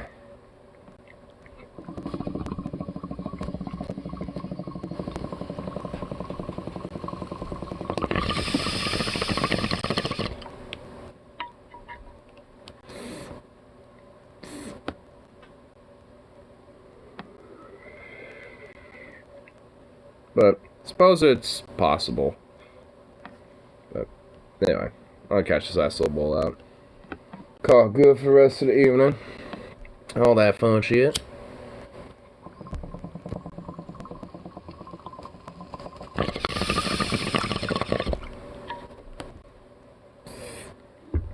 And hopefully, oh, just swallow some smoke. And hopefully we don't get cut off in the middle like we did with Brad. Poor Brad. But hey, at least if a name like Brad, you might have nothing wrong